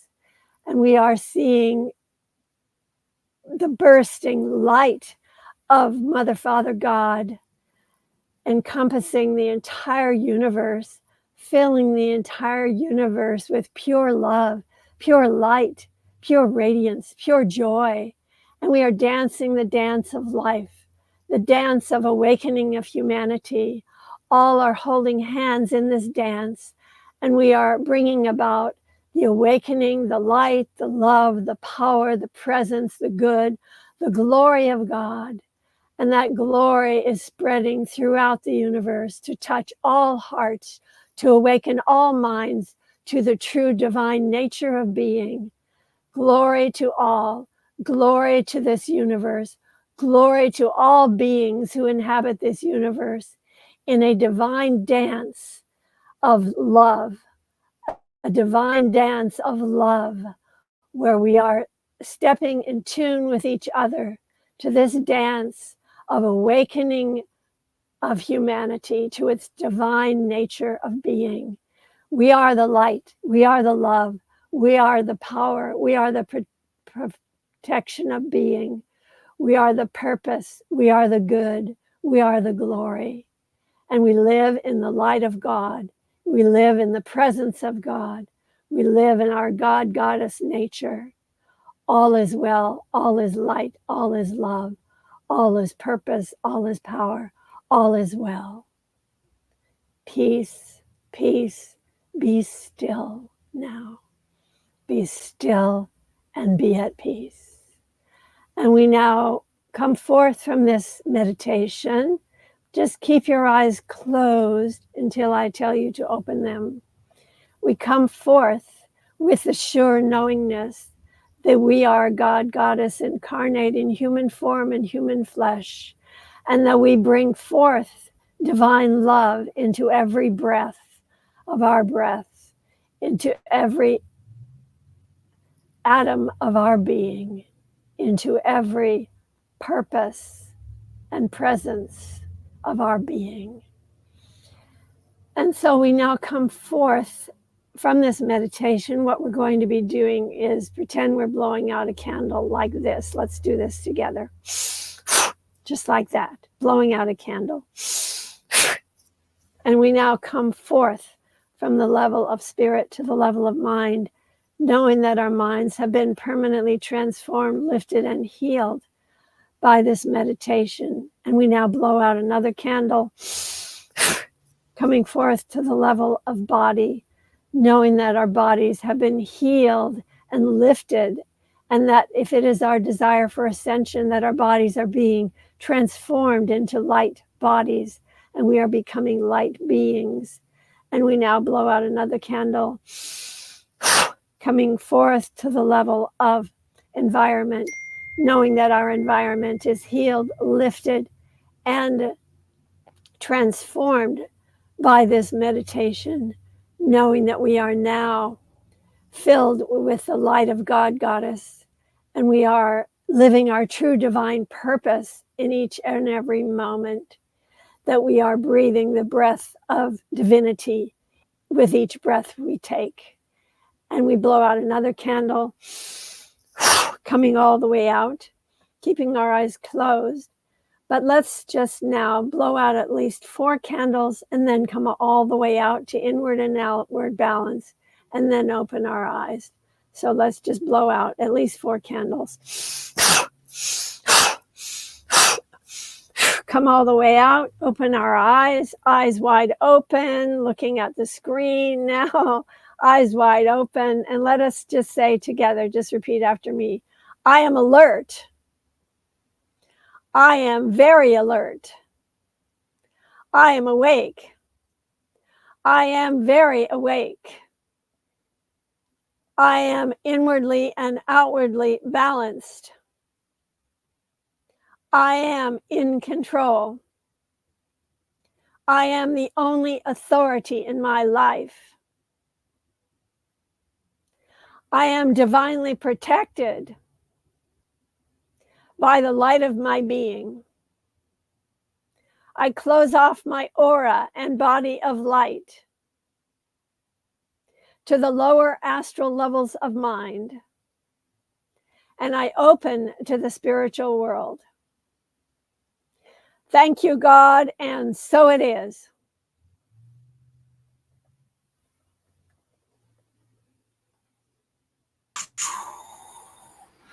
Beautiful, Susan. Thank you so much. Thank you. And I love how you started it. For almost about half of it, you did an invocation. You brought in so many energies. And that's perfect for today, to invoke all those energies to support us, not only for what we're creating for the next 11 days, but just bringing that energy now for the awakening process in general. So thank you for doing that. Well, thank you for inviting me. And I hope to course. see all of you on the Galactic Origins Cruise. That's galacticorigins.cruise.com. And I'll mention it right now really quick, but maybe you want to take a couple minutes and just talk about it. Just I'd love to. Maybe a summary of your connection, what you've been doing over the last few years for cruises, and how we've now come together to create an event together.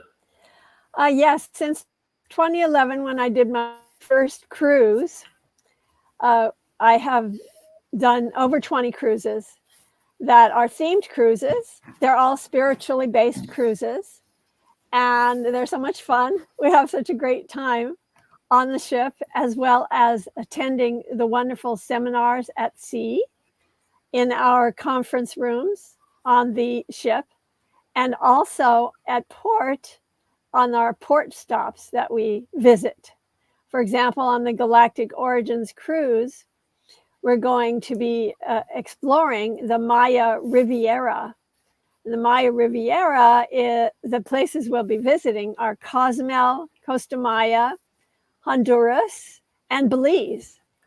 And in each of these places, we're going to be doing something special, something spiritual. So, for example, in Costa Maya, where we will be doing a fire ceremony with Grandmother Elizabeth Araujo. And that will be an authentic Maya fire ceremony because Elizabeth Araujo is from the Council of Maya Elders in Guatemala. And so that will be an amazing experience. We're going to do it at the 7 Color Lagoon, which is in Costa Maya. We're also going to visit Chacoben, which is an amazing Maya temple that is in Costa Maya. And in Cozumel, we're going to visit Tulum.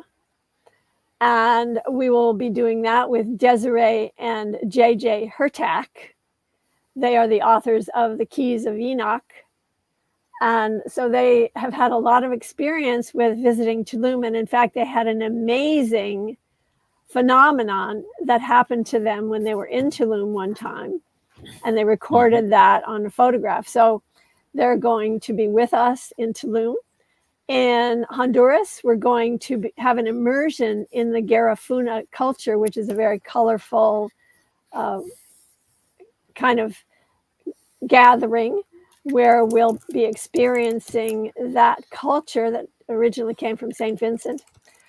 And then in Belize, we're going to go to a very unusual site after we go on a wonderful jungle cruise, a river cruise. We're going to visit this site that has been in that was in the Maya culture for over 2 millennia.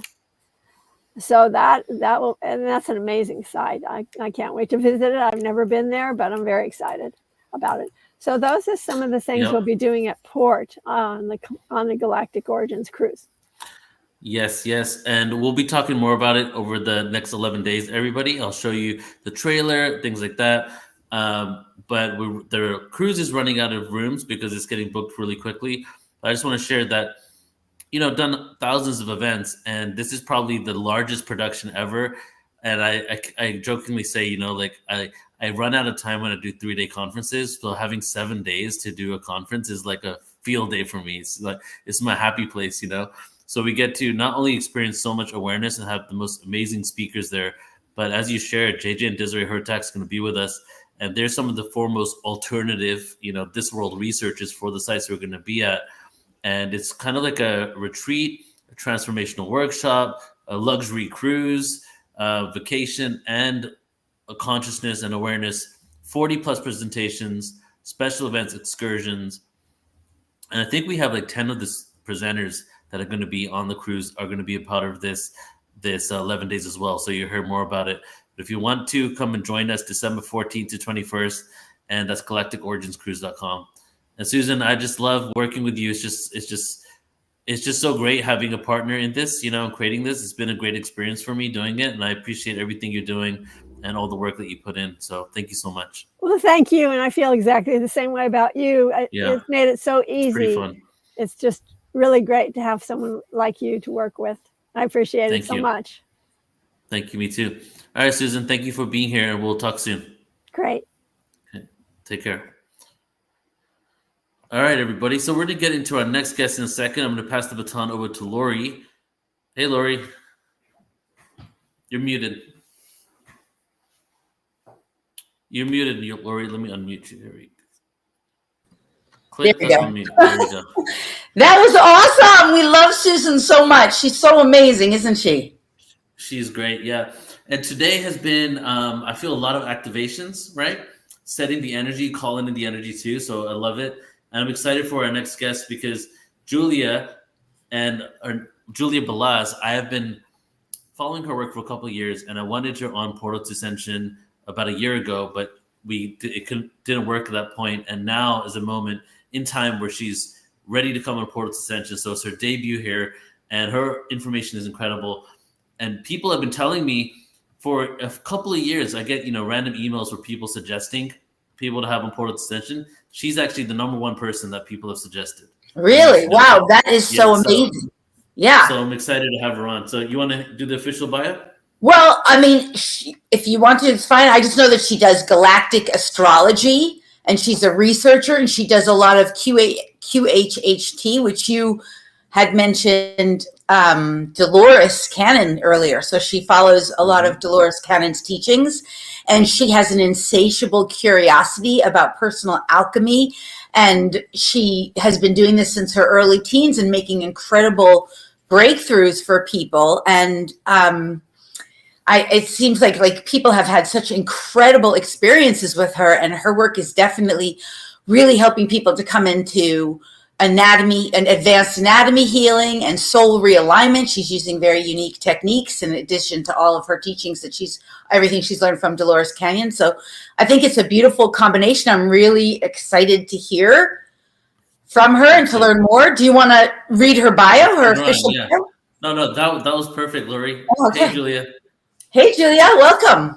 Hi, guys. So wonderful to be here with you. Such high vibes on this summit. And I'm so grateful to be introduced to so many legends and rock stars. Wow, you guys are doing brilliant work. And thank you so much for this beautiful introduction, too. Just to clarify, I'm no longer doing the QHHT sessions or the soul realignment sessions. I spent 7 years full-time doing that. And while I was facilitating these amazing personal transformations and observed the incredible stories of so many individuals, I, after their sessions, looked at their astrological birth charts and looked for some validation about the higher self connection that was coming through their sessions, and also about the extraterrestrial connections that were coming through so often.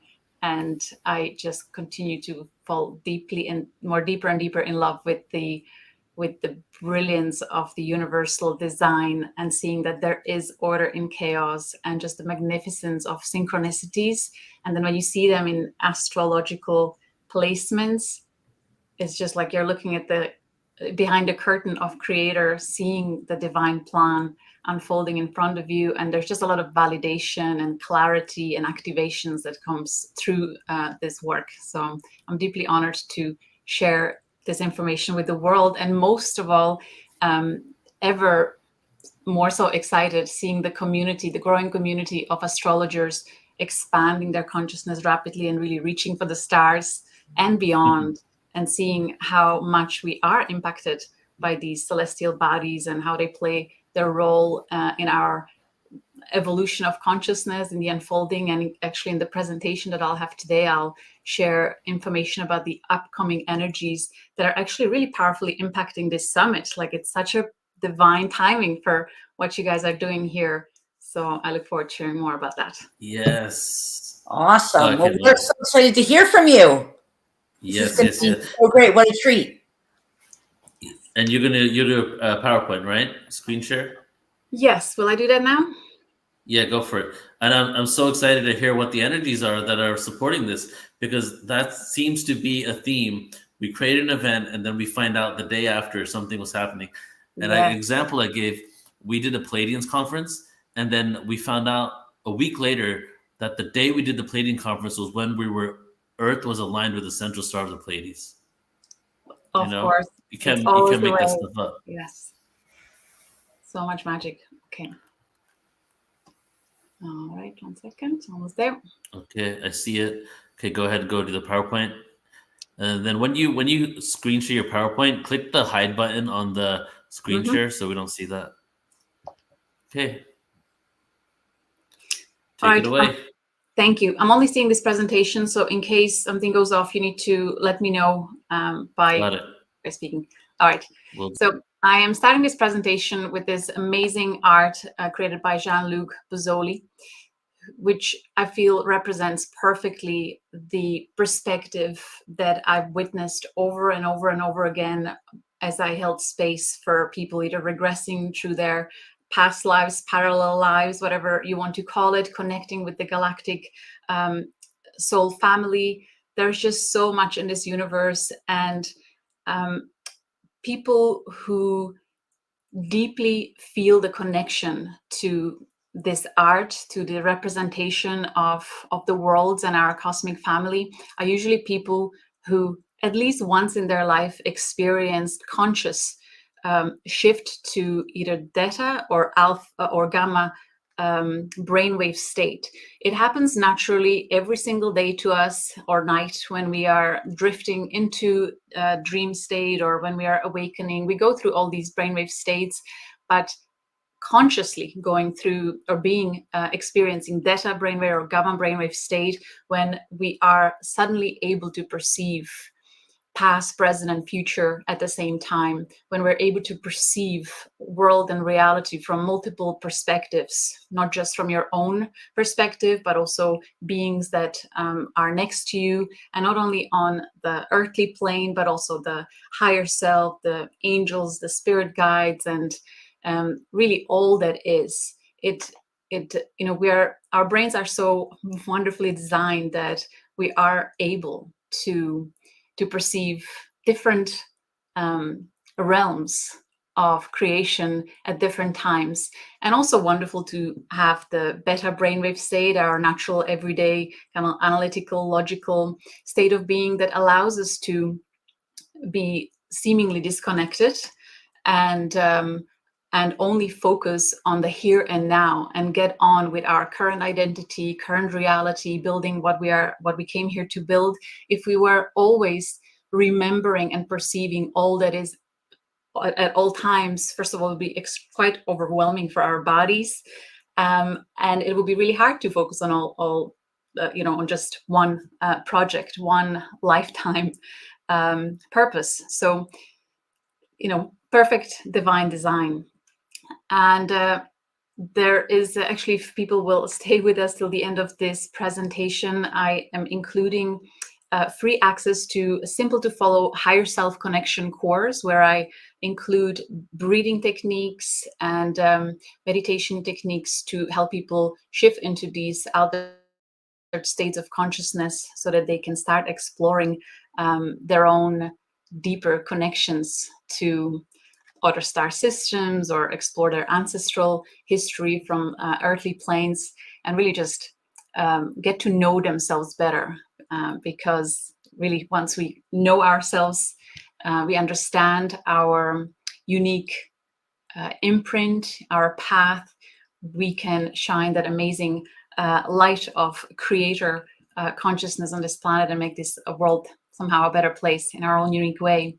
So I wanted to define the information about how macrocosm is reflected in the microcosm, how our universe is holographic, and how every single one of us is a unique fractal, yet a complete hologram of the whole. And based on what brainwave state we are in, we are either perceiving ourselves as that unique fractal, feeling that separation from all that is through our ego's filter, or we can know ourselves experientially as a complete hologram of the whole if we expand our consciousness through theta and gamma brainwaves. And our DNA stores the full story of creation, including the memories of our ancestors, not only on Earth, but also the sky. And I've witnessed this over and over again as I held space for people who regressed spontaneously to remember their ancestors from stars. So galactic astrology, I find, is such an amazing tool that can help us understand which behavioral patterns anchored in ancestral trauma are we here to resolve. I really wholeheartedly believe that we are here at this time of human history to consciously access previous trauma, that was not imposed on us only on Earth, but in other star systems, and bring the light and love of our oversoul into the physical human DNA, and create powerful ripple effect of healing and integration and greater connectivity that upgrades and ascends not only the human collective on Earth, but creates a ripple effect across the universe. So with the galactic astrology, we can look at what is our own unique way of how we can help with this collective mission. And we can also gain so much guidance to looking at the celestial archetypes that are helping us to evolve. And we all have our unique codes that help us work with these celestial archetypes. And it's quite amazing to see how our collective consciousness is expanding rapidly. The astrology community is not only looking at the planets within our solar systems as the archetypes, but now also the newly discovered dwarf planets, asteroids, and the stars, and the supracosmic points. Like, there's just no end to how far we can go. And it's all through quantum entanglement. We are connected to all that is through that shift of brainwave state. We can consciously experience that. So there are these three main perspectives that I'm noticing with people that come to me at different states of their consciousness. For some people, it's easiest to understand the connection to these complex energetics within their being as something that laid dormant within their DNA, physical human body DNA. And that's why they're accessing what others would call past lives, people who believe in reincarnation. There's still so many who don't. And I look forward for that to be kind of mainstream accepted topic. But even if not, we can allow the perspective of the cosmic ocean, where everything is interconnected, and we actually don't own any of the stories of our previous or future incarnations. It all belongs to the greater cosmic pool, the database of all that is, and we are kind of just borrowing or allowing things to express and through us, through our individual being. So all these three perspectives, I believe, are true and valid, and just different people, it helps different people at different time of their path to kind of gain a deeper understanding of what we're talking about here.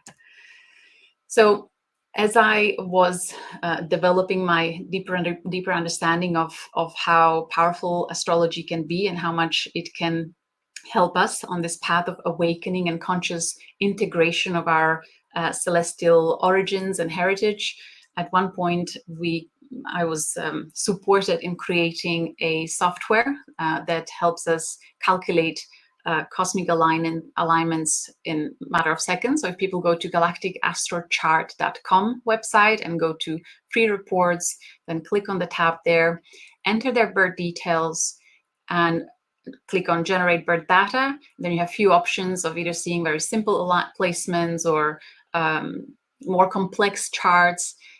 You click on generate extended report, and then you will see something that looks like this. This is person A, person B, and I just wanted to demonstrate how if you start exploring your immediate family members, maybe your friends with this website, you will see that some people have a lot of stars. Their charts are packed with cosmic energies like here, and other people don't have as many, and that's quite okay. And I just want to mention here that the software that we're using has only about 60 stars there for now, and more stars are available for the advanced users who choose to do this professionally as galactic astrology soul reading practitioners. They get login access and they can explore so much more, but kind of just to let everyone know that there's just so much there, and every placement means something. I would love for people to pay attention to the house column, and these numbers here represent different life areas. So if you are familiar with any of the star systems, for example, Pleiades are quite commonly known, or Arcturus, then you can see which house, the astrological house, the star system is placed in, and it's very likely that that's the life area where you can channel that galactic frequency the easiest, especially through conjunct placements. All right, and then there are trine, sextile, squares, different kind of mathematics and geometrical configurations. And actually on the website, if you click on more info, there is a basic explanation of what things mean. If you want to go deeper, you can go to and take the course that is quite comprehensive. It's quite a journey to go through it. Or if you don't have time for it, or you're not a kind of left brain, analytical, logical type of person, you can go to the practitioner page, where we have, I think, over 70 practitioners now offering the delineation, explanation of your galactic placements in 20 different languages. So I'm just super excited how quickly this grew and how much passion and excitement is shared within the community. And I have to say, this whole modality is evolving so rapidly. There is so much growth, and I'm noticing it as a group phenomenon. Whenever you have growing group of people studying together, the solutions to problems or the evolutionary process is rapid. It all happens so fast because of that collective mind, that collective energy pull. So it's quite a gift, and it's very humbling for me to be part of a collective that is just advancing so fast. Anyway, here I wanted to also highlight that another option that how you can use our software is to look at current transits. What type of energies are currently being anchored by the planets in our solar system? So you can kind of forget your own natal chart, the energetics there, and you can just choose to invite the energies that are currently aligned to the planets. So for example, on the upcoming full moon, Aries full moon on October 17th, I think that'll be the second last day of this summit, we will have the wonderful Arcturus in perfect alignment with the sun. And next to Arcturus, sharing very similar degrees, is another very spiritual star called Spica in Virgo constellation. So, you know, every year around this time, when we have Sun in Libra around 24 degrees, I'm speaking tropical zodiac sign, we have this powerful influx of Arcturian frequencies helping us to heal on an emotional level, expand spiritually, advanced technologically. There's such a powerful spiritual guidance that comes from Arcturus. But what I find really interesting with this full moon is that our something called collective lunar nodes, kind of the evolutionary collective consciousness path. The South Node in Libra, South Node talks about where we came from, and then the North Node in Aries, where we are heading, where we are pulled by the archetypes of the zodiac. So on this full moon, the South Node is conjunct supergalactic center, and it is also conjunct the asteroid Atlantis. And I just think it's so fitting because it feels the energetics throughout this summit feel very Atlantean, like there is this connection to the memories of the past civilization where so many worked on developing spiritually, emotionally, mentally, physically. There was so much wisdom held in Atlantis. There was such rapid advancement and evolution, but also at the same time, there was growth of the shadow side of the ego, and we are experiencing the echo of that. Throughout this year, 2024, the asteroid Atlantis was hitting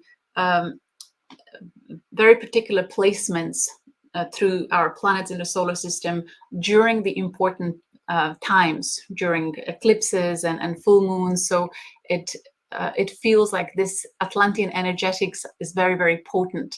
And I actually made a couple of videos on that, collaborated with a few individuals. If people go to my YouTube channel, Galactic Astrology, and just search for Atlantis, you can see the past transits in year 2024. So you can kind of reflect back, especially if Atlantean theme is quite potent for you. You can see where you may be on some other group retreat where you were working on healing your Atlantean traumas and integrating the wisdom of everything you've learned and expressed there. You know, there's a lot of that in the collective, and I feel like this summit is such a powerful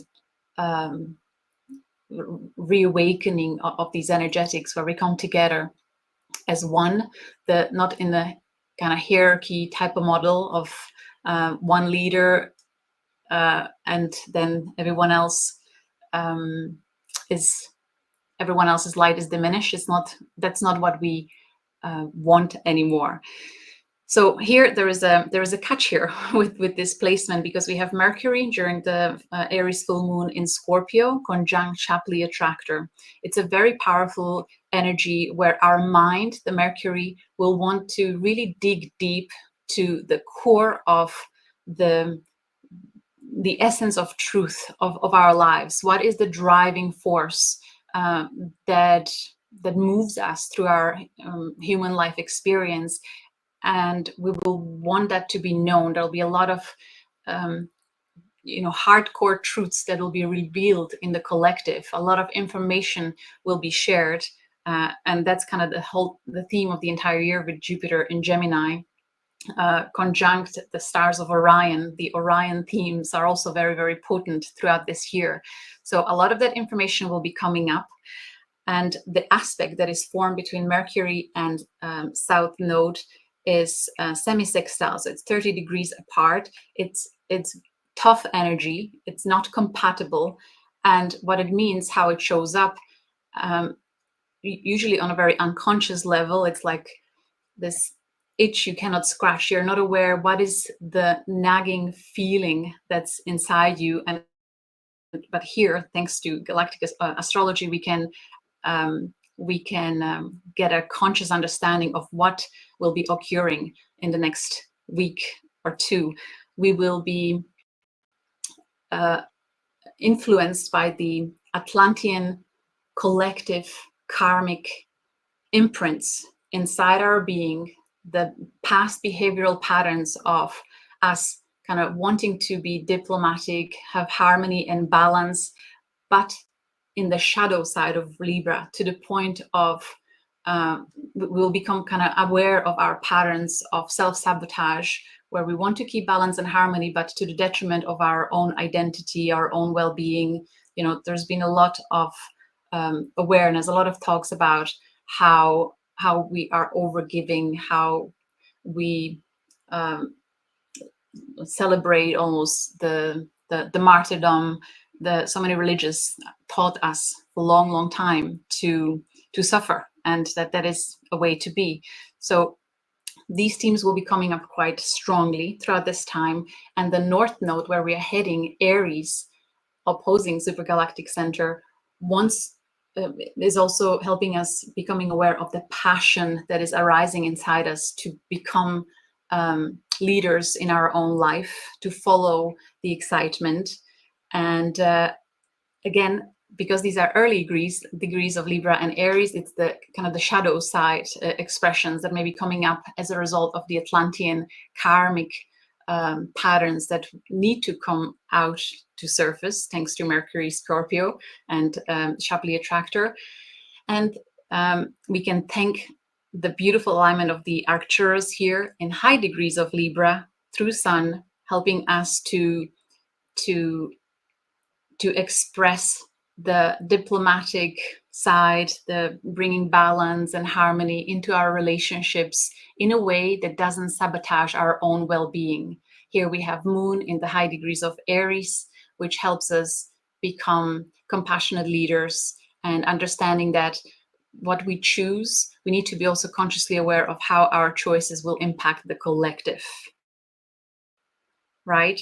So we have a lot of amazing guidance here that can help us restore the balance between what went wrong 12,000 years ago or 15,000 years ago. It's like we are returning, or we have the alpha and omega experience of the cycle spiraling into higher expression of our soul. So certainly on the 17th of October, guys, during the summit, I invite everyone, if you will have any meditations, and for anyone who may have actually the asteroid Atlantis significantly placed in their natal chart. I'll come back to this slide. You can go to another website called astro.com/CGI generate chart. You can copy this link into your browser, then go to additional objects when you enter your birth details and look for asteroid Atlantis, number 1198. Where is it in your natal chart? And I promise you, if you have it close to any of the planets, it's very likely that you feel in deep resonance with Atlantis, whether in a positive or challenging way. I've asked my community half a year ago when I was doing this presentation for my YouTube channel about Atlantis, can they look in their natal charts and what are the stories that come through for them? And everyone who had conjunction or any aspect to natal planets, to asteroid Atlantis, they had memories of Atlantis. And for some, they were positive, and for some, they were really challenging. For some, they recalled misusing the power, misusing the wisdom, the knowledge that they had and the skills they had. And others, they were manipulated by those who misused the skills and technology and these things. So there is a huge amount of variety of experiences in connection to Atlantis that I feel is coming up a lot in the collective. And I'm grateful to see many taking the road of wisdom and love, helping to kind of heal and integrate and upgrade kind of the collective. So I would love for anyone to comment if they are aware of their connection to Atlantis, you know, what is alive for them. Another fascinating thing that galactic astrology can help with is recognizing when you have a significant dream or spontaneous recall download during a meditation, or you go to these amazing spiritual retreats and suddenly you connect to these ancient memories. In particular for me, just after I did the recording with Kelly Coloni, I think that's her surname, channeling Archangel Raphael, we talked about Atlantis, and that night I recalled what I believe was my last moments of Atlantis. This was kind of this is the best visual I could create with the AI of the view that I had as I was heading to a retreat where I was facilitating, talking about relationships, mastery, and the moment where before I saw this flash, there was like a collective telepathic message or knowing that this is the end. There was this atomic technology that exploded, and within seconds it was gone. But the experience I had was the experience of surrender and acceptance. And as I recalled this dream, I realized as I reflected back on my life that anytime Atlantis was mentioned, I didn't have those feelings that many others do, whether it's fear of water, because many drowned, others had nightmares in regards to earthquakes and all kinds of horrific deaths where the survival mode was switched on, where they were fighting for their life. Others recalled being rescued by spaceships. So there are so many different types of experiences. And the night when I recalled this dream, the asteroid Atlantis was activated through transiting Moon and Neptune, very precisely aspecting my natal Neptune, and there are other placements there. They were like, of course, I recalled. So when you have significant experiences and then you know what to look for in the astrology, there is such a powerful validation and clarity and guidance that can come through it. So, you know, I just love exploring these things through astrology. I also wanted to mention, sorry, actually I was going to go back to this slide. On the 27th of September, when the Hurricane Helen hit, not this chart. This chart is talking about the October 17th that I've mentioned already. But on the 27th of September, the Atlantis was at 28 degrees of Virgo, conjunct supergalactic center. It was opposing Neptune in Pisces. It was square Uranus in Taurus and quincunx Pluto in Capricorn. There was actually this powerful kite configuration that I believe that a lot of the energetics of the drowning that occurred for many in Atlantis may have been played out for those that unfortunately were hit. The east coast of USA next to Atlantean Ocean. Is it possible that a lot of that trauma came up to be cleared and healed and integrated?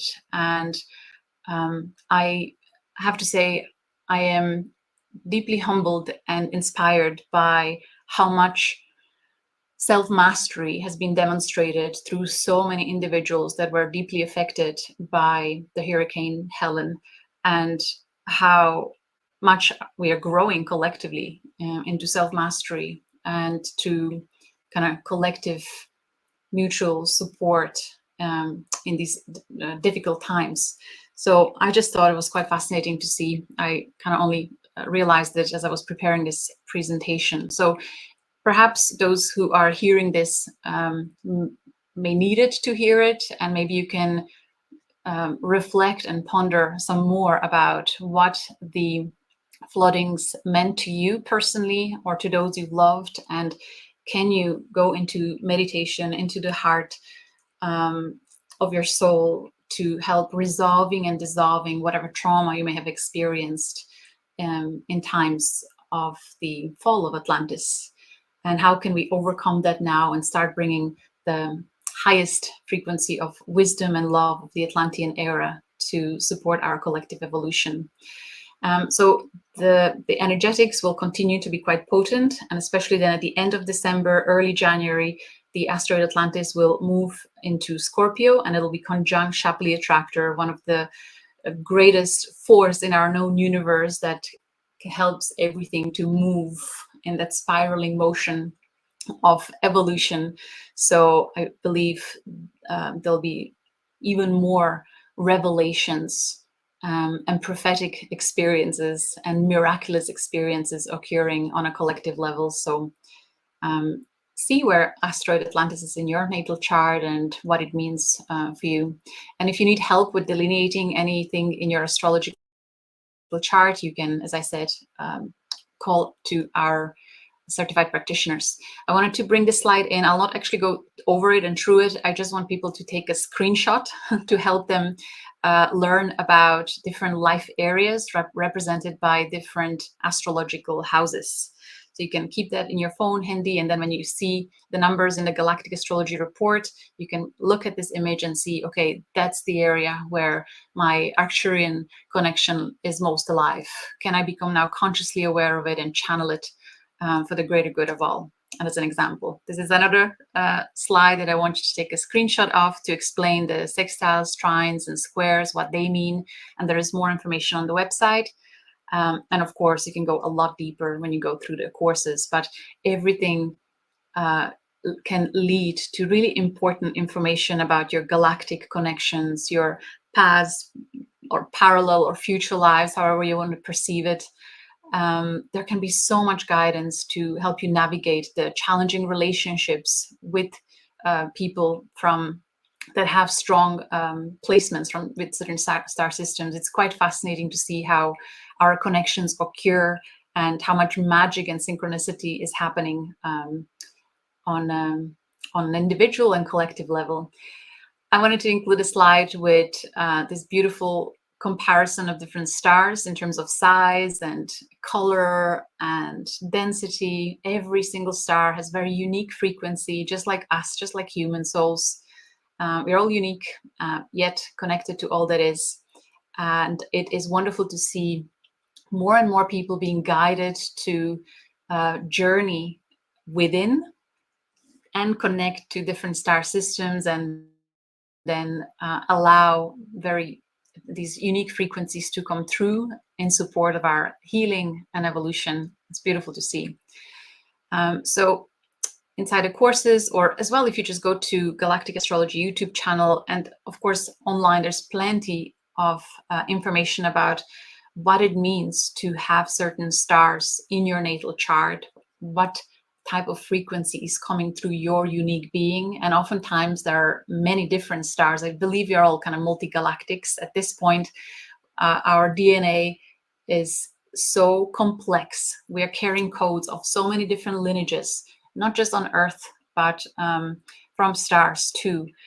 And you know, you will never know it all. You will never fully understand the complexity of your being, but certainly during transits, these different star systems in your chart are being activated at different times. So it's great if you can connect with these energies consciously. You can really accelerate your manifesting abilities, your magnetic, charismatic kind of the impact that you can have on the collective. Most of all, evolving towards greater inner peace. I believe that's really what is certainly wonderful to receive if you want to kind of counterbalance the insanity that is happening on so many levels in the world too, a lot of suffering. So as I said, this is the page on the website that leads to certified practitioners, people who are dedicated their time fully to galactic astrology. They're passionate about continuously evolving their own consciousness, learning more, and most of all, investing a lot of their time and energy into tuning in to people's natal charts, looking at their transits, and offering invaluable guidance on their evolutionary path. So super proud of every single individual here. So if you go to my website, either juliabalas.com or galacticastrology.com, you'll go to courses. And when you find the Higher Self Connection course on my website and go to the payment section, and when you go to the checkout page and you type PTA, Portal to Ascension 100, so PTA 100 code, you will get a free access to the Higher Self Connection course. And I just find it's really important to understand the difference between our kind of thoughts that are conditioned by trauma and the ego ideas of what's best for us, and really deeply understanding and feeling the difference of the energetics when your soul, when your higher self, when the divine intelligence is guiding you and talking to you with that very subtle expression. So in that Higher Self Connection course, I created it as a result of me working with close to 2,000 individuals through QHHT sessions, and there was a lot of guidance coming for them individually from their own higher self on how to nurture the connection with the higher heart, with the divine aspect of our being that knows the way, that knows what is our path to highest love, highest wisdom. So I would be absolutely honored if people took time to go through this course, and if they felt it helped them in some way. So that's my gift to this community and to the summit. So I hope you guys will enjoy it. How are we doing on time? And yeah, how are we doing? We're doing good. You have well, actually, you have 1 minute left. However, this is the end of the day, so we don't need to stop immediately. Ah, wonderful. Well, if there are any questions, I would be happy to answer them. I'm not sure if this is interactive or not, but what did you think about the Atlantean alignment? How the asteroid is very potent right now at this time and in connection to the summit, Neil? Yeah, I felt that was very interesting that you were saying that basically the asteroid is bringing up Atlantean karmic, I guess, karma to be processed right now, right? Very much so. I was yes. curious. So I was curious what you meant by, like, in December 31st and January 1st, you said Atlantis ingress to Scorpio. I think I missed that. What does that mean exactly? Yeah, it means that it moves from high degrees of Libra and goes into early degrees of Scorpio. And early degrees of Scorpio is very potent placement because it is conjunct the Shapley attractor, which is so early degrees of Scorpio for anyone, or late degrees of Libra are really potent because there is a lot of that supracosmic consciousness influence from the Shapley attractor. So it's very magnetic frequency that guides us to the core of our being. What is the true motivation, not just for us, but for others as well? So people who have these placements, and certainly when Atlantis will be there, a lot of attention will be pulled towards talking about Atlantean stories, bringing in technology that was known and present in Atlantis. People will spontaneously recall their gifts and qualities they used in Atlantis. So it depends on where you're at with your journey and what your karma, or any of the viewers, in relation to Atlantis. You may experience it either as very difficult and challenging, and you will be called to ground and breathe through it and bring the light of your soul into the memories, so that you can find peace in whatever was. And for others, it'll be just amazing activation into their fullest expression. Wow. So do you think, Julia, do you think that also corresponds to the geographical locations where there's been extreme flooding? I believe so, because the water is coming from the Atlantic Ocean, and it is believed that the Atlantis sunk in that entire area. So I find it quite peculiar that it was the east coast of states, the waters of Atlantis. Interesting.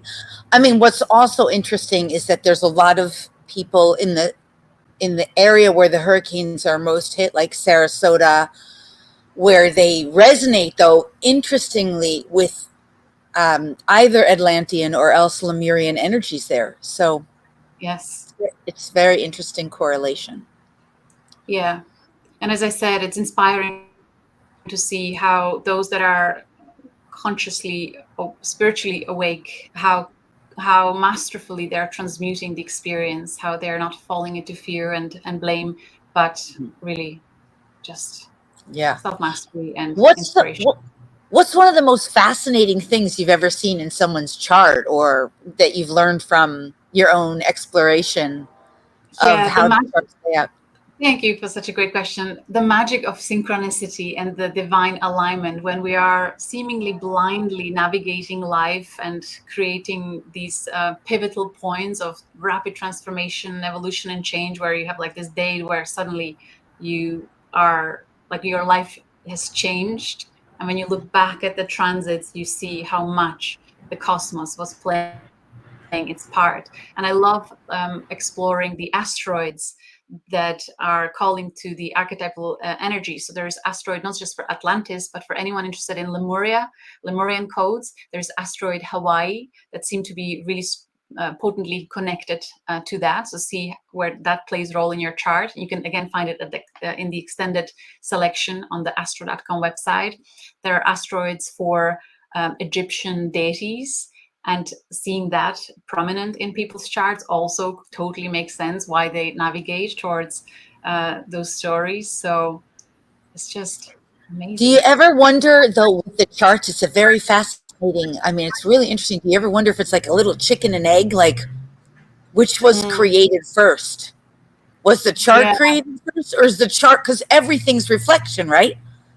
Or was the chart created first, or is the chart being a reflection of the human consciousness, free will, and past and parallel lifetimes? Yeah, I love that. It's always evolving, right? First of all, the important point is the entry of the soul into the physical incarnation. What's the snapshot of the sky at that point? So that's your musical sheet. That's the very specific sound of your soul.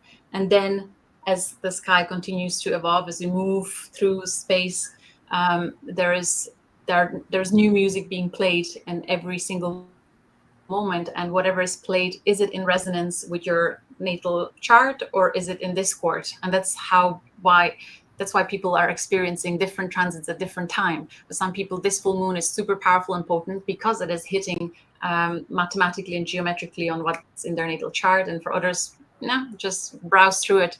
But another point to what you've said, for example, the asteroids, there's this mighty asteroid belt in our solar system that is full of thousands upon thousands of these fractals of what we know as asteroids. And there are many that aren't necessarily named yet, and many are named, thousands of them. But how are they named, and how do we determine their meaning? Like of this little piece of rock, we name it Atlantis, and now it is somehow telling us about our connection to Atlantis. But it is our consciousness that is creating the impact. I explained to my community at the time when this type of question was asked, when planets are being named or when asteroids are being named, it doesn't just happen.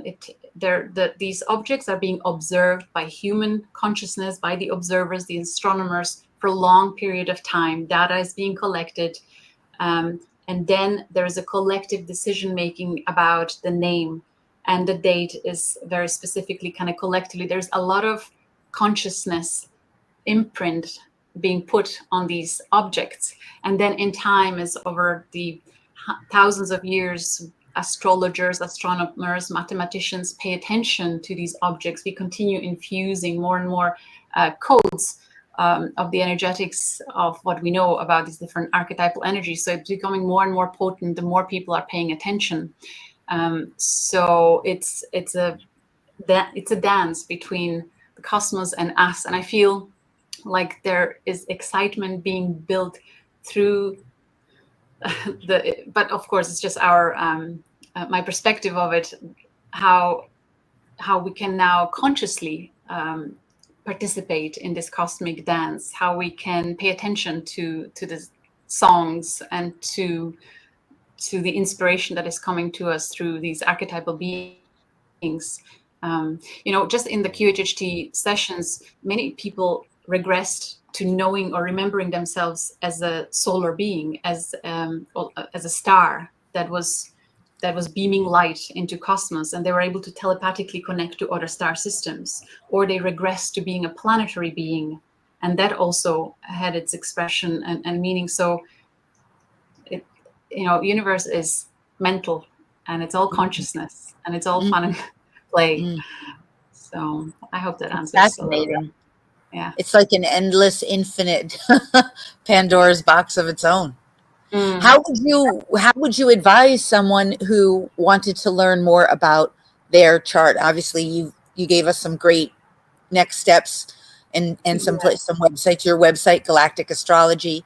What might you say to somebody to help support them in navigating?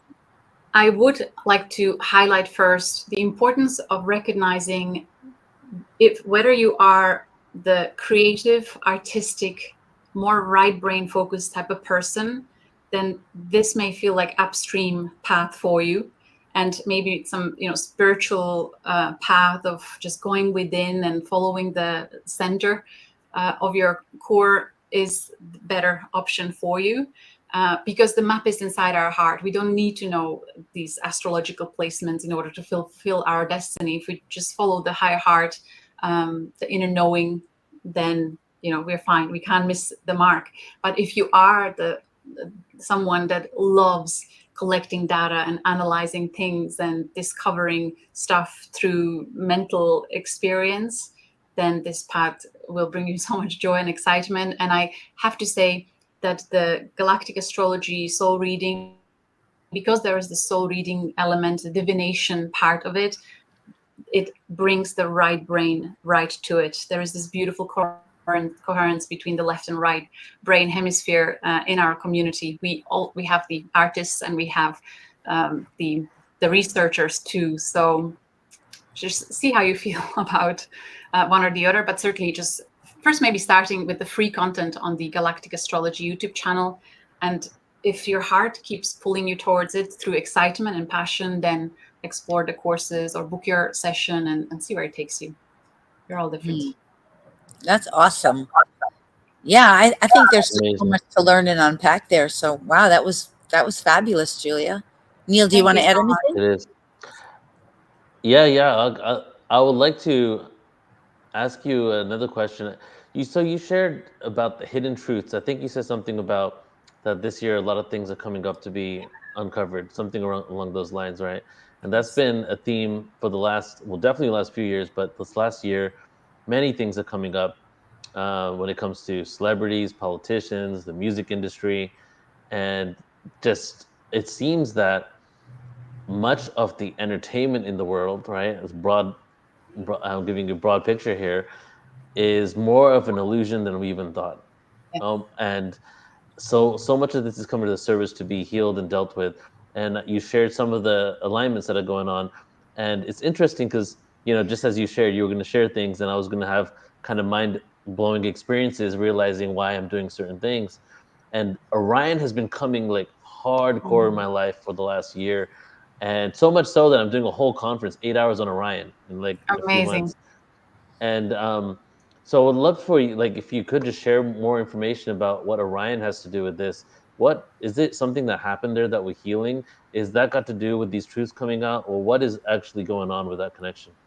Yes, very much the echo. So whatever was unresolved in Orion through many collective experiences, through living in polarity, whatever was unfinished there had to be taken somewhere else. If those planetary systems evolved, there are always people and souls that are not quite ready yet. So another playground is being created on different exoplanet.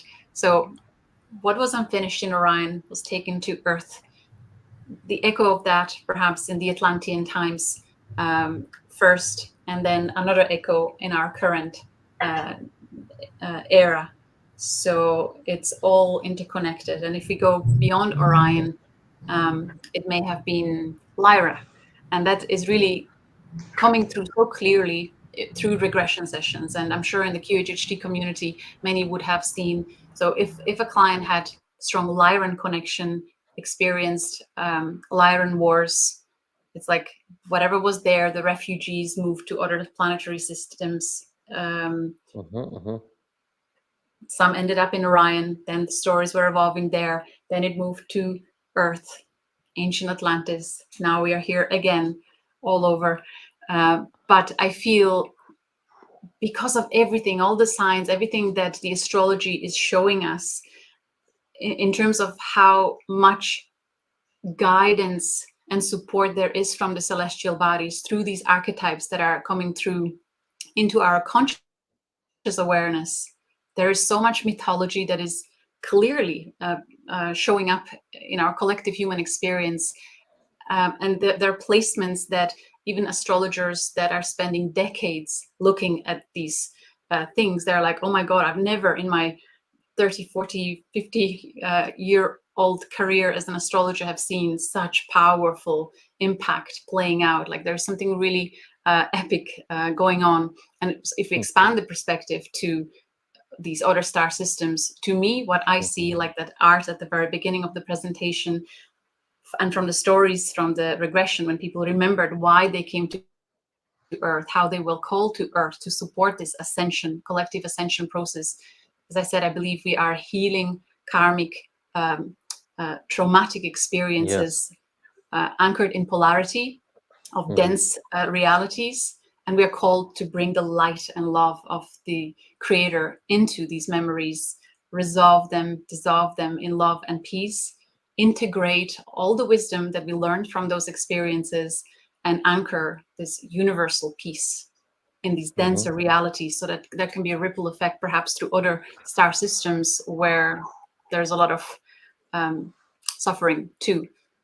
So there are many souls here that find it really challenging to be in such dense experience, but there are many who have done this over and over and over again, many, many times. And there are these like troopers, rock stars like you guys that can hold space for this quantum awareness, understanding of the nuances and complexities, and that it essentially, it's very simple. We go to the center and bring peace into it, breathe through it, right? Yes. You know, I've been coming to the I came to the conclusion, I guess, but it's always never-ending spiral of awareness. But that Earth is almost like a place where, just to be kind of joking about it, but almost like a galactic trauma mental institute. I love that we've all like, because there's mantis beings, there's insectoid beings, there's probably cockroach beings, there's all types of beings that have donated DNA to Earth experience. Because I'm not all knowing in this limited body, this moment, I'm not sure if it's every being in the galaxy, but the way it looks like, and the way Earth is like a library of, I call it the Library of Alexandria of DNA, you know? And since it's so much like that, it could be that all these species in the galaxy have donated DNA to us, and the ultimate goal is, after all these wars and disharmony we've created, is they've sent their best soldiers to come down here and learn how to live in peace. And I also make it an analogy to, you know, back in the ancient days, like the Trojan War, they would send their best soldier in the front so the rest of them wouldn't have to die. And if one of those people win, then, you know, that team gets victory. And it's almost like we've all come here in order to represent the ancestry of all the DNA we've connected to. And our goal is to get over galactic racism or galactic speciesism, to see ourselves in the other and try to figure it all out. And as we're doing that, so we're not just processing our own karma and trauma, we're processing it for the collective of the galaxy, maybe beyond. Yeah. Yes, thank you for wording that so clearly. And I do want to highlight that working with galactic astrology, learning to understand your individual placements and seeing how transits are activating different memories at different times, it's a stage. For some people, it's maybe just a year, for others, several years, decades. But at some point, you realize that these are just another labels that you were holding on to. They were helping you to move through certain things. It's really powerful when you suddenly can release the limiting labels of the human experience, of what the environment puts to be such a limited identity. And the galactic labels can help you grow and expand into higher frequency, greater light, really energetically grow massively and start creating very different reality.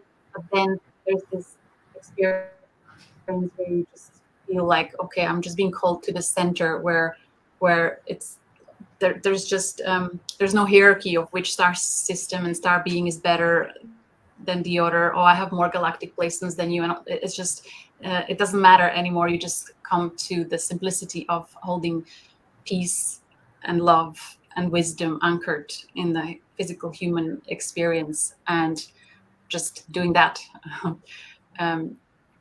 Chopping wood, carry water is what I want to say. So it's beautifully entertaining, this whole journey, this whole path, and I love it. For me, it brings me a lot of joy and excitement to see behind the curtain of the creator and receiving the guidance and clarity. But it's important also to take a lot of breaks from that kind of stimuli and just be in nature and be present, and that's just as wonderful. Yeah. What you're saying, so much of what you're saying is really all about how we're shifting from an oligarchy, right? A system of top down to a system of equanimity, to a system of synergy, right? And I love hearing like what you're saying. It's so awesome I also love that you talked about Beetlejuice, because I think up until very recently, people just thought Beetlejuice was a movie. They didn't quite realize like that's a planetary body.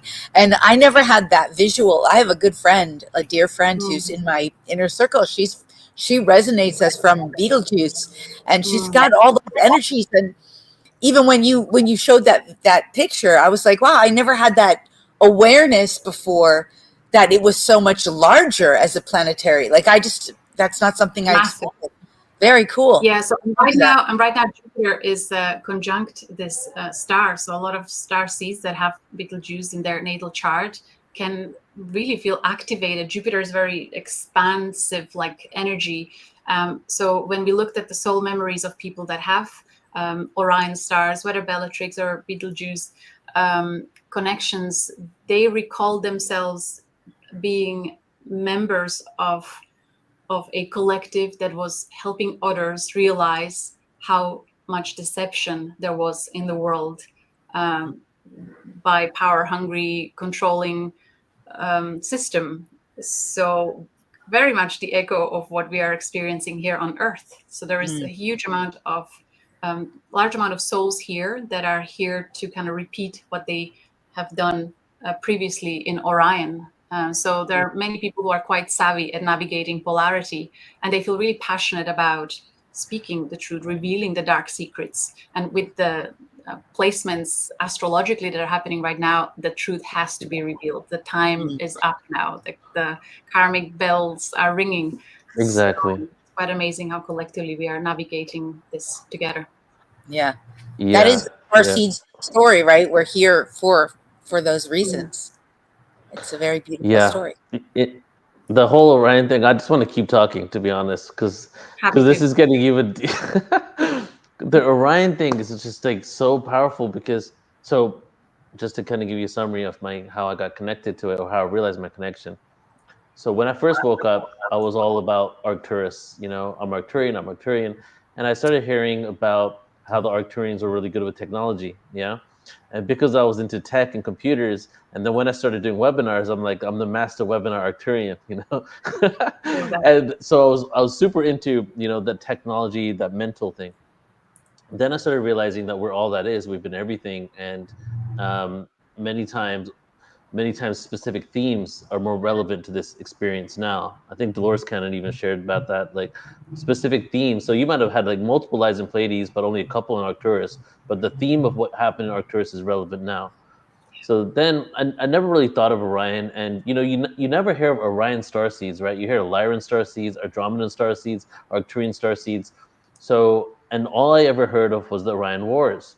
So I had 2 past life regressions. Bridget Renee Holiday, who's in the room right now, she gave me one of them, QHHT as well, and then some plant medicine ceremonies where all these dots were connected, and I saw myself on Orion, and I was, just long story short, because there was many different experiences, but in one of them, I'm standing by this portal on the middle star of Orion, and the guy in Thor that's the Rainbow Bridge gatekeeper on Thor, that was me. I was holding this like staff. I was protecting the portal, And sometime in the future, generations later, we got Wow. overpowered, and the creator god technology from the nebula, which was the technology to create life and stars, was stolen, and we were overpowered in a war. And I saw the war take place, and my Stargate was taken over, which was the largest Stargate in the whole system, and they escaped through the portal. And the nickname of this portal was called the Portal to Descension. Wow. And and after all they left, we changed the portal into a portal jump room, where it was a job that you could get to jump through that portal to regain the technology. And after that mission failed, we went through the portal and got stuck on Earth. That was the whole thing that I received there. You know, so what I got was they took this and they created a lot of trauma in that reality in Orion, and they escaped through the portal onto Earth, but they forgot. Well, they didn't realize, because they were so arrogant, that they were going to forget who they were. And they came to Earth and they fell into the amnesia process and started living out the same karmic cycle, but with amnesia of why they're even doing it in the first place. Wow, thank you so much for sharing. Yeah, have you had a look at your natal placements and see if Orion is configuring in your natal chart? I don't think so. I got my astrology done a few times, but I haven't asked about that. Do you know where your North Node is? No, I don't. Do you know if you have anything in Gemini? Your child should never be posted on the internet. I've always felt. Okay, that was a random video. I do not know. I do not know. That's okay. Well, you can go to the website and see. But really, it's the transits, the Jupiter in Gemini right now. That is. What would you say to somebody? Sorry, Julia. What would you say to someone who has their North Node and Jupiter in Gemini? I have my North Node and my Jupiter in Gemini. Very good. Yeah. So not all 30 degrees of Gemini conjunct some Orion stars, but if Orion stars are conjunct or opposing, well, if Gemini, then it will be conjunction. It's likely that you also lived in Orion, in Orion, and no surprise that you're here at this time doing this very particular work, helping with the Ascension process. And I wonder if we met each other in Orion too, because I have Orion quite active in my chart. So I'm actually not surprised, Neil, how our connection was delayed until now, when these energies are quite potent. So it makes sense that we're here together this time. So it's divine timing and everything. Here with you. I will say, I loved also that you wove in the DNA aspect, because I know from like the DNA is such a huge piece of it. Is all of this stuff is coded into our DNA, all of it, and it can all be awakened. And there's no one who can't find it. That's what's so brilliant, is the whole design of our reality is like no one can keep that from you, you know? Yeah, thank you for mentioning that. I was actually curious about, can we track our bloodline through galactics? And surprise, surprise, of course we can. So for example, if you take I took a DNA swab and looked at my lineage. So I have the Nordic leg of my ancestors and the South European leg. So the Nordic connection is my Pleiadian connection, which is prominent in my chart, and also through my mother's lineage. Like there's Pleiadian conjunctions throughout for many generations. And for example, my husband, he doesn't have the Nordic DNA. He also took the DNA test. He only has towards Greece and South, and he doesn't have the Pleiades in his chart, as an example. And there are many other stories like that throughout our community, where you can see certain lineages in your chart. Yeah. So can everybody through their bloodline see that? Well, you do your bloodline, and then you have a map of the world, and you see how far and where your ancestors go. I wanted to know if I have Irish ancestors, but no, but maybe some Nordic Viking DNA at some point floated over, because I feel so at home here in Ireland, but perhaps just through the past life experiences. But so you want to see where your position in the world, and then you kind of need to know which galactic star systems seeded a certain human population in certain places. So we would know that Pleiadian DNA will come from the Nordics, but we also see it in Japan. We also see it in Hawaii. You know, the Arcturians, You would see that Yes, tell me. throughout Middle Europe. Italy will feel strong there. The Syrians would come through Africa. The Alpha Centaurians, a lot of the North American, and the connection to Telos, the inner earth. People who have Alpha Centauri in their chart, they usually feel strong connection to the inner earth people and the lineage there. There's more. I talk about it in the course. It's been a while when I looked at that. I'm curious if the soul is a specific, its own heritage than the physical body. I believe they work together. Like if I have a soul experience of certain trauma or density that is now attached to my soul, I will only be able, through law of attraction, be born into human lineage that has very similar imprint energetically and frequency energetically. So there has to be a frequency match to what you're born into physically. You know what I mean? So when you're healing your soul memories from other star systems, you're actually also healing the human lineage that had very similar stories in terms of what emotions were lived through. There's always a soul. There always has to be a vibrational match.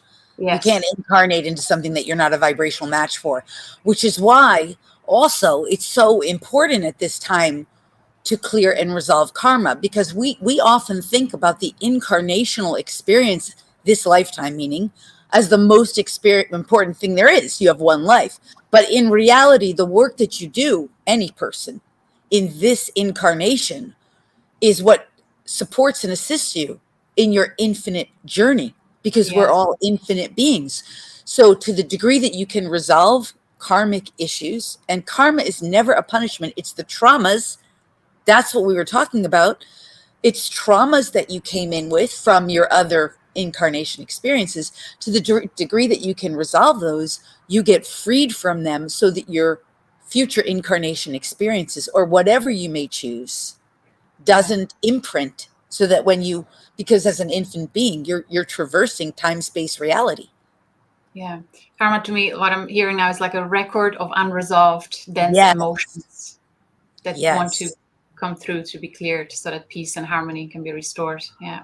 And not just unresolved emotions, but unresolved issues of any kind. It could be relational, it could be financial, right? It could be, and yes, you have emotional experiences around that for sure, but it could be anything. It could even be like you could have held some kind of judgment or resentment, right? That's relational, and ultimately it's all good stuff. It's all of it. Yeah.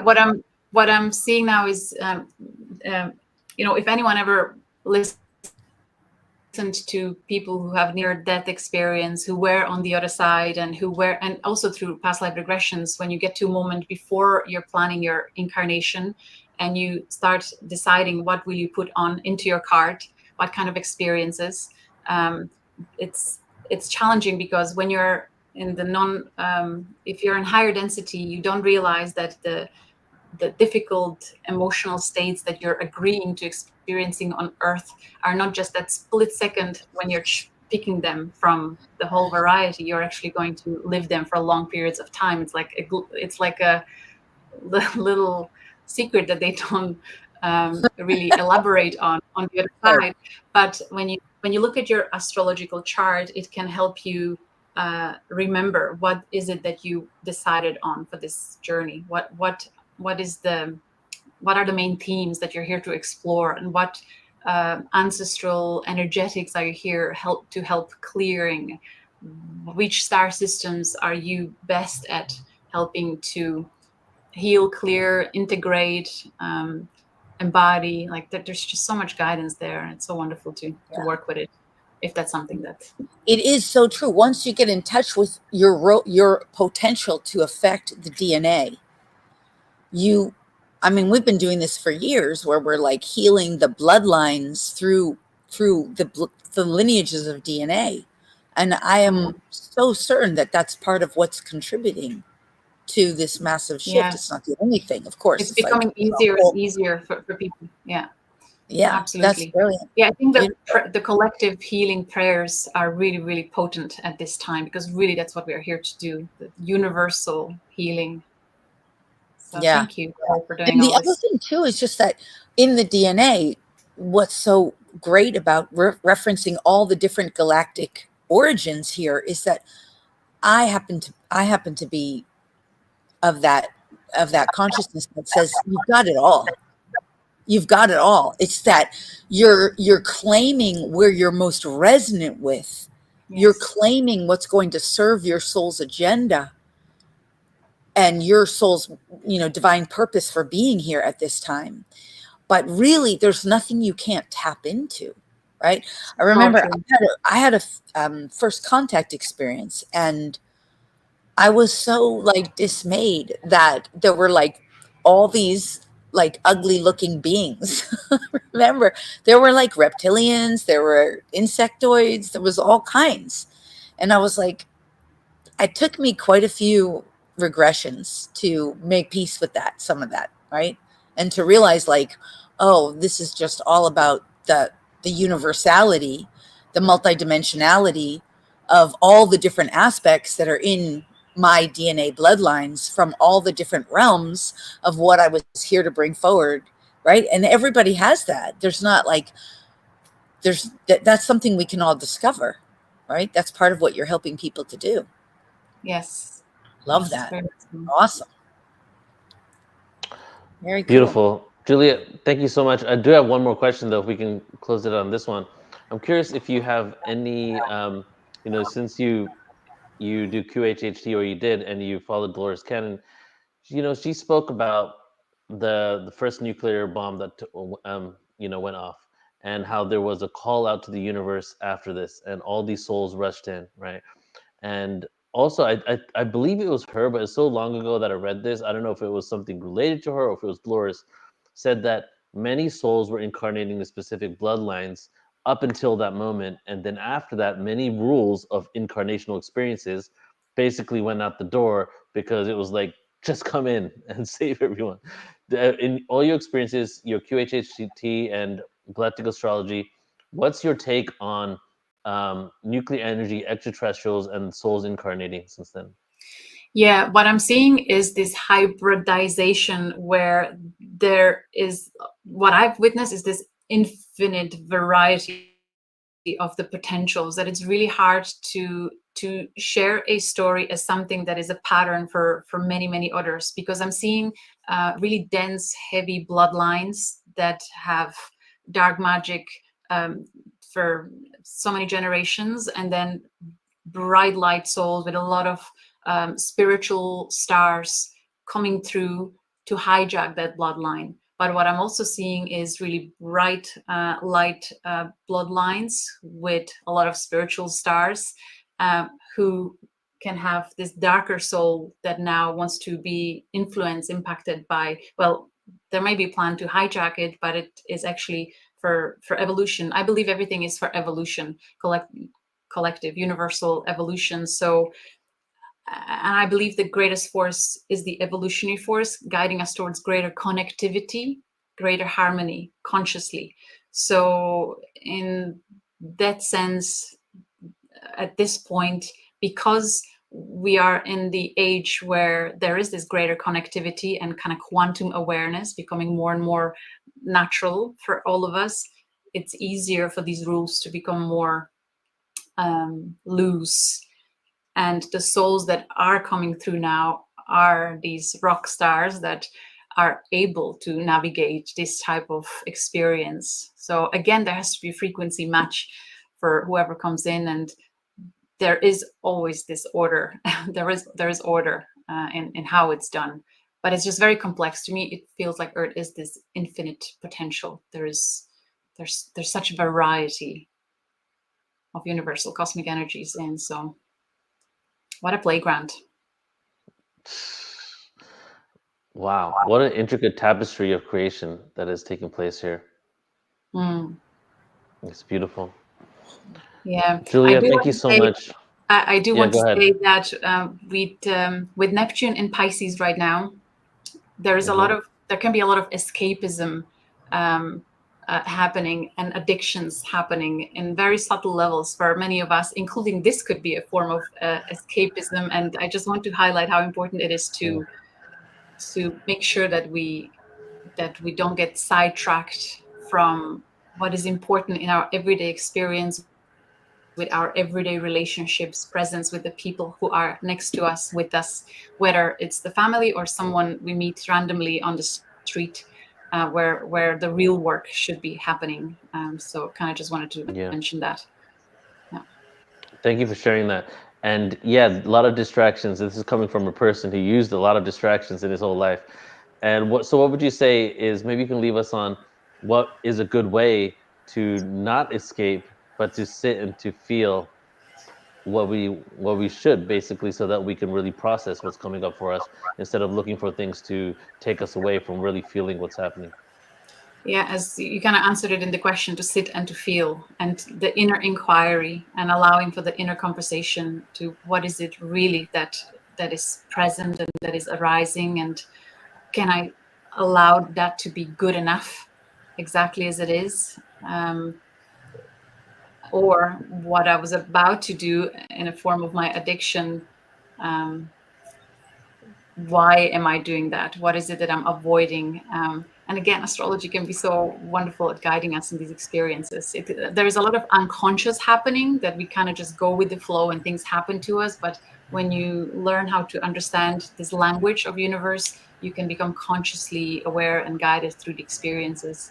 And again, if there are people who are very self-reflective, they don't really need to study all these things. But if you're stuck, then becoming unstuck can be easier with something like this modality. When does Neptune move into Aries? Because it's been in Pisces for quite a while, a long time. Yeah, next year, spring next year, I believe.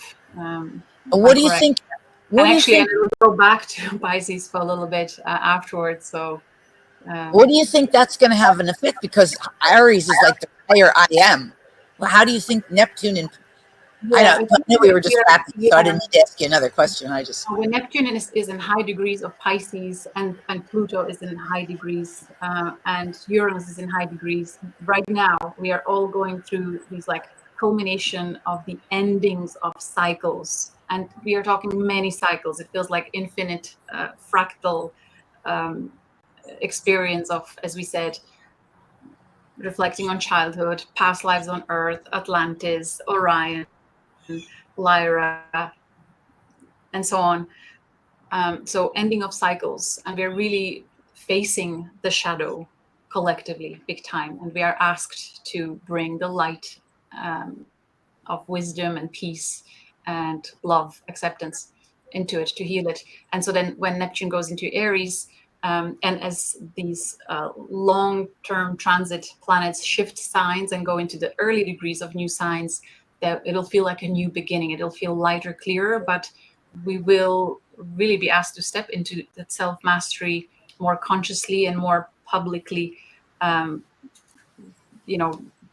the leaders and guides in our individual lives, whether online or in our immediate environment. But it'll feel like a new beginning, like a new cycle is starting, and what can we go create now that we know all that we know, and how to navigate next. Fascinating. There'll be a rapid expansion. There'll be just it'll be quantum expansion of collective consciousness. Everything will change, I feel, 2026 and onwards, a whole decade where I believe books will have to be rewritten in terms of the school curriculum, and how we 100%. operate. Astrology is kind of pointing to that. A decade of just immense expansion. And we remember in Atlantis, there was this rapid expansion too, but not enough growth in the heart space. And we really, really, really need to remember that and speak about the importance of the heart and the grounding and the earth, and like being in the presence rather than just advancing the mind, which a huge portion of humanity most likely will do that. But can we hold space to anchor it in a balanced way? Do you feel that coming? Yes. I feel a huge shift's coming, and this is from someone that was never about predicting future dates, you know, because so many people made predictions before. But there are some shifts going on, and even with what's happening with disclosure, with Congress and everything, and even though there's a lot of disinfo, misinfo out there, it's inevitable at this point that um, it's coming out that we're a part of a galactic community. Things are shifting on the planet.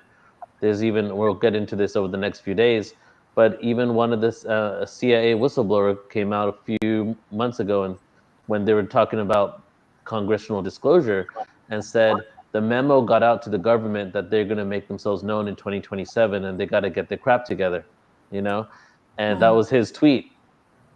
And not to rely only on that, but many other things that are occurring, and we're in the time of the quickening, and before we know it, the world as we know it could shift and change, and it's truly up to us. But as the world is shifting, what really counts is if we're at a place where we're at peace with ourselves, because we're not going to create peace in the space and with everybody else unless we find that.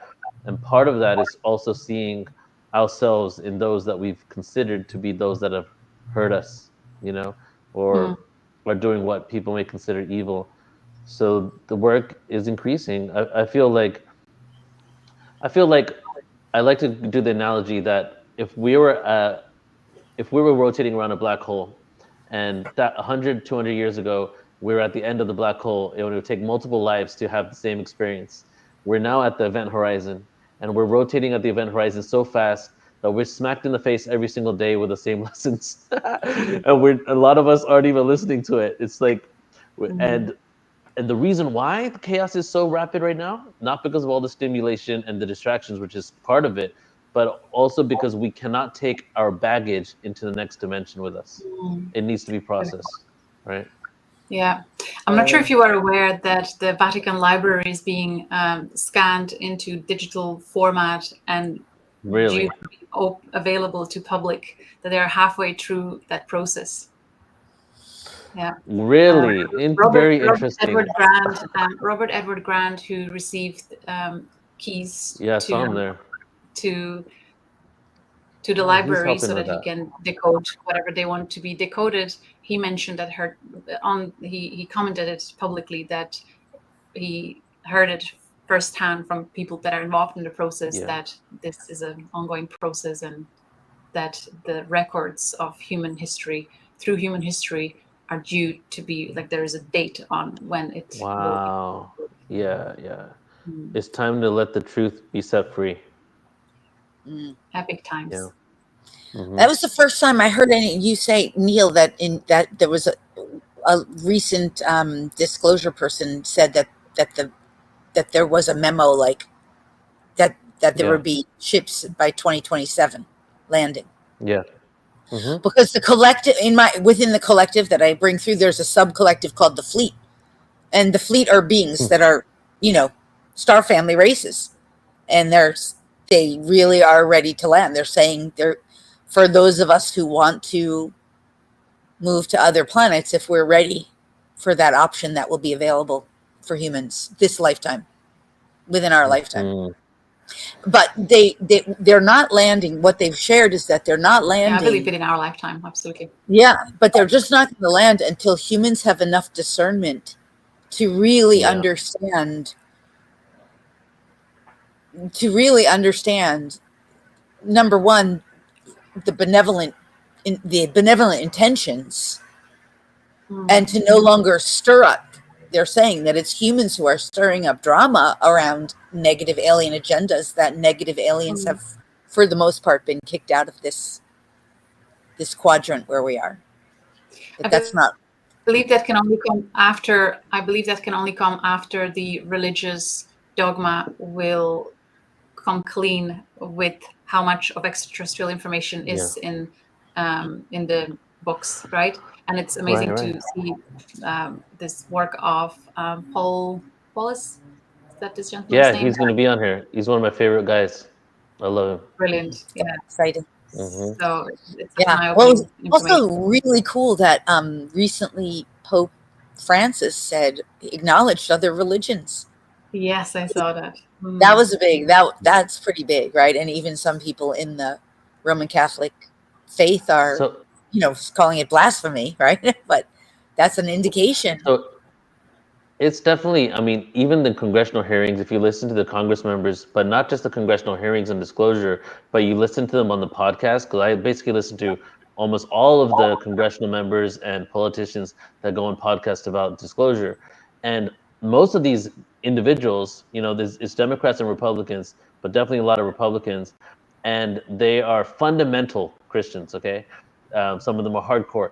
And they are literally saying that they're figuring out that the Bible is about UFOs, and one of them, like, and he's still Christian, even like whatever you want to believe about him, but even Tucker Carlson, when he does UFO information, he is actually still hardcore Christian, but he's literally saying like, oh, now I'm figuring out that some of these things could have been UFOs, and one of them said that referred to the keys of to the book of Enoch and the wheel of Enoch, because if you really read the book of Enoch, he's been taken upon a craft and he's like, I have no idea where I am, and then within an instant second he's on the other side of the world, and then he's outside the planet looking down at the planet, and congressional members are having discussions about that story on podcasts.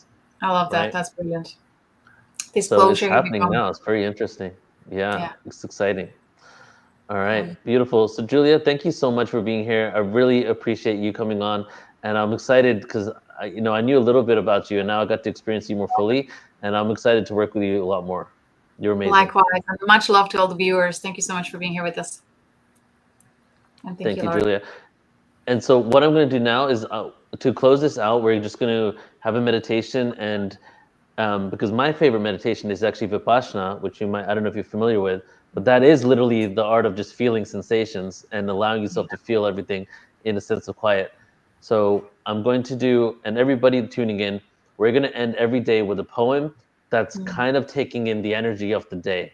And then we'll do like a little meditation to ground in the energy, all the merits, all the wisdom that we experience today. We put it into the earth, and to liberate the earth from suffering, liberate the humans from suffering, and liberate us from darkness to light and from death to immortality, and which is the ultimate purpose for us to be here, is transmute this energy.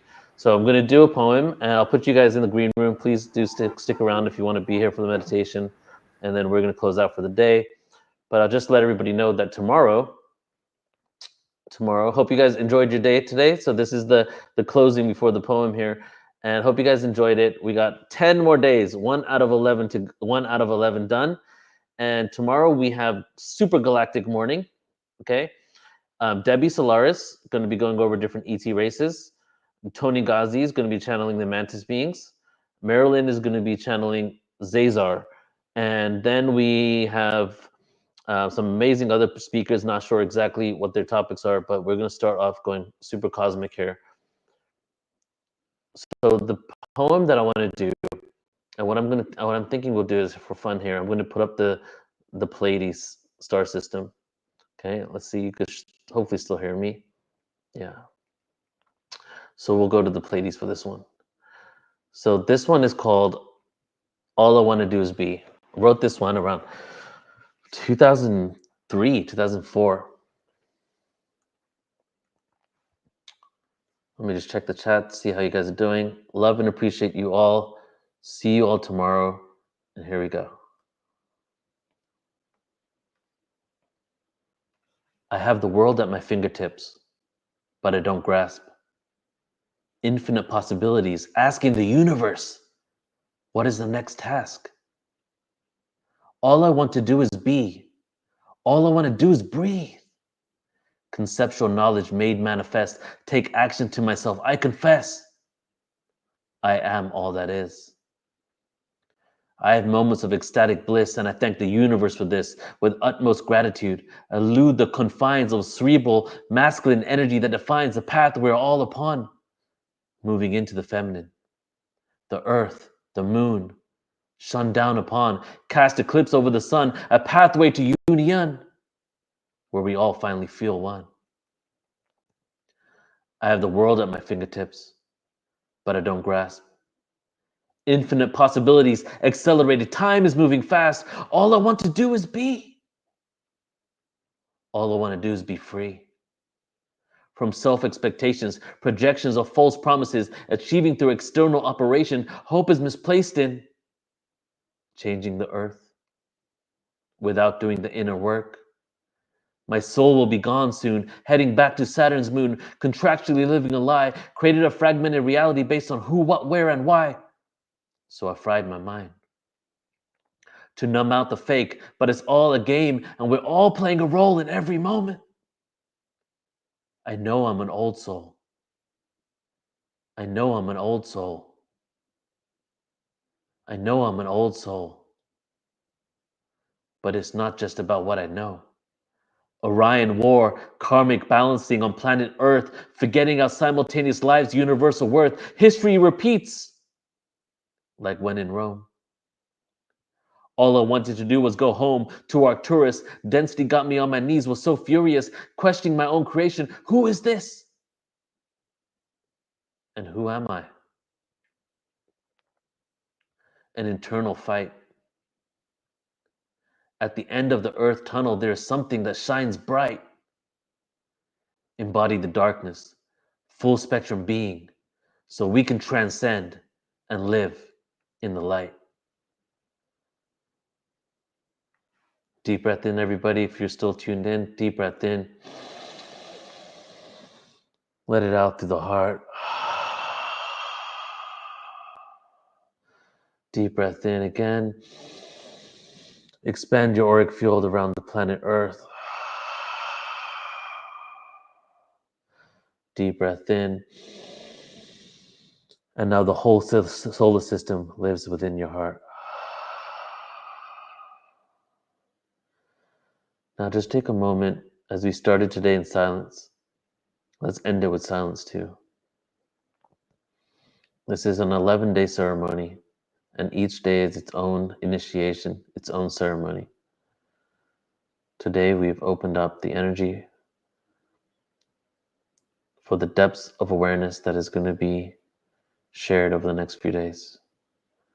So for the next few moments, I invite you just to feel the air going in and out of your lungs, to feel the blood pumping through your body, to feel the thoughts, to feel the joy, the tiredness, the anxiousness, the great feelings, whatever you feel, just feel it from a place of observation.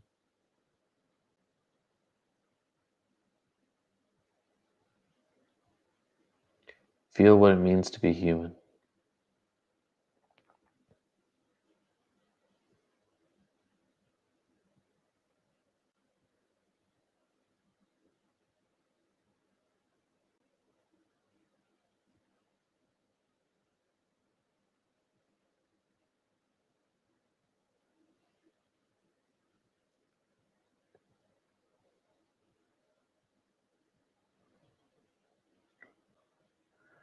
After your next exhale, inhale deeply and then exhale out of your feet.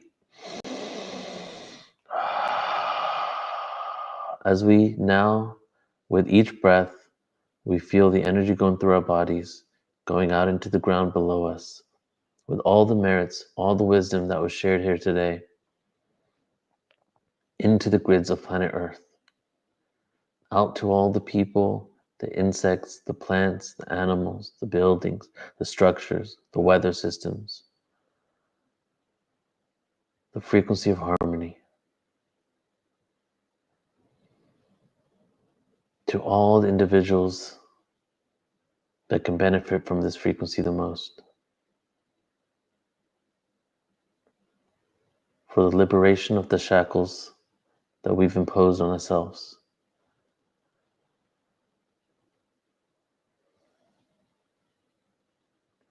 May all beings be happy.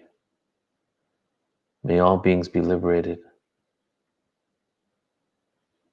May all beings feel loved.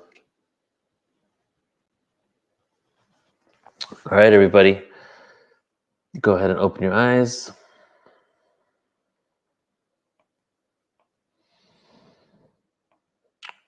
All right. That's it for today, everybody. Thank you all so much for tuning in. Love and appreciate every single one of you. We will be back tomorrow, same time, and we're going to keep going. So have a beautiful rest of your day and catch you all later. Okay, bye-bye.